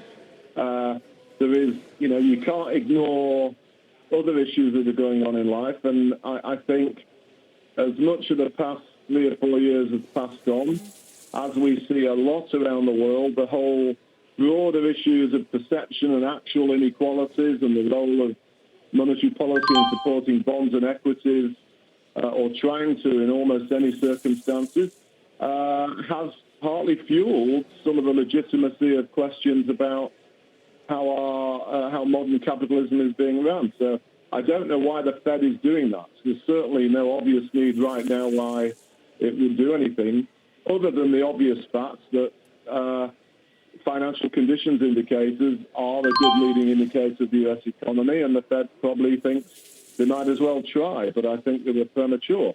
On fiscal policy, like you said at the top of the story, I think just policies to strengthen the health system, in your case, in the States, it's quite worrying that low-income people or those without the ability to have good insurance and have the wealth to cover it essentially can't get tested.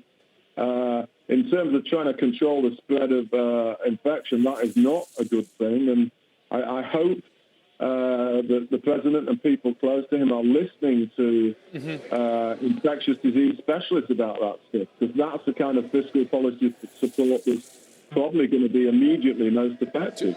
And doing things like small business tax relief and et cetera, et cetera.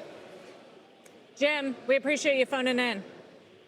Okay. Good luck, guys. Jim O'Neill, thank you, and to you. We are looking at session highs just around there. 960 was the session high up on the Dow. We're up 905 points. S&P 500 up 107, almost 4%. So building on our gains.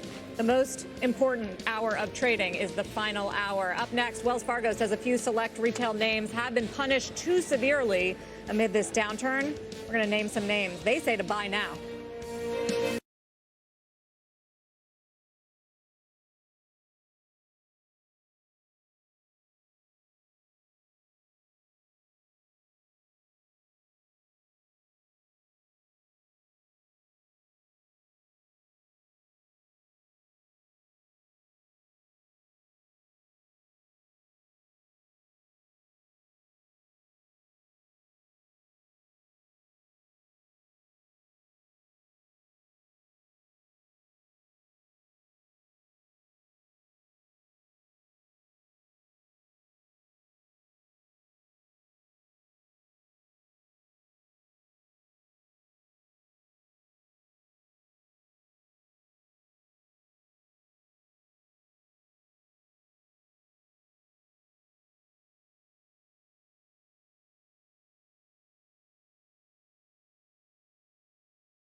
Welcome back to Closing Bell. 32 minutes left of trade. Time now for word on the street. Deutsche Bank naming L Brands as a catalyst call buy idea, expecting the retailer to outperform in the near term, driven by coronavirus-related stockpiling at Bath & Body Works. It notes that hand sanitizer is completely sold out on the brand's website and in some stores. But then Jeffries is out, warning not to fall for the sanitizer hype, estimating it only makes up about 5% of total Bath & Body Works sales. It also says Bath & Body Works is a mall-based store, so it's still feeling pressure from decreased traffic. Wells Fargo highlighting some retail value plays, naming Capri Holdings, Foot Locker, Tapestry, and G3 Apparel as stocks that are too cheap to ignore. The firm says these retailers all have clear fundamental issues, but their multiples have overshot to the downside. Paul, where do you stand as to how retail has been played by investors during this crisis? Is it just very simple, buy the Costcos and the Defenses of this world? Well, you buy the retailers that have been doing well already before this, and then I don't think you really want to step into these retailers that have been under a lot of pressure because of this, because they already had factors working against them. So I think it's a tough call. Foot Locker maybe in the long term, but in the short term, I don't think anybody really wants to go, try on a pair of shoes right now and such. L Brands, hand sanitizer may only be 5%, but lotion, everybody's got a lot of dry hands right now, so that's probably another 5-10% easy. Oh, so you're taking the bull side of that, Dooley call. If I had to, yeah. We are up 3.5% on the S&P with 30 minutes left. We've got some breaking news from the White House. Eamon. Yeah, that's right. We're learning a little bit more about what the president pitched up on Capitol Hill in his meeting with Senate Republicans, and also what's under consideration here at the White House in terms of economic ideas. A White House official tells me that federal assistance to the shale oil industry is under consideration here at the White House. They caution, though, that they don't know whether or not that will be needed, and they're saying they're not talking about a bailout here at the White House, but they are closely monitoring the situation with shale oil due to that oil price decrease that we've seen during the course of the week, and they say that some federal assistance to that industry is in the mix of the conversation here. Secondly, I'm told that the president pitched a payroll tax cut to 0% on both the employer and employee side when he was up on Capitol Hill today. This would last, under the president's pitch, through the end of the year. The thinking here is it's sort of go big or go home time on that proposal. I'm also told that there is some consideration, some discussion of making that 0% payroll tax rate permanent. So now all of that will be subject to negotiations on Capitol Hill. The fact that the president pitches it doesn't mean it's going to become law or signed into any kind of package. But I am told now that that's where the president's head is, and that's what he was pitching up on Capitol Hill. Working on some more details and some more of the economic ideas that are being kicked around here. But shale oil and now a 0% payroll tax rate on both the employer and employee side through the end of the year are certainly in the conversation at this point in a big way, guys. Eamon Javers, thank you. You bet. With the Dow up 733 points. Time now to get a CNBC News update with Sue Herrera. Hi, Sue. Hello again, Sarah. Hello, everyone. Here's what's happening at this hour. Washington Governor Jay Inslee is indicating that he is getting closer to, quote, mandatory measures to limit the spread of the coronavirus. Those measures could curtail social activities like large public events. We are talking to the communities and leaders and public health experts. So we are considering those measures. I would not be shocked if we have some more news on that in the next few days. And in a possible sign of things to come, European leaders gathered around screens and monitors for a video conference on the coronavirus. They met remotely to prevent further spread of the outbreak. Topics included their response to the virus and how to accelerate research into a cure. Here at home, Democratic presidential candidate Bernie Sanders is campaigning in Michigan as voters in 6 states head to the polls. Outside a polling station near Detroit, Sanders criticized President Trump for not taking the coronavirus outbreak seriously. You are up to date. That's the news update this hour. Wilf, I'll send it back downtown to you. So thanks so much for that. Let's get over to Mike now for a check-in on the valuation of the broader market. Mike. That's right, Wilf. Yeah, as you, of course, know, we're going to track the tides of valuation here because over the last several years, we've had the sort of neutral or average level change a little bit. So since we've gone into this pullback, we've gone from the highest, just about the highest valuation on a forward PE basis for the S&P 500 to somewhere around the neutral zone for the last 5 years. So this is a 10-year chart. You see that since around 2014, we've been in this kind of higher zone of valuation. Now, within that 5 years, every time we haven't spent much time below 16 times forward earnings. And that's where we are right now, if you want to just sort of put that there. Now, in the pullback in December of 2018, you got below 15 times forward. The huge caveat here is we don't know at all the fate of the forward earnings forecast that we're now working with. The numbers have not really come down that much on an aggregate basis since the end of January, which, of course, is when this sort of sudden slowdown fear has kind of gotten into the market. So we are probably more expensive than this. And then I think the other wrinkle is, how do you compare the valuation of equities right now, given the slowdown and also given where bond yields are? Are bond yields even a good beacon anymore for some kind of comparable as an input for equity valuations? But all that being said, if the market holds together, if earnings hold together anywhere in the zone of where they're expected, then you would say that the valuation is a whole lot less challenging than it was just a few weeks ago. Okay, Mike, great stuff. We'll see you again in a little while. After the break, Morningstar International Fund Manager of the Decade, David Herro, joins us with his outlook for global equities amid the volatility. As we had a break, a check for you on bonds. Yields are recovering from their historic lows. The 10-year Treasury yield hovering around 0.76%, which is a lot better than it looked just yesterday, under that 0.5%. So overall, the market is in rally mode. The Dow is up more than 800 points, and Treasury yields are rising.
Insurance. Welcome back. We are at the moment up about 3.3% on the Dow, up 800 points or so, just off the high of the session, which we touched moments ago, is up about 963 points. Paul, what do you make at the moment of these proposals, suggestion of a payroll tax cut down to zero? It'll help. it'll help people as long as they're still on a payroll. If people who get interrupted by this lose their jobs, that's not going to be much help if you don't have a paycheck to get. Well, it also doesn't help hourly workers that are sent home without pay. Right. Because they're sick. So which is exactly the who would Walmart suffer here. Yes. So the Walmart news we were just talking about earlier. If you get sick, they'll pay you for up to 2 weeks. I think with a lot of these proposals we've seen, it's corporate America and the private sector taking the lead over government, and some of these are very good ideas to have. I think companies should be willing to, help out as much with their employees as possible, because it was a tight labor market coming into this. If you start, laying people off, you're going to have to rehire them again, retrain people, and it's going to cause a lot of dislocation. So you almost, as a company, you have to just say, suck it up. Not to your employees. As a company, you have to suck it up and, just deal with it. And this, too, will eventually pass. And you're going to take a short-term hit, but it'll pay off in the longer term. We should note that this was something the Obama administration used back in 2011, 2012. Don't get me wrong, it wouldn't hurt. And Jason Furman, one of his economic advisors, actually on Twitter said a 2% cut would only put $500 in the pocket of a single parent earning $25,000. And that's over the course of a year. A year, right? Yeah. This is delayed reaction. So it's like a slow drip rather than a fire hose. And there's no telling whether Democrats are going to get on board. It's going to be tough. Trump's going to have to give something up for it to get this. Well, it's not just U.S. markets getting crushed this year. The MSCI All-World Index, excluding the U.S., is down 16% so far. But our next guest says there are places for opportunity. Joining us now is David Harrow, Harris Associates, Chief Investment Officer of International Equity. He's the portfolio manager of 4 Oakmark funds with nearly $40 billion under management. Nice to see you, David. So what have you been doing amid all this volatility? Well, volatility really does breed opportunity, because what happens is the price moves quite dramatically faster in different direction than the underlying intrinsic value of a business. Keep in mind that business value is determined by the present value of all cash flow streams. This year's cash flow and to the future discounted to the present value. So when price moves so dramatically, and yes, there will be some small changes in value, but it means a big value gap opens up and providing an opportunity for truly long-term investors. So this is a really good time period for value investors, defined by those people who are looking at the price of businesses and have the patience and the time horizon to take advantage of this volatility. And so you suggesting, David, that whether we're talking about Italy or about China, that this is just going to be a one-quarter effect? Is that your expectation? I wouldn't be able to judge whether it's 1 quarter or 2 or 1.5, but this is something that will pass probably within the year, probably within the half year. And so this will have an impact on short-term earnings, but really the intrinsic value of a business isn't determined just by the next couple quarters. I kind of chuckled over this, whether we should be buying companies that sell hand sanitizers. I mean, this is exactly the opposite of value investing. Just because a business is doing good in the short term, you have to look at all their cash flow streams, not just what they're going to do in the next couple months. And plus, by the way, in about 6 months, we're all going to have too much hand sanitizer. So it sounds like you see some real opportunity and some deep value. Give us a sense of where in the world or which industries that might be in. I mean, to be honest, the same sectors that have been punished and killed, kind of the value-facing sectors, look at the financials in Europe as an example, some of the materials companies, Glencore, look at some of the auto companies. These are businesses that have been punished basically in 2018. And if anything, the value gap has opened even greater as people continue to flock what they perceive as safe, completely ignoring the price of businesses. David, I see, looking at one of your international funds, that you hold a lot of banks, particularly in Europe. Whether we're talking about European banks or US banks, why are those attractive when the rate environment has only gotten worse over the last couple of months, and there's no immediate sign of when that will turn in a meaningful manner? You're exactly right. The rate situation, especially in Europe, has been tough for banks. This means one portion of their earnings, the lending spread, gets hit. But banks have other levers to pull, and they have been able to pull them. They've been growing non-interest income. They've been cutting costs. Loan losses have been subdued. And so when you really look at the whole picture, for the most part, most of the banks that we own and are in the quality universe in Europe have been able to slowly grow their earnings. And despite this, if we look year to date, some of these things are off 30, 35% and are trading at multiples 4 or 5 times normalized earnings and yielding 9 or 10%. We don't expect earnings to completely evaporate. They have been able to maintain earnings. It's been a good test case. Europe has had negative interest rates in many of the developed countries in Europe, and yet banks like a BNP Paribas, like a Credit Suisse, have been able to grow their earnings and book values per share over the last 2 or 3 years, despite the low level of interest rates, because it demonstrates they have other levers to pull. And Mr. Market hasn't recognized this. In the meantime, you have a bank like BNP, which yields today around over 9%, and a French 10-year yield of about negative 40 basis points. So, you know, you're really given, to me and to us at Harris Associates, Oakmark, there's a huge risk return opportunity here in some of these quality financials. What about energy, David? Any value there? And some of the other hard-hit places in the market right now as a result of coronavirus fears, airlines, cruise lines. I mean, what does a value investor do with some of the carnage in these groups? What's kind of interesting to note is we do have some exposure to the travel sector in our international funds. We have a very little energy exposure, just one stock in a small position. But in travel, we have a little more. We have some Ryanair, which is the discount air carrier in Europe. I mean, the last few days, it's been one of the stocks that's bucked the trend. Same with Trip, which is the online travel agency in China. We think it's a really good business. Travel will be a long-term growth story in China. We saw the interruption in 2003-04 in travel in China with SARS. There was an interruption, there will be, but, and we'll have the same thing in the short term here. But the Chinese like to travel, and as income goes up, they like to travel. And a company like Trip has very, very low fixed assets, so there's not a lot of operational gearing. It's an online travel agency. Oddly enough, it's fallen, but not as much as we would have liked. We'd like to, continue to add to our position, but it just, other things have fallen significantly more than Trip.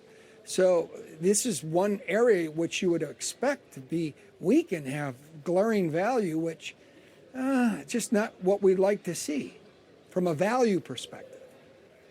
David, just finally, what would you like to see? What would make you most bullish from central banks? We'll hear from a couple of them this week, and of course the Fed next week.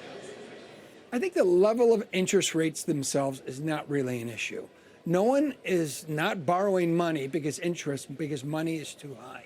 I think what central banks should concentrate on is A, making sure there's enough liquidity in the system through open market operations, and B, and whether it's the central bank or it's the particular government's minister of finance or treasury, make sure that those businesses which have been temporarily hit as a result of this active nature, to make sure that they have access to funding and liquidity to make it through this downturn. I think this is what policymakers need to do, is to make sure companies, through no fault of their own, because of an active nature, have the ability to weather the storm. The storm will end. It always ends. The market is very emotional today, but 3-4 months from now, we're going to look back. I mean, I have young people who work with me don't even know what SARS was. And these things come and they go. But we have to make sure companies do not just go out of business simply because of this active nature. David Harrow, thank you for joining us. Thank you. Harris at Oakmark. We are looking at a Dow that's up 950 points as money continues to go into stocks, out of bonds, a reversal of what we've seen yesterday. This is the last commercial we will take before the close. We'll go inside the market zone next on Closing Bell.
Here we go. 9 minutes left in the trading day. Another 1,000-point move. Here, this one's higher. We are now in the closing bell market zone. Commercial-free coverage of all the action going into the close. CNBC senior markets commentator Mike Santoli here to break down these crucial moments of the trading day. And today we've got Paul Hickey from Bespoke Investment Group here as well. Let's kick things off with oil. WTI surging today, up 11% after its worst day since 1991 yesterday. And the energy sector getting a bounce because of that rally too, led by Occidental Petroleum. It is up sharply, having been down sharply yesterday after announcing it will slash its dividend to 11 cents per share from 79 cents. The oil and gas company also plans to cut its capital spending by more than $1 billion. Those announcements perhaps less bad than feared. It's up 15% today, of course, though down close to 50% yesterday.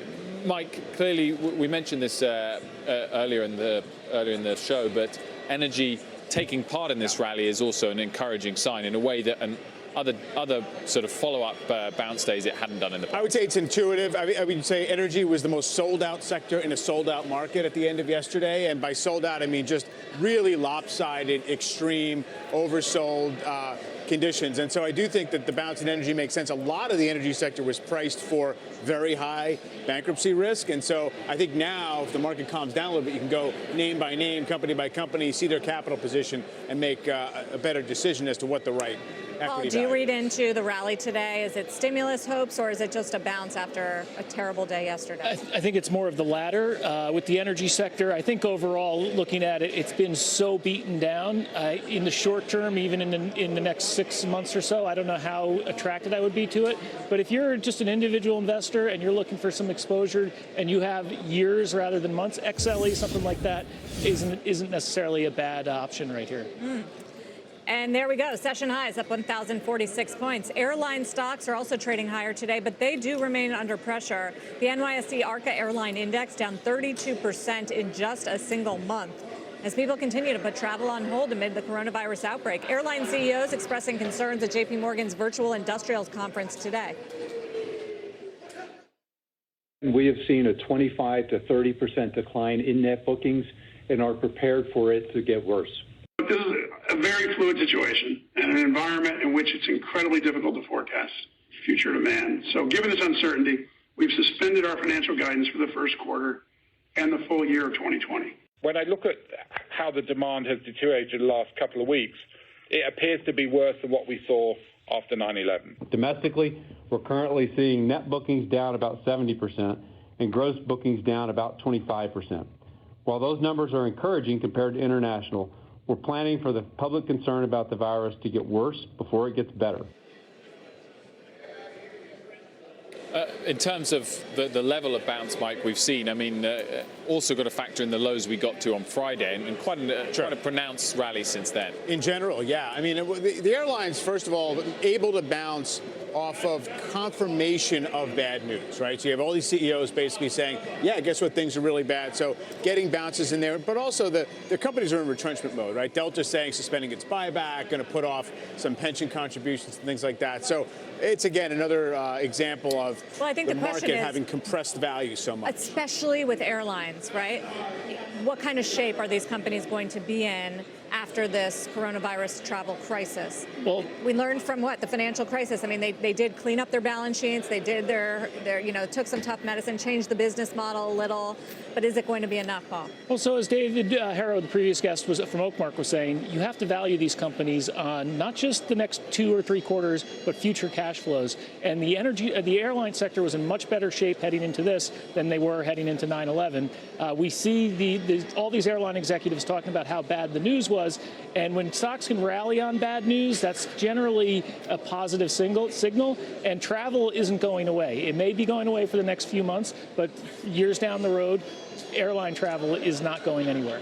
Markets, we should mention, up almost 1,100 points on the Dow, 4.7% of gains on the S&P 500, just under 4 minutes left. Coming up, by the way, on the airline front, we'll dive into the sector with JetBlue's CEO, Robin Hayes. He's today's closer. You don't want to miss that. Also, some news just crossing. CNBC confirming that the New York Auto Show will be rescheduled from April to August due to the virus. Geneva's had already been cancelled, and Beijing's was postponed. So more of the same there in that sense. So we have got 3.5 minutes left. Shares of Royal Caribbean rebounding after falling to levels not seen since 2014. Let's get to Seema Modi for more on the coronavirus's impact on cruise stocks. Seema. Wilfred, Royal Caribbean initially moved lower after pulling its 2020 earnings outlook and announced that it's taking out a $550 million credit line. But then comments from President Trump saying he'll help the cruise industry sent Royal, Carnival, and Norwegian sharply higher on the day. It does come after the three cruise lines saw their stock prices drop as much as 20% in yesterday's trade, a historic day. And with Carnival Princess Line struggling to keep coronavirus off its ships, there is increased concerns around whether the loyal cruise passenger will get back on a ship.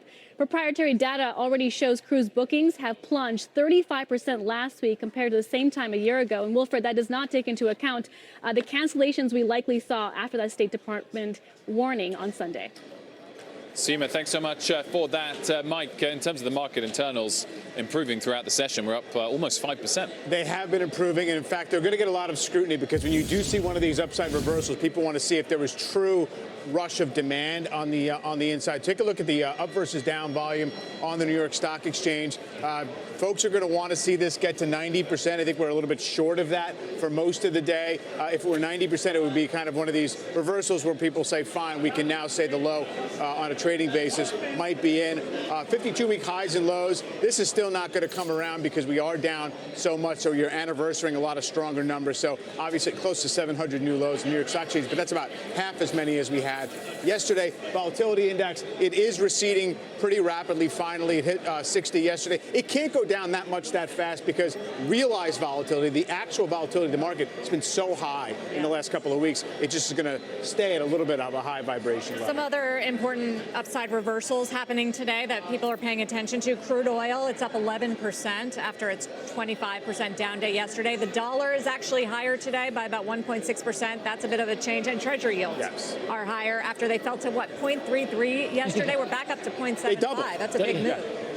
Let's go uptown to Bertha Coombs at the NASDAQ with more on the comeback we're seeing there. Bertha. Yes, Sarah, we're seeing the comeback, especially in the large caps, which have trimmed about 2/3 of their losses from yesterday. Apple, Microsoft leading there, and some of the chip names as well. Not so much of the same story when you look at the mid caps and the small caps. They've only trimmed about 1/3. In fact, we've seen more than 1,300 new lows, Stitch Fix among them, after providing disappointing guidance. And also the regional banks, although they are surging today, bouncing back, they are still looking at some double-digit losses for the week.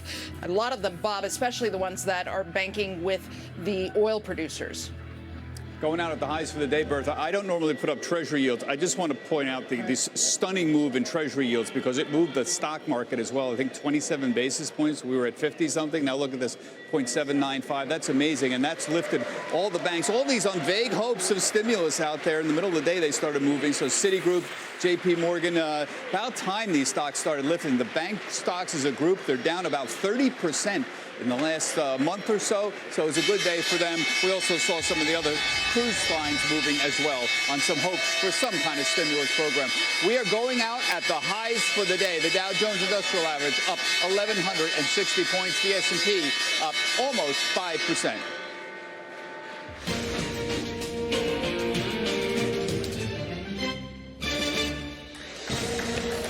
Welcome, everyone, to Closing Bell. I'm Sarah Eisen. And I'm Wilfred Frost, alongside Mike Santoli, CNBC senior markets commentator. Well, a comeback today for stocks and another 1,000-point move for the Dow. This time it was higher. The Dow closing up almost 5%, 1,164 points. Again, yesterday it lost more than 2,000 points, just for context. S&P 500 also coming back, closing near the highs of the session. Every group was higher inside the S&P, and the leaders were those that were hardest hit yesterday. Technology, financials, consumer discretionary, energy even participating in the rally today. Check out the NASDAQ, the tech-heavy index. Also having a good day as technology rose today, up 5%. It was actually the outperformer. The Russell 2000 index of small caps, which has been the hardest hit of all of them for the year and during this entire period, bouncing back 2.8%. So not quite as sharply, interestingly, as we saw in the major averages. I would just say as well that the S&P 500 outperformed the Euro Stoxx 50 by 6.5 0.5% today. So I don't know whether during the afternoon hopes of stimulus packages this side of the Atlantic were what spurred markets higher. But either way, massive outperformance relative to Asia as well, but particularly Europe that didn't see the same level of bounce. But as you pointed out earlier, whether it was oil, whether it was the dollar bouncing, yields rising, certainly a very pro-risk move this afternoon here for U.S. markets. Looking at the week-to-date performance of the Italian stock market, down 14%. It's just Tuesday. Extraordinary moves. Now, several airlines are withdrawing annual forecasts due to the impact of coronavirus. We'll talk to JetBlue CEO Robin Hayes about the state of the industry and how his airline is being hit. He's today's closing bell closer. You don't want to miss that. It's a must-watch. That's the Absolutely interview of the day. Joining us today to talk about the market, Rob Arnott, Chairman of Research Affiliates, and still with us, Paul Hickey, co-founder of Bespoke Investment Group. Mike, to you first of all, ferocious rally in the last couple of hours, but I guess not that unexpected given the markets we've had in the last couple of weeks. Yeah, I mean, the setup was there for something like this in terms of it being extremely stretched to the downside yesterday. I do think that the market rallied when and how it had to. In other words, it absorbed some pretty scary, potentially scary virus-related headlines. Yes, you have one eye on policymakers in Washington because maybe there'll be a policy response. But I think that in itself is also just another form of sentiment indication, because when things get so urgently bad, that's what mobilizes policymakers. It's not about tangible hopes, I don't think, for dollars tomorrow. Earlier, one of them, the negative headlines you might be referring to, CDC was saying that Europe is looking a lot like China. I think that was a worrisome sign. We saw European stocks lose their earlier gains, and then U.S. stocks went with them, Paul. I mean, so can bulls take for granted the fact that we got a 1,000-point rally? It didn't look so certain earlier in the day. Yeah, I mean, we were down right before noon, so I mean, it wasn't looking great. I think it's encouraging, but we're going to see. We've seen these moves, several of these moves in the last week, so I wouldn't read too much into them by any stretch. And we're just going to have to see how things play out, unfortunately, and that's going to take time. We closed at a level lower than any level we closed at before yesterday. So my point is, you gained back a little more than half of yesterday's loss. The high for last week is around 3,100 on the S&P, and here we are at 2,880. So, or 2,890. Yeah, I mean, we should say one of the the biggest point gains and the best days of the market have happened during bear markets, during the financial crash. So that's always the warning, right? No, that's absolutely true. And I just think the way to interpret it is the market has to go farther to find people with high conviction to buy or sell, because the outlook is so uncertain and trends have been broken. So that's the process we're still in. Rob, what's your take on the size of this bounce we had today? Was it expected that we'd have some level of a bounce at least? Well, it's unsurprising to see a bounce that recovers half of the drop. What's a little surprising is the magnitude of the decline in the last 3 weeks. That magnitude of decline is more typical of late-stage bear markets than early-stage. Markets fall faster than they rise. But to have the drop from the all-time high to 19% decline in just 3 weeks is a bit startling. But markets fluctuate. This is not abnormal except in its pace and size. So what are you, Rob, telling investors to do right now?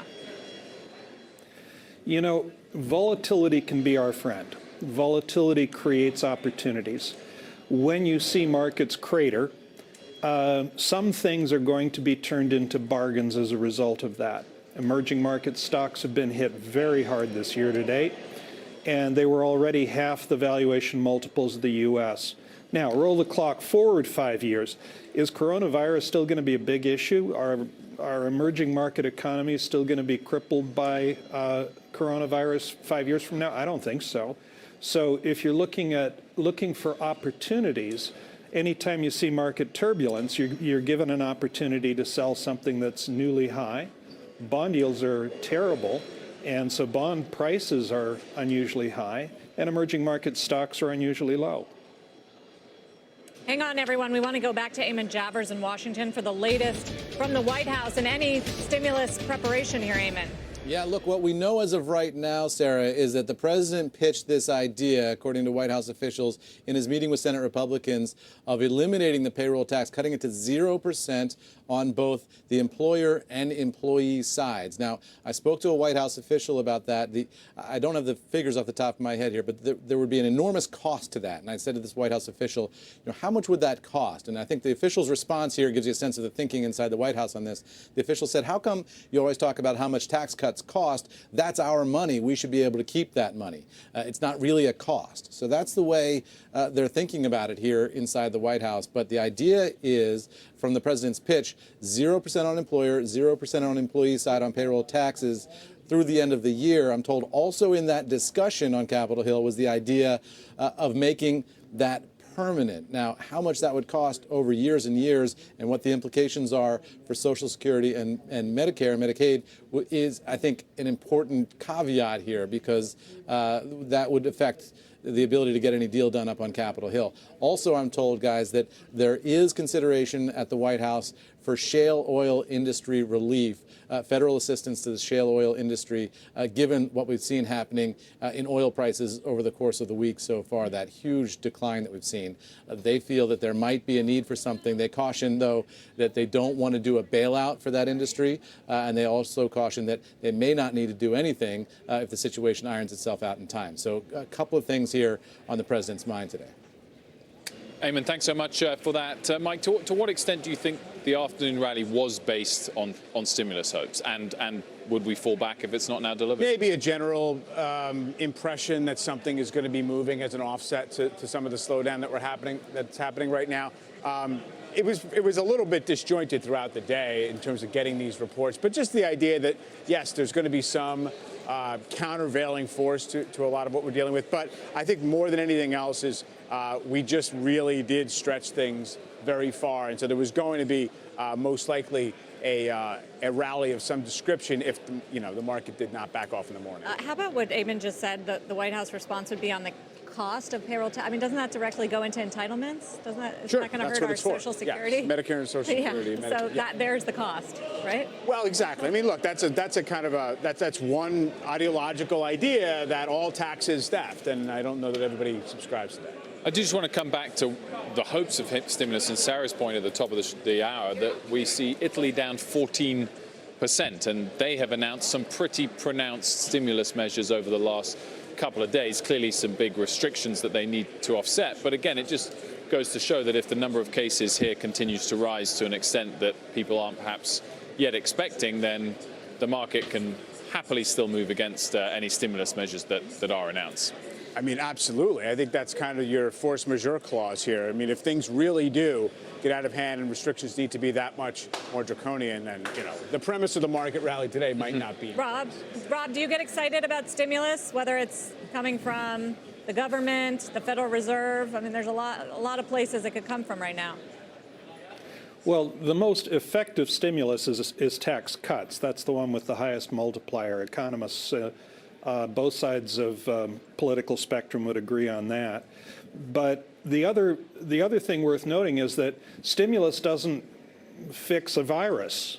So you've got an epidemic, potential risk of a pandemic, although unlikely anything as drastic as 1918.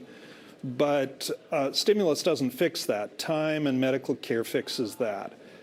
Also interesting to note that in the 1918 pandemic, stock market went up, not down. In fact, as the pandemic eased, the market rose almost 30% in 9 months. Let's get some more on the latest of what we might be able to expect in terms of stimulus packages. Elon Moy has some new comments from Treasury Secretary Steven Mnuchin. Well, that's right, Wilfred. Just a little more color on the payroll tax cut first. Senator Marco Rubio had said that he could see a package as big as $300 billion just in the payroll tax cut stimulus alone. So we'll see if that is where this figure eventually ends up. But clearly, lawmakers from both parties and both chambers are trying to map out what exactly goes into a fiscal response. Treasury Secretary Steven Mnuchin, after meeting with Senate Republicans along with President Trump during their weekly lunch, then went and met with House Speaker Nancy Pelosi. They talked for about 40 minutes, and after it was over, I asked him how the meeting went. I had a productive meeting with the Speaker. I think, as you know, we worked together on the spending deal, and we're going to work together on a bipartisan basis to figure out how we can get things done quickly that are going to help the Americans that are most impacted by this and small and medium-sized businesses that are impacted. Mr. Secretary, is there a negotiation underway at this point? Is there negotiations underway? I wouldn't say it's a negotiation. We're having discussions about various different policies. The President and Vice President just had a very good lunch with the Republicans. We spoke to them about ideas. So I think there's a lot of interest on a bipartisan basis to get something done quickly. So one of the outstanding questions remains whether or not lawmakers would need 2 bites at the apple or whether they could do all of this in one single package. Guys, we'll keep talking to lawmakers and let you know what we find out. Back over to you. Elon, thank you. We were talking about whether this would be, Paul, you know, if the administration was able to put this payroll tax cut through, if this would be stimulative enough, would it help the economy? You know, we have more recession forecasts coming out. We saw some of that kind of activity in the credit markets. You know, what would it do to an economy that's been paralyzed by this coronavirus? Well, so I don't think it would hurt. I mean, when the Fed cut rates last week, too, and this, you know, they may not have a big short-term impact on things, but it greases the skids a little bit at least. So when things do start to feel a little better, you have easier conditions and people are more willing to. I guess I'm wondering from what basis are we, what is the economy going to look like? I mean, we don't know. So $300 billion is what, 1.5% of GDP? Yes, I mean, don't we want to hear like whether our hospitals are prepared, whether the tests are being given at a much bigger scale? You know, what the plan is if we, you know, are we going to continue to travel across states and out of the country? A much bigger that driver of markets is going to be on the health side of things rather than on the fiscal or monetary side of things, I think, in the short run. But in the absence of the ability to have an instant cure or clarity on those things, the market does want to see the Fed and people in Washington act, because that can get initiated pretty quickly. Yeah, and just the idea that there is a coordinated response is something that markets... I guess is the payroll tax cut that? Is that enough of a fiscal stimulus? It's an additional cushion. It's an offset. Yeah. Right. I think you need more creativity. Either way, we did get a big rally today. Let's get back to Bob Pisani on the floor with more of what moved us there. Yeah, help for airlines, help for cruise ship operators, the shell industry. Vague talk about a payroll tax. Hope you were paying attention to Eamon there, because that's what moved the market early on, and then again later in the middle of the day. Just look at Royal Caribbean. President vaguely mentioned we're going to look at help for the cruise ship industry. Look at that move up there. It was halted 3 times in a half an hour as the president made those remarks, halted on the upside. He didn't say anything about the rental car business. The president didn't, but even peripheral companies moved, like Hertz, for example, moved off the low. You see that right there? That was when the president made the remarks just before 12 p.m. noontime. No matter, Hyatt went up, Marriott rose, a lot of other things rose in that area. Even the shale industry rose. They had these vague reports the president was seeking aid for shale companies. We saw Continental go up, Hess, Pioneer Natural Resources, all the shale plays also moved to the upside. Finally, that stunning 27 basis point move in the 10-year Treasury lifted all of the banks, Citigroup, JP Morgan, all on the upside. Look at that. But remember something, most of these banks as a group are down nearly 30% in the past month or so. It's all about stimulus right now. Guys, back to you. Excuse me, Bob Pisani, thank you so much for that. Rob, where do you stand on the banks? Enormous rally for them today, but off the back of some sharp declines over the last month or so. Sure.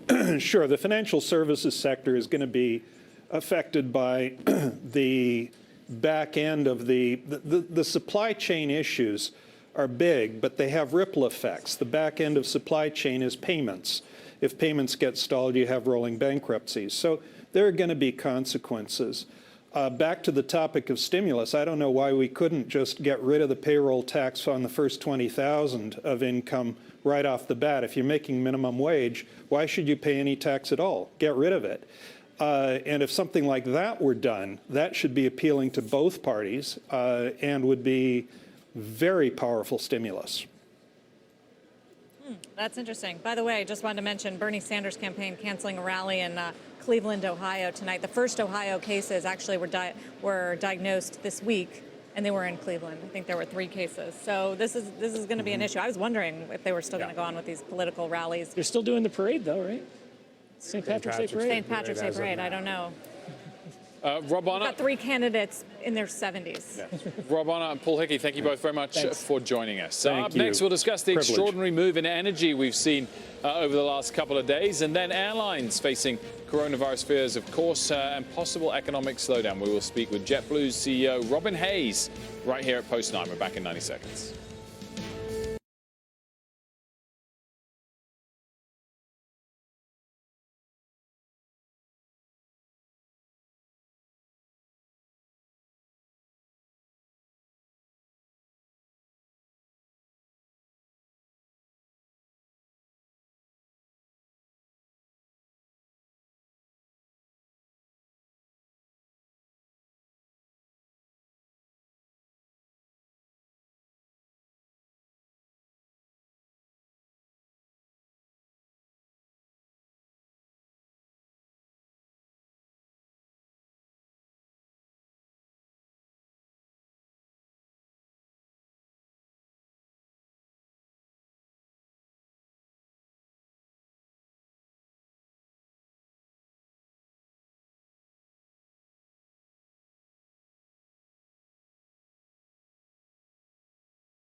Crude oil seeing a bounce today, settling up 11%, a day after its worst drop in nearly 3 decades. Joining us for more on what to do with the stocks and the commodity, Tom Clozo with Oil Price Information Service, an IHS Markit company, and Francisco Blanch, head of global commodity and derivatives research at BofA Securities.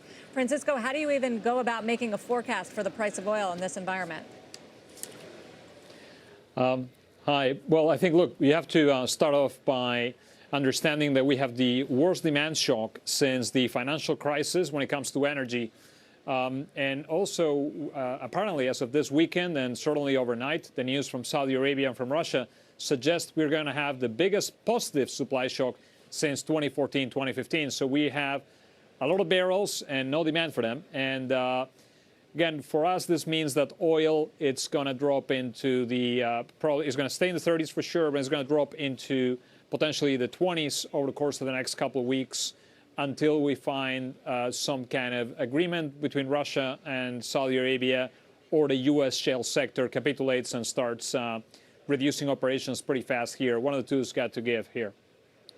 Tom, do the Saudis have the ammunition in the short term to maintain 30 or below 30 price levels for how long? Well, I well, think they have for about, the next... Oh, go ahead, Tom. I'm sorry. I think for the next 2 months, you know, anything goes. I agree with Francisco. We're seeing a demand shock, which probably on some days in the quarter or in the next quarter could be 4 million barrels a day. And there's so much uncertainty about the virus and whether or not social distancing spreads in this country that when you were talking about a stimulus before, you'd have to sort of give the stimulus in terms of airline tickets or cruise tickets. And on the Saudi side and the Russian side, this is a catfight between two of the three largest producers in the world. Now, there's been some talk of a rapprochement between the two, but that's not likely before April. So we're shaping up to see a March, April, and perhaps early May like we've never seen before. We think that the range of prices for Brent over the next 8, 9, 10 months is as low as $20 and as high as $50 toward the end of the year. But that's probably a little bit of blue sky tint at the end of the year. So, Francisco, how do you think about what the shale industry in this country will look like? Well, look, I think the big question is whether this is, as Tom pointed out, a catfight between Russia and Saudi, or actually they're teaming up to go after the shale industry. Remember, neither Saudi nor Russia have actually lost market share in the last 4 or 5 years. The members of OPEC Plus that have lost market share include Iran, Venezuela, Nigeria, Libya. So we don't quite really know if Saudi Arabia is saying, hey, we don't care if we get 10 million barrels a day at $60 a barrel, or we get 15 million barrels a day at $40 a barrel. We're going to be just fine. But if it's going to be 15 million barrels a day, we got to go after the shale industry, and we got to take that U.S. market share away. So if that is the case, if this is what's going on in the background, I think the U.S. shale industry is gonna take a big hit, and we'll see a lot of the weaker hands leaving the market, and we'll see big consolidation with the major players becoming bigger, and the stronger balance sheet surviving here. That's going to be the story over the next 3 months. Francisco, Blanche, Tom Kloza, we'll have you both back to talk about it. Coming up, Mike Santoli is taking a look at last night's lows and whether it's looking like a bottom. And then JetBlue, along with other U.S. carriers, have seen their stocks cut 30 or 40% just in a few weeks. The company pulling its guidance this morning. We will talk to the CEO of the airline about what he's doing in the face of this epidemic. And as a reminder, you can always watch or listen to us live on the CNBC app. We'll be right back.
Let's have a look at how we finished the day on Wall Street. Higher, markedly so, up close to 5% for the Dow and the S&P and the Nasdaq. The Russell did lag somewhat, up just 3%, and saw a huge part of those gains in the final 2 hours of trade.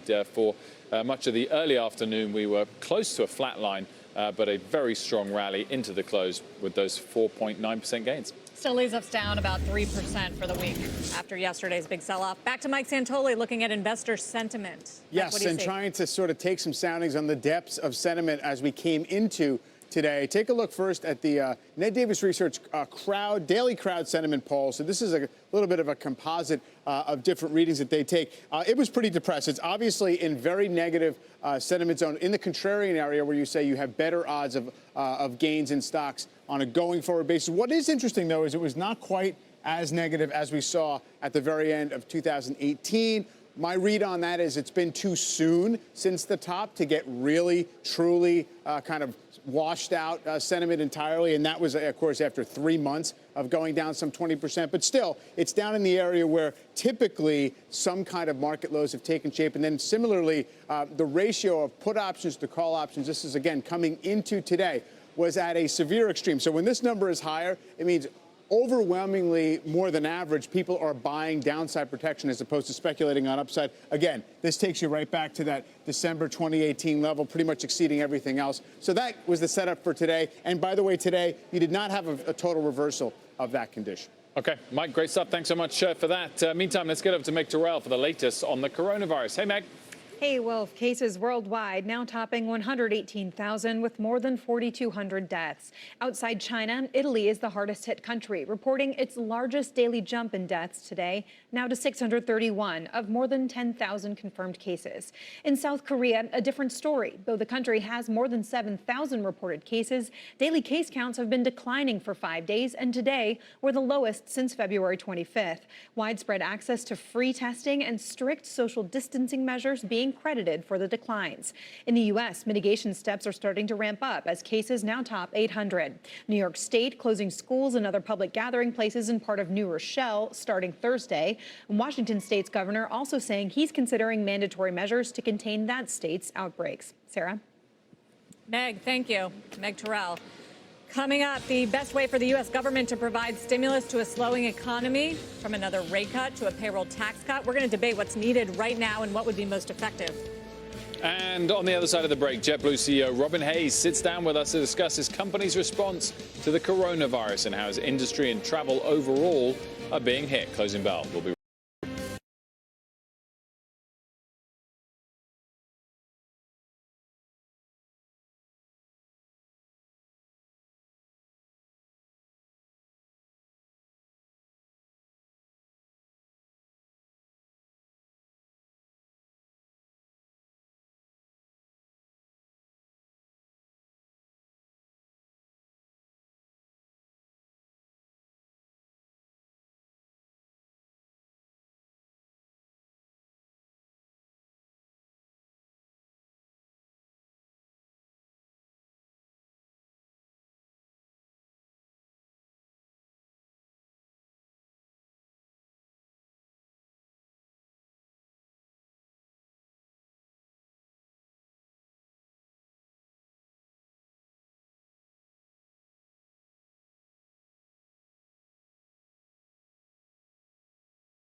QuickBooks.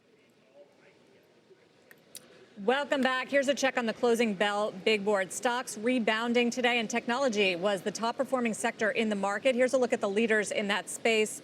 You've got Adobe up 9%, PayPal up 8%. Some of the hard-hit names just in the recent volatility. Some of the chip makers as well rebounding. Financials also did better today, up 6%, just right behind that technology trade.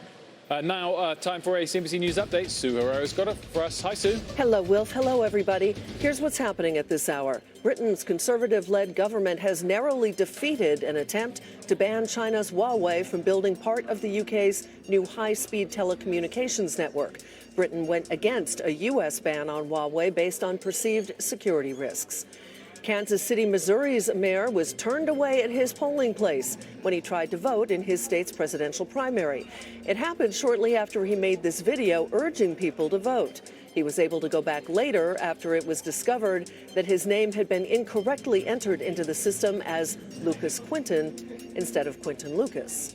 The UN Secretary General trying to draw attention away from the coronavirus and back to climate change. He says the outbreak is a temporary problem, while global climate change shows no signs of going away, and it must be addressed with constant action. And Ben & Jerry's Free Cone Day has fallen victim to the coronavirus outbreak. The ice cream maker says bans on large public gatherings in some areas around the world meant that some communities could not join in. Ben & Jerry says it hopes to reschedule later in the year. You are up to date. That's the news update this hour. Wilf, back to you. Sue, as always, thanks so much. Now, airline stocks rebounded today, but the sector's still down 30% or so far this year in the face of coronavirus fears. JetBlue, Delta, United, American and others took action to combat the virus's impact on the industry. In addition to withdrawing guidance, airlines are also reducing flights, waiving change in cancellation fees, and some executive leaderships are taking pay cuts. JetBlue CEO Robin Hayes joins us now. He's today's closing bell closer. Very good afternoon to you. Thanks for joining us. Thanks very much for having me. So earlier today at a JP Morgan conference, I think you said that the demand drop-off in reaction to this virus is worse even than 9/11. Is that right? Yes, I mean it's at least as bad as 9/11, if not worse. If you look at 2001, the industry saw about a 30% drop-off in demand from the month before, August 2001 to October 2001. And right now what we're seeing as we go into March and April is something that has dropped off more than that. How quickly do you expect it to rebound? And do you expect it to go back to long-term levels once we do rebound? I mean, the reality is that no one knows. So we're planning very prudently, very conservatively. There is the event itself, and then what is the knock-on effect that the coronavirus fear could have on the economy and the demand that would follow. So, we're going into this as JetBlue with a very strong balance sheet, but we're taking a lot of actions in the short term to preserve our cash and reduce our costs. So is it safe to fly right now for people? Flying really is as safe as anything else you do in your life, if not more safe. There's been lots of concern about the air on airplanes. I mean, the way the air on the airplane works is it comes in from the top, it comes down over you and goes out at the bottom. It's recirculated every 3 minutes. We use filters on our airplanes of the same grade as you get in a hospital operating theatre. So the air on the airplane is extremely safe. And it's really then taking about the same precautions that you take anywhere. So it's about washing your hands. We've got disinfectant available on the airplane if customers want to wipe down their seat. And we've got lots of disinfectant and wipes available in the airport for people. Where is the drop-off in demand most pronounced? Is it because corporations are putting policies and imposing them on their workers, or are individuals just as concerned that they wouldn't be traveling anyway? It's both. We've seen. So first of all, JetBlue doesn't fly to any of the countries that are directly affected by these travel alerts, but nonetheless, we've seen it in the places that we fly.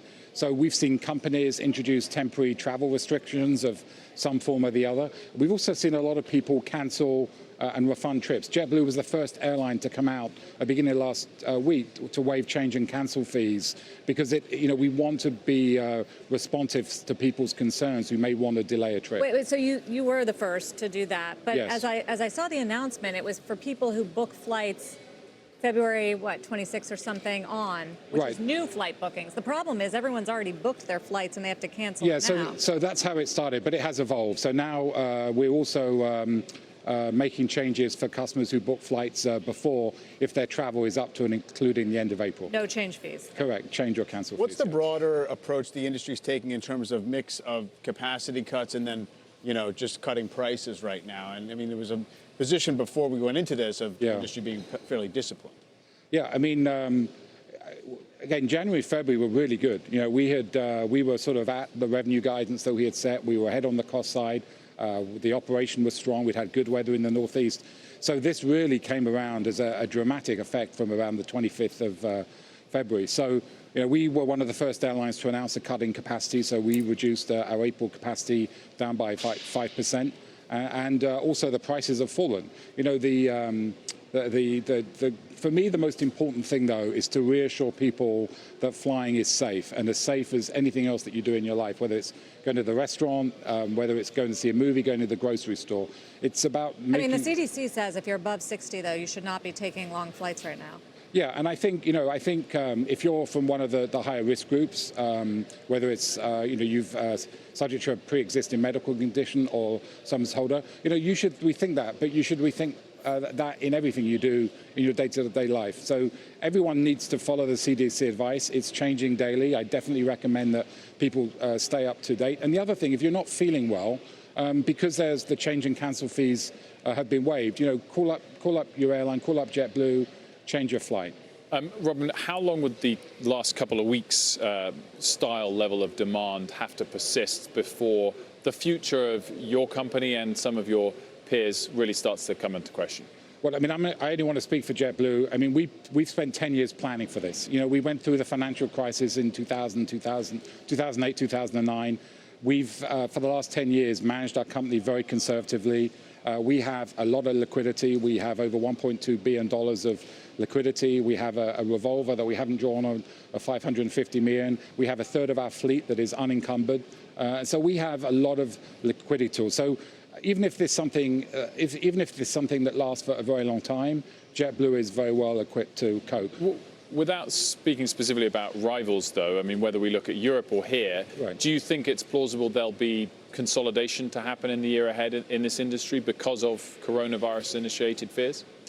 I mean, I would say that whilst the industry in the US is relatively healthy compared to the rest of the world, which was very different to 10 years ago, it's very likely we're going to see other airlines around the world, sadly, fail as a result of this. In Europe, where you used to work for British Airways, do you think some European airlines are going to go under?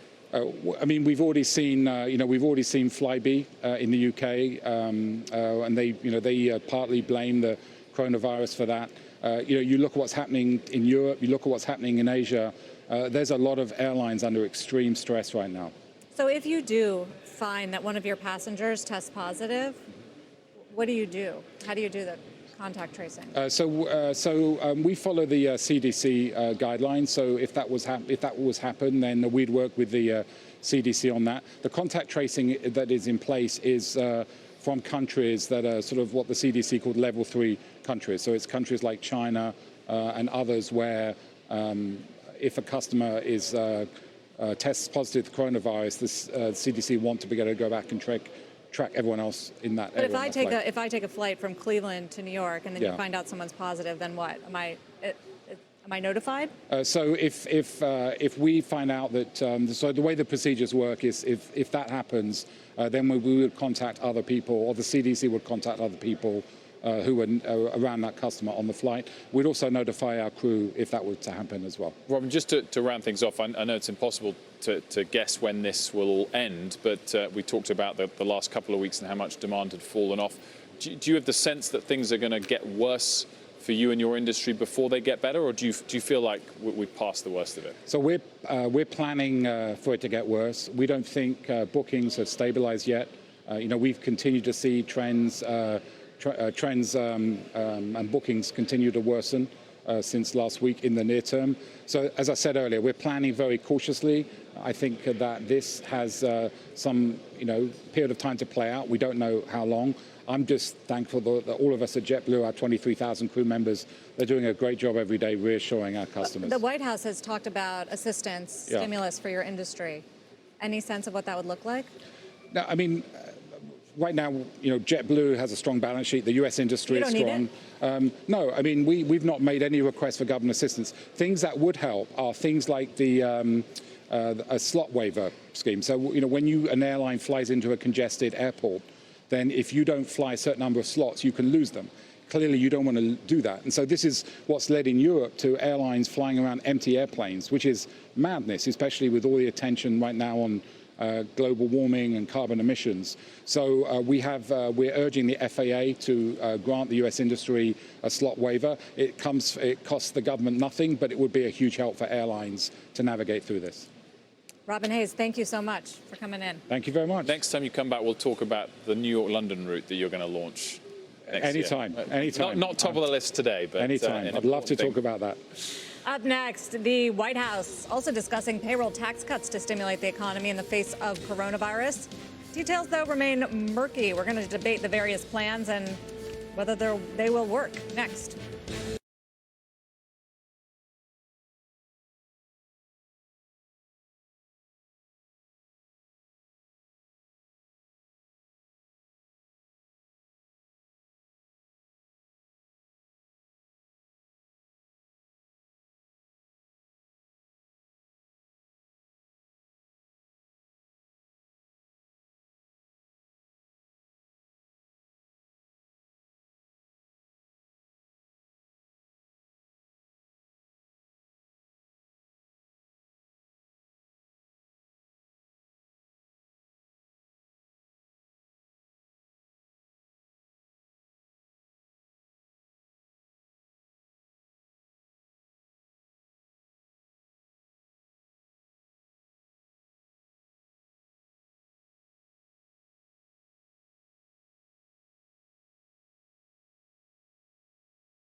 The White House and lawmakers weighing stimulus plans, including discussions of a payroll tax cut. This as the Federal Reserve cut interest rates by 50 basis points last week. But President Trump says more needs to be done, slamming the Fed again on Twitter this morning.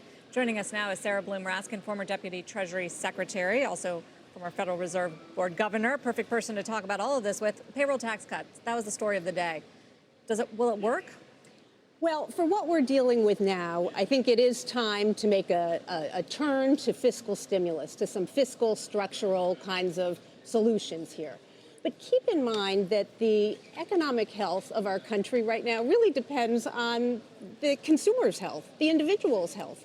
And so the kind of stimulus that is really going to be most effective is the kind of stimulus that is actually going to deal with the health of the American household.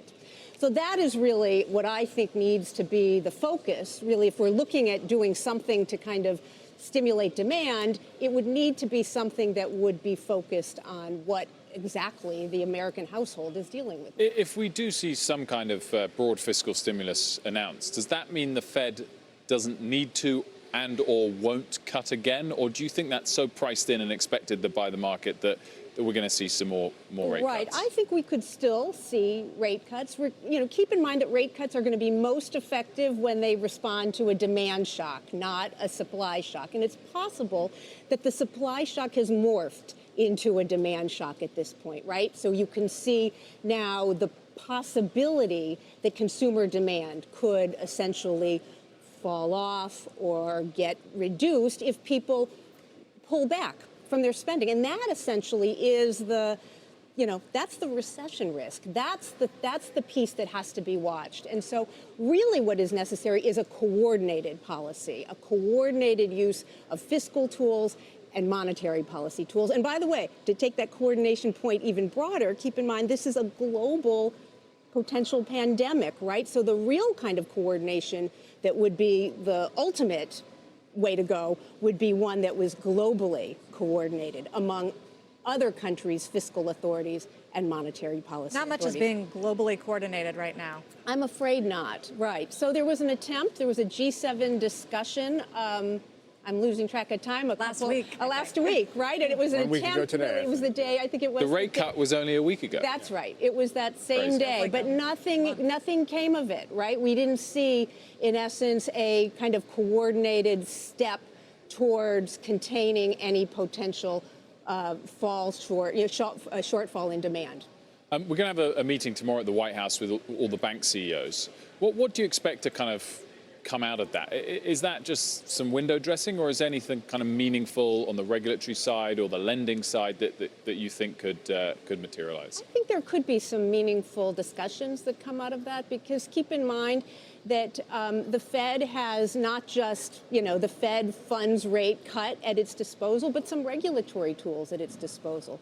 So the Fed and the regulated banks could have discussions about what kind of steps in terms of forbearance possibly could be made. What other kinds of regulatory options are there for the banks to be taking right now that would help, that would help cushion any kind of blow here? At this point, 8 days from the next Fed decision, is there any way they don't essentially come in line with what the market is projecting for them right now with a cut? Well, it is. It's hard to imagine that they wouldn't, because essentially they do need to stay aligned with markets. At the other hand, they do have limited bandwidth, as we know, and as we've talked about a lot before. They are very close to the zero lower bound. Query as to whether this is the point in time when they are going to feel they need to use it. How close are we to QE? QE. Well, QE has a really negative taste for a lot of people. They remember it from its use during the response to the financial crisis. They recall that it was massive, that it continued for a long period of time. Who's they, at the Fed? No, this is Americans. Americans have a sense that it was really something that was in ways actually not democratic, that it was engaged in by a group of elites who were not in touch with what was really happening to the economy at the time. And you'll recall that it took a long time to actually turn the situation around, that its use was quite extensive. It had, by the way, big effects on our distribution of wealth and incomes in our society. So it had great, it thinned out the middle class. There was a sense really that this was not a good thing from the perspective of income and wealth inequality. Sounds like you don't think they're going to go there so soon. Sarah, thank you. We're out of time. Up next, Mike Santoli back at the Telestrator with a look at the credit market. Plus, Wall Street heads to Washington. As we just mentioned, the White House inviting top executives from the banking industry to discuss possible ways to combat coronavirus. We'll discuss coming up.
Welcome back. Let's get over to Mike for the final installment of the dashboard. Mike. Yeah, well, if we've had to be conscious of the undertow of softening credit conditions, take a look at the ETFs that track various segments of bonds. IEF is treasuries. We have the high yield, and then we have investment grade. The LQD is investment grade. And what you see here, just recently, investment grade really underperforming treasuries. It shows you a little bit of nervousness surrounding the lower quality end of investment grade. Triple B obviously had a big gap widen out between high yield and treasuries, although a little bit of a comeback today. So you wouldn't say these are at critical levels, but it definitely bears watching because a large part of yesterday's story was a very dramatic repricing of credit in response to that oil move. And it did improve, though, throughout the day as the equity markets rallied today.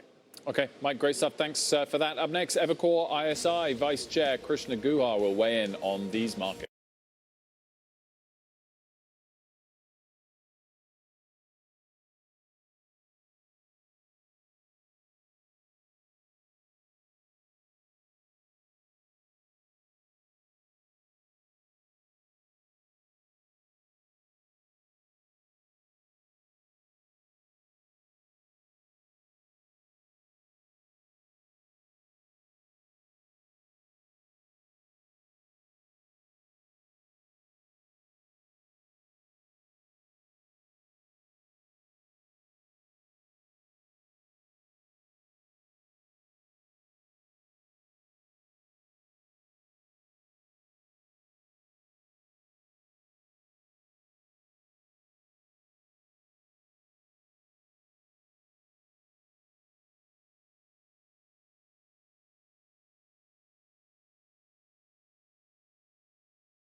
It was a great meeting. There's great unity within the Republican Party. They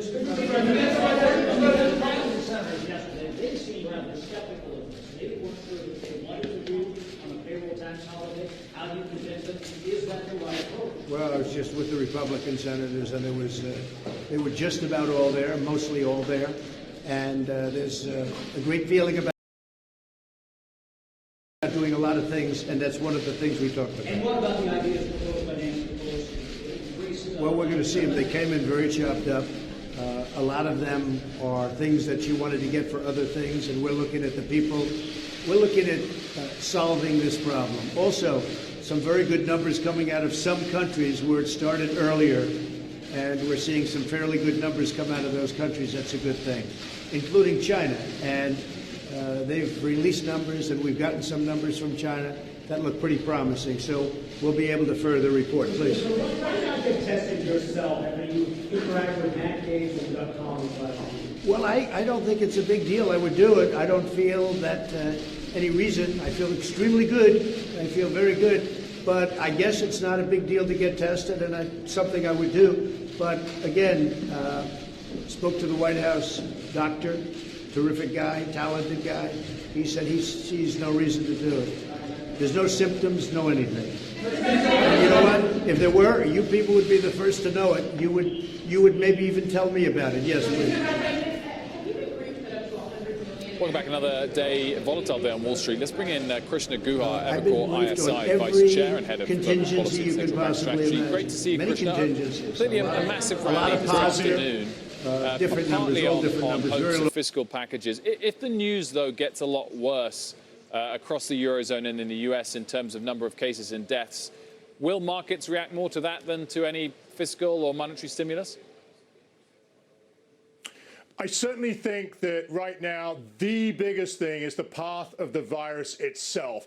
You could have good developments on policy, fiscal and monetary, but it gets swamped if we get, an epidemic that looks like it's getting out of control in the continental United States. But that doesn't mean the policy stuff doesn't matter, right? It's important that fiscal is getting mobilized. It's important that the Fed does its job of lowering rates and putting enough liquidity into the market. That certainly helps. Given the pain that we're starting to see in various industries like travel and cruise and consumer, what is your expectation for how the U.S. economy handles it and how close we may get or even go into a recession? So look, it seems to me that most of the global economy will probably go through at least a brief technical recession, around the middle of this year, the early part and through to the middle of this year. Strikes me it's touch and go whether the U.S. is part of that, but I could easily see the U.S. economy going through, a couple of very weak quarters here. I think what we're looking at is a U rather than a V. The key thing is just to make sure it doesn't turn into an L. What's your view on the China economy in particular at the moment? Do you think that could be worse than it's currently priced in? So it's encouraging to see the Chinese appearing to get on top of their own epidemic at home and to be getting production supply chains back up and functioning, not perfectly, but certainly a lot better than was the case even a couple of weeks ago.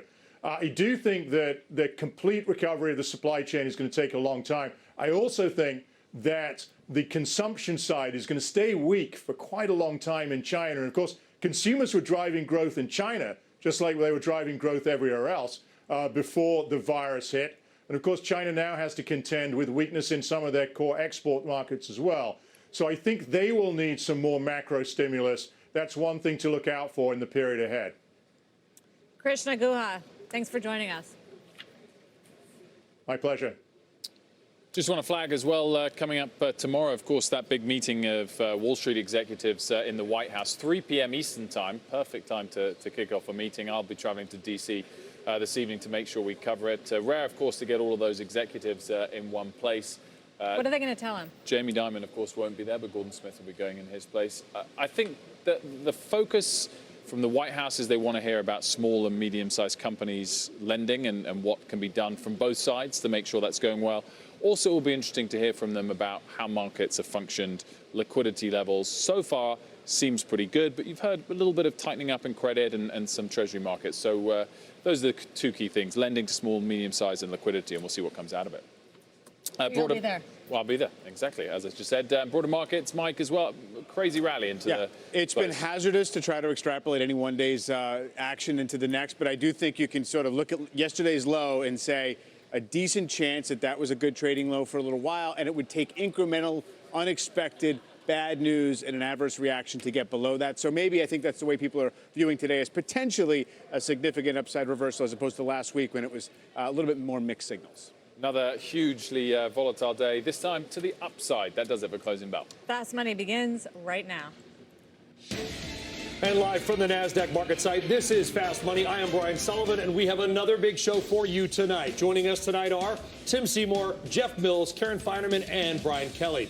Tonight on Fast, a Tuesday turnaround. Buyers coming back into stocks following yesterday's sell-off. But should you believe this bounce? We're going to debate and get some answers. What really went on between the Saudis and Russia at the OPEC meeting that caused the split? Lima Croft was there, and she was with the Saudis right after. She's here tonight on that and where oil may be headed. Plus, we are breaking out your volatility playbook. The 4 stocks our traders tonight say are worth a second look for the long run, even given these big market swings. All right, so much more ahead on the markets and your money on Fast Money tonight, but we have to begin with this. The developing story out of the White House as new details emerge about President Trump's possible economic stimulus plan to combat a virus-led downturn in the economy. Let's get right now to Eamon Javers at the White House with more on how this is all developing right now. Eamon. Brian, we are about a half an hour out from a White House press briefing that is slated to include the vice president and the coronavirus task force. Now, aides throughout the evening last night and the day today have suggested that that could be a place where the president might roll out some of his economic ideas, but we are not hearing that at this point. There is no plan as of right now, this moment, a half hour out, for the president to attend that briefing. So the president last night said that today he would hold a news conference to roll out major economic initiatives that would be dramatic in scope. So far today, we have not heard any official confirmation of any of those. The president has not held such a news conference, and we don't know whether he's coming to this 5:30 news conference or not. So keep an eye peeled for that in the bottom half of this hour. Meanwhile, we are getting some details about what the president's been saying to lawmakers up on Capitol Hill, including that the president pitched them behind closed doors on the idea of eliminating the payroll tax altogether, a 0% rate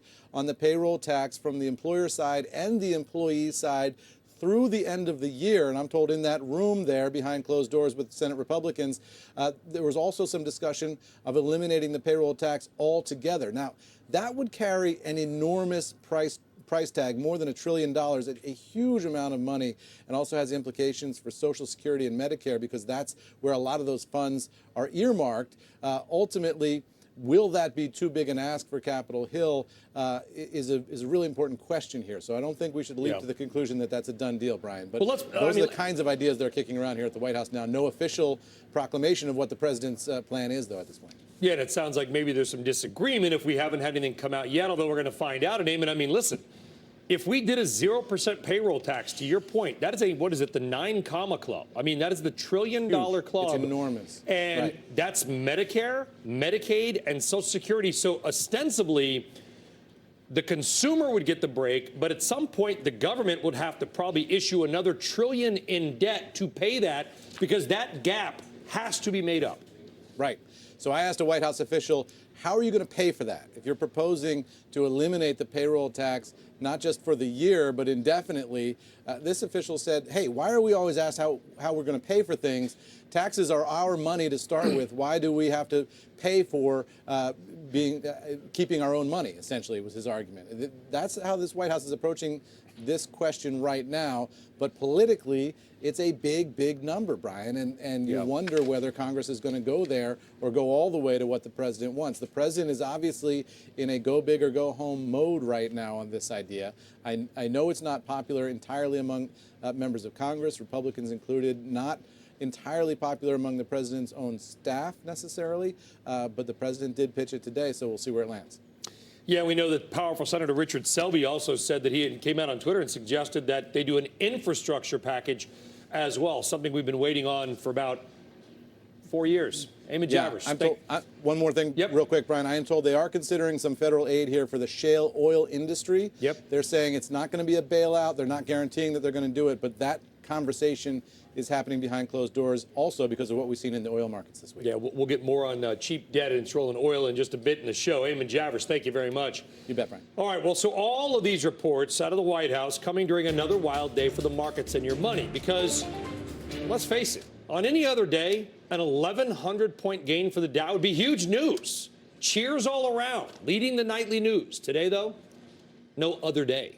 It was a day following a 2,000-point drop and one of the biggest percentage declines ever. So while today's move was certainly comforting, it did erase just about half of yesterday's losses. The Dow still down about 12% this year. In other words, today was much better than yesterday, Tim Seymour. But should anybody feel particularly good right now? You should feel tired. I mean, you know, think about the volatility we've had intraday. So we traded down 4% out of the gates off of what had been optimism. And Eamon just talked about these are the kinds of ideas. This doesn't, you know, I feel like we've been down this movie. We've seen this movie, been down this road, pick your metaphor. But I'll leave that aside for now. We then rallied almost 5.2%. The most impressive things and the things that would give me the most comfort were we've essentially had a 50 basis point rise in the 10-year note. So essentially almost a 3-point sell-off, which is unheard of. You thought that the rallies were unheard of, at least in one day.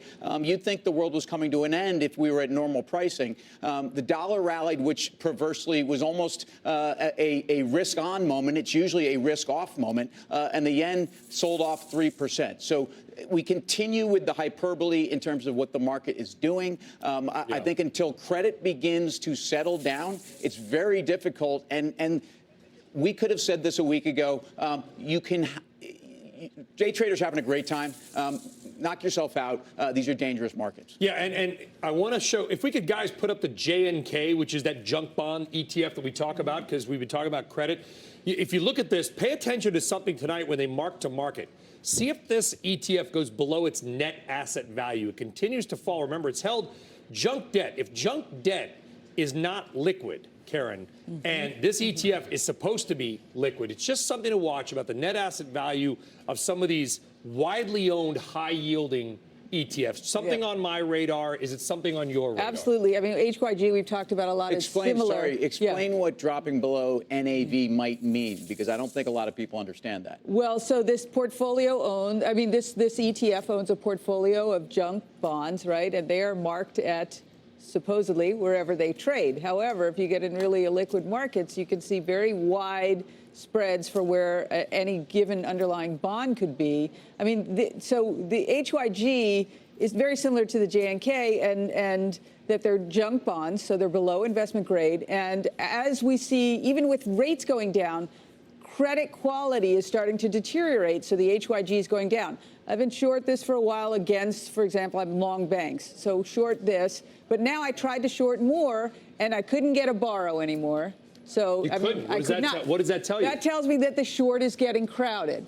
So I want to remain short, but I got to be aware now, okay, this isn't like, wow, that was an interesting risk reward. The risk reward's changing now. It was 89 10 days ago. It's 80, I don't know. Still have value? 82.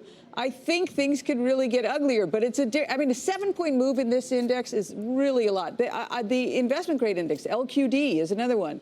Short that rates moved today, so it should go down, but it went way beyond the move in rates. So what's interesting about this and what Karen said is that you can't get a borrow and it's hard to short HYG at this point in time. What a lot of people do, because this is highly correlated to the stock market, is they'll use S&P puts or S&P futures. So that's the link between the bond market, the junk bond market, and the S&P 500. So if you can't hedge out your junk bond exposure, you go and you sell S&P futures, and that adds selling pressure to the market. So besides just kind of the credit qualities and the concerns about oil companies going out of business, there is this kind of mechanical selling that goes on that investors need to be aware of as well. And that is, BK, you nailed it. I mean, I think, when we're all on the phones. As you do. We're all on the phones all day long. And everybody you talk to that's deep in the market, and we're a TV program, so we have to sort of speak in a more general way. They're going into these things about what's happening in the internals of the market. I'm thinking, well, how could I explain? First off, I'm not sure I understand it.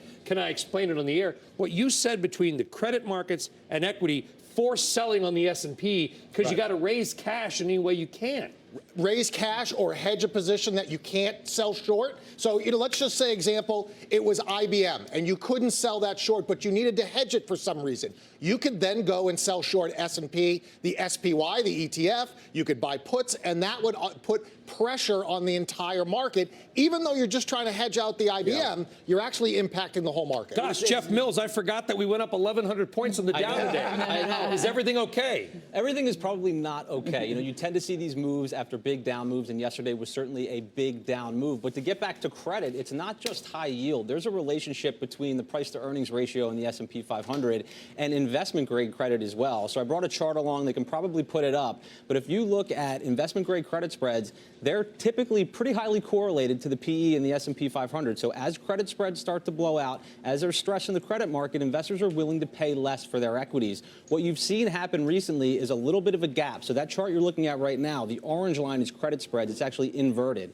So that means credit spreads have blown out. There is now a gap between the PE ratio, so the valuation at which the market is trading, and where investment grade credit spreads are. So based on current credit spreads, that would foretell a PE ratio of about 14.5 times in the marketplace. So you take 14.5 times, you multiply it by forward earnings, you're talking about a level around 2,500 in the S&P 500. So obviously this isn't the only thing you should be looking at, but in terms of trying to pick a level and to look at the credit markets and figure out what they might be telling us, I think this is an interesting relationship. Let's quickly go around the horn here. Do you buy anything today, BK?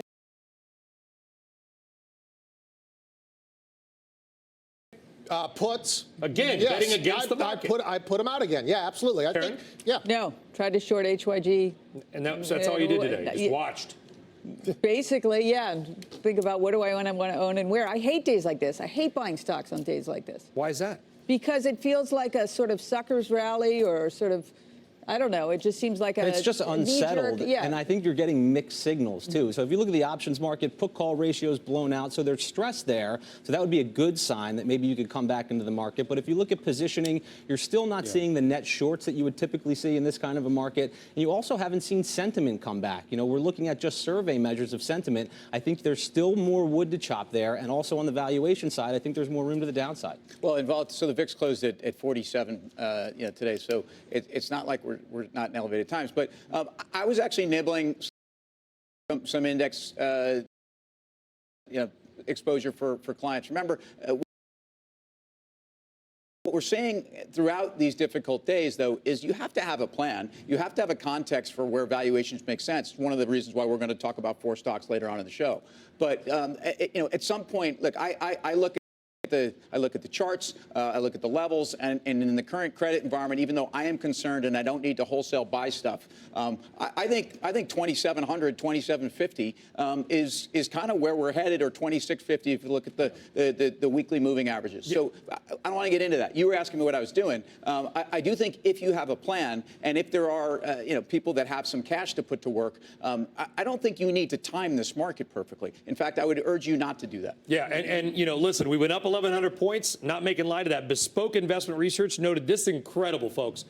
This is the 10th time out of 10 times the S&P has risen more than 2% following a Monday 5% drop. So this bounce was all but guaranteed, according to history. All right, your next guest says her clients are not panicking, and they're looking to the Federal Reserve maybe to help keep a floor into this market, but with more coronavirus cases every day and the real threat of a major economic slowdown ahead, how optimistic can you be really right now? Joining us is Mandy Zhu. She is Chief Equity Derivative Strategist at Credit Suisse. Mandy, welcome. No panic. Good. What are you advising, though, your clients to do? So I think what surprised a lot of people is that despite measures of volatility reaching post-crisis highs, if you just take a look at the VIX index, other measures in the option